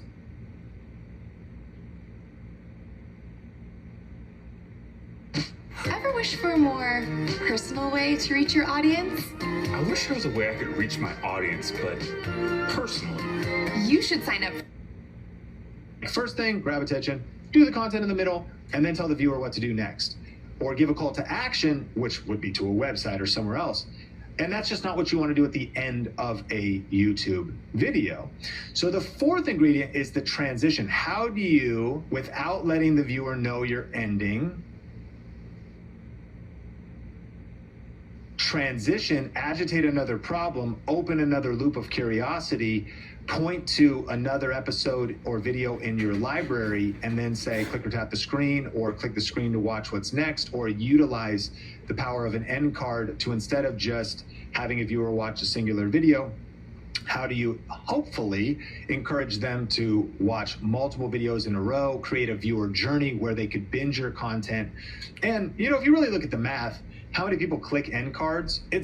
People are going to jump on their own. They're going to go where they want next. It's not a ton, but I've seen that many people don't even get any clicks, or very few, and maybe get 1%. And you can look at this in your analytics. If you could raise that up to 5 or 10%, which we've done, that's wild. And then you multiply that by, you know, of course, I think media, we have videos with 100,000 views. I think we have over 40 or 50 videos now with 1 to 10 million views. Well, 10 million views, 10% of people, that's a million people clicked your end card if you got it to 10%. So how many people, again, many people might just jump off. They liked your one video, but you want to intentionally, strategically transition people to another video. That's step 4. So if you take it back to content, the reason I'm mentioning the CTA is that people then wonder, and from entertainment, maybe not as much, but of course in education, but then when do I let them know about my thing? Or when do I tell them about my website? Or when do I tell people about what I have to offer? My argument is that the content in the middle, either maybe you don't include it. Not every video has to have a call to action, in the sense that you got to go to a website or go do something, and not every creator is building an email list, although every creator should be thinking about building an email list, in my opinion. That's where you would include it. You'd actually include it somewhere in the middle of the video, and I think that's probably a conversation for another day. So if we land the plane on the content, it's probably a part 2 episode, because there's just so much here. I mean, now we're in the bulk of the video. If I thought about one word that sums it up, it would be structure. Is that there is structure to your content. This is why 100% of people listening to this can get more views on their next video if they just have better structure. You're an entertainment channel. Stories have a beginning, middle, and end. There's a structure to it. Even better, they have like rising conflict. They have some resolution. They might have multiple conflicts. It's kind of like the advanced level of this is hooks aren't just at the beginning of the video. You might rehook multiple times. I think the Mr. Beast culture for it is a continuance of raising the stakes. And the way to understand this is there's a premise at the beginning of the video, like 100 old people versus 100 young people. And then mid-video, it's like, and now there's 100 dogs introduced into it as well. That's what? And then it's like, and now we're not just giving away $1 million. We're actually going to give away $5 million, but it's introduced later. So you're about to jump off, and there's like these multiple. Well, that's Mr. Beast. I can't do that. Yes, you can. You could just think about the structure. What are the different plot points that are happening in your video? And if it's as simple as an Excel tutorial, it's thinking about the structure. Is it logical? Is it linear?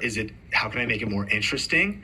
How can I make it more engaging the viewer to where when it might get boring, people need to be themselves, and not everyone's going to inject hip-hop lyrics or Simon and Garfunkel, but that's the kind of stuff that makes a boring Excel training a little bit more interesting. maybe there's some references, some humor, some dry humor. Maybe it's not humor. Maybe it's just kind of a reset of attention. Maybe it's a metaphor.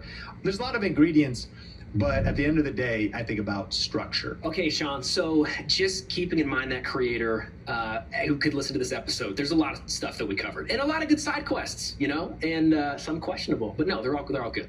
Thinking through their next video. All right, so someone's gonna put this down, next upload's on the way. It could be overwhelming to think about all 4 of these parts. Okay, the big idea, that's important. Okay, the hook is important as well. Well, they're all important. There's 4 ingredients. Would it be safe to say, to try to enable the best output forward, just focus on, for your next video, your big idea and your hook.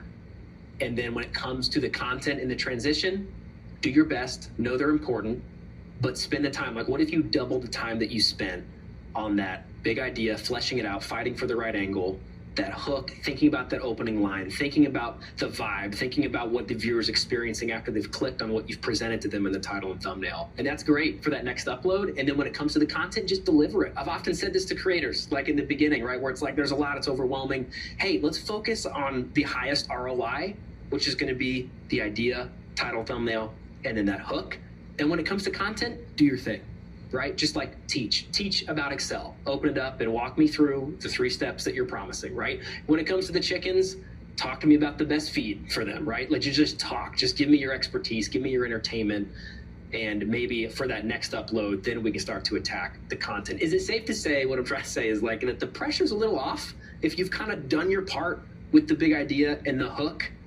When it comes time to the content, you can try kind of do your best with it and try to get better at that each time. 100%. And I want to just remove pressure. The power of listening to an episode like this and, continuing to listen to content like this and being subscribed is, we're learning, we're leveling up, we're challenging our thinking, but this is a lot. I've got peak empathy. It's you've been doing this for years. I've been doing this for years. And we've been just focused on getting 1% better. One of our core values at Think Media is the pursuit of mastery, which is also, it's a pursuit. And perfectionism is an enemy too. Being stressed of getting everything perfect leads to paralysis. But taking action, taking massive imperfect action. And I also like what you said, if you doubled your time, because Nathan, a lot of times people might spend 1 minute on thinking about the idea for the next video. So guess what? We're asking you to take 2 minutes this next week. Double your time to take a whole nother minute to review. Maybe more practically, maybe you plan out your video for about 5 minutes. You'd be shocked that if you spent 10, how much of a difference that could make. And then yes, I would agree with you. If you lock in step 1, just the big idea, and you lock in your title, if we kind of end where we started and we think about, if you're just doing chickens, how many different angles could you do on that? You could say the chicken coop glow up. You won't believe the before, or 5 things I do differently on my chicken coop, DIY mistakes to avoid. Back to big idea. To me, that's it just took an idea, chicken coop update, to a big idea, a better idea. 5 things I do differently on my chicken coop, DIY mistakes to avoid, and then thinking maybe about the hook. Hey, in this video, I've made so many mistakes when it comes to raising chickens. I've been doing it for the last 5 years. I've learned a lot of lessons, and I kind of just want to go through 5 ideas I wrote down of my chicken coop that I want to avoid. That's it. Yeah, totally. Then go through the ideas, just freestyle. But locking that in sets a direction that'll make your content that much more easy to follow. That is the structure. By defining that the angle and the title and the idea is the 5 things I do differently on my chicken coop, the DIY mistakes to avoid, you've given yourself confidence and clarity and structure for what the video could become. And so no, you don't need to then sit down and be what is the raising conflict and the introduction of the villain and a protagonist and antagonist that comes at minute 3 for my chicken. Those are cool thoughts, but speed is helpful. And so when you also think about, that's a good title that I would click on for somebody that wants that promise and that result. That's strong. That is something that I could just chicken scratch, no pun intended, write down the 5 mistakes because they just come to me naturally because it's something I'm living. But I spent more time, to your point, yes, back where we started. What's the angle? What's the topic? How are we going to title that? What's the thumbnail that could be interesting? And then what am I saying right up front to just let people know that that's what they're about to learn? And you're talking to also just friends on the internet. You're looking at the camera lens, you're talking to one friend like you were sitting down to have coffee or the sweet tea on your porch, talking about chickens. And just being like, yeah, you know, I made some mistakes over the years. I mean, a couple things that come to mind. Number one, number two, number three. And then being thoughtful. And then it's like at the end of your video, you just maybe know ahead of time, you make sure you record and you're like, no, I hope you enjoyed this video. Click subscribe for more stuff from Anderson Farms, where we're just talking all about homesteading and our farm life. And, you know, recently we redid our whole approach to how we're dealing with the cows. Or recently we just redid our whole thing of how we're dealing with the garden. Click or tap the screen if you want to watch that. Then you would have just hit the perfect video recipe. You defined the big idea, you thought about your hook, you delivered on the content, you gave a transition to another video on a simple level. If you use the recipe, it'll work for you. And then our encouragement is it's kind of just like cooking, and stay in the kitchen and don't quit. Personally, I'm trying to get better at cooking, and there's been times I've cooked the chicken. Personally, when you're having friends over and you're barbecuing and you want to cook the perfect steak, but you got into a conversation and you forgot, and now your family is about ready to excommunicate you because they like medium rare, but it's not only cooked all the way through, it is a brick. That steak is like rubber. That's frustrating, you know, but you gave it a shot. You cooked a meal. You put it out there. People ate it. You lost a few family members. You're repairing those relationships in therapy, but stay in the kitchen. Keep cooking. Keep posting new videos and keep getting 1% better with every upload. Even if you don't nail the recipe perfectly, by just having a framework and some structure, you can make changes and improvements over time. That's why we like to say small tweaks lead to giant peaks. There it is. That's your battle plan, small creators. Go forth, think about these things, take it one video at a time, 1% better with every single upload. If you got value today, hey, like, share, rate, review, wherever you watch or listen. This is the Think Media Podcast. I'm Nathan Eswine, and I can't wait to connect with you in a future episode.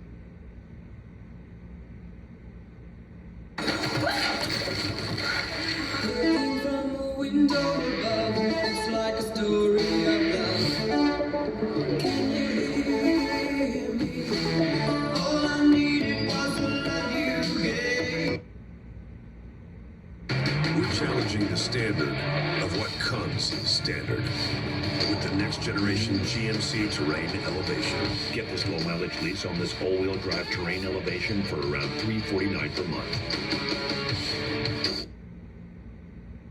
Our 2.9 billion monthly active users on YouTube. 51% of home buyers use YouTube as their #1 search destination. And so the opportunity internationally for real estate pros is massive. You have to start before you're ready. Business professionals that are building a personal brand and making more money, they start before they're ready. We're gonna be talking about a simple YouTube formula to get real estate leads 24/7. Let's dive into part number 1, the no stress tech setup. I wanna give you 3 video ideas that generate leads 24/7. Hey, my name is Sean Cannell, and I'm so excited to talk for a few minutes about social media and YouTube. But I just want to say, it is such an honor to be standing on this stage today. You know, I read a book years ago called The One Thing. Has anybody ever read that book?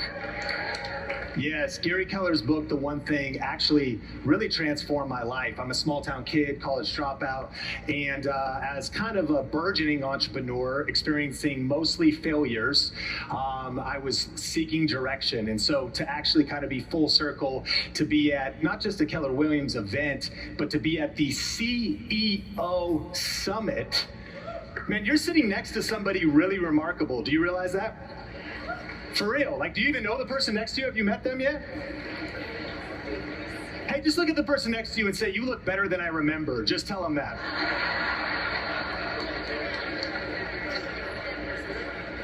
Look at the person on the other side and say, at least you're here. I mean, at least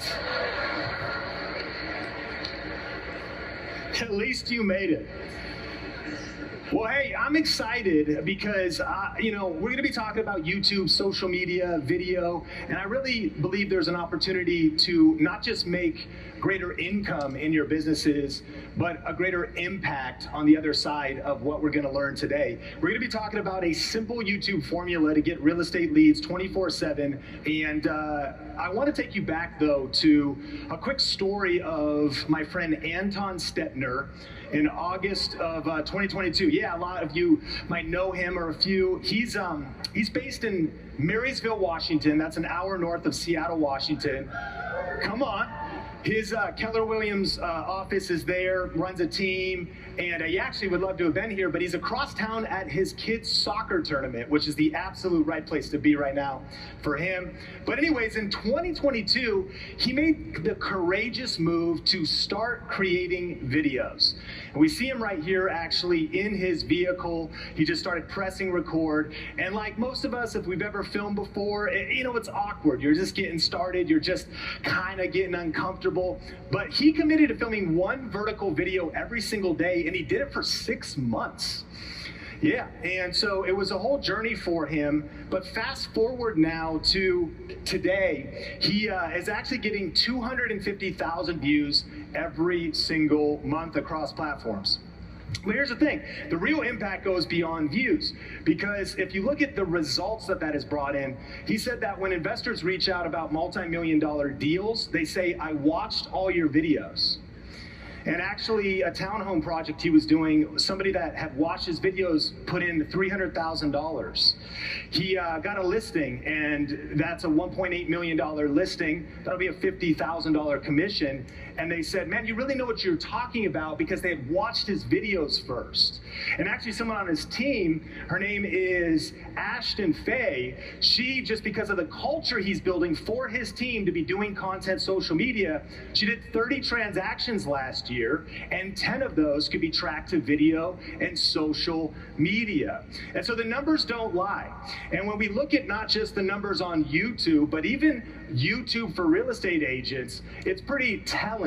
Now in 2025, there are 2.9 billion monthly active users on YouTube. Wow.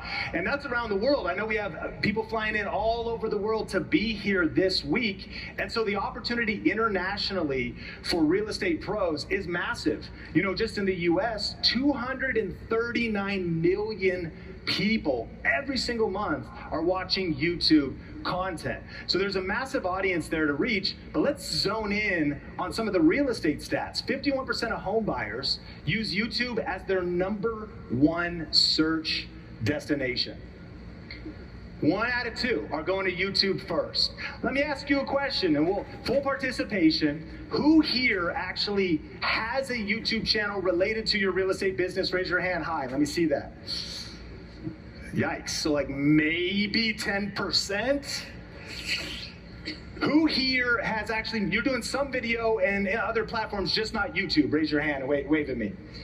Okay, also, okay, great. So the opportunity on YouTube, in fact, we'll see in a few seconds, is massive, because even though 1 out of 2 people are wanting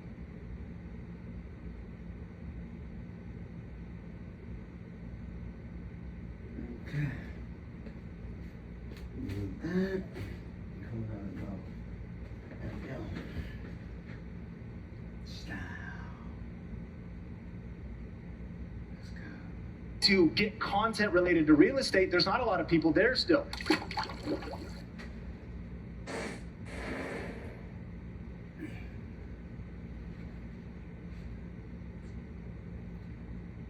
me see, where can we go?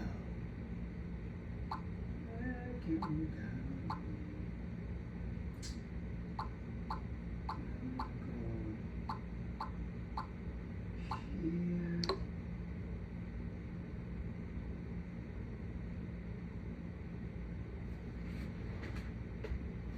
We did a lot of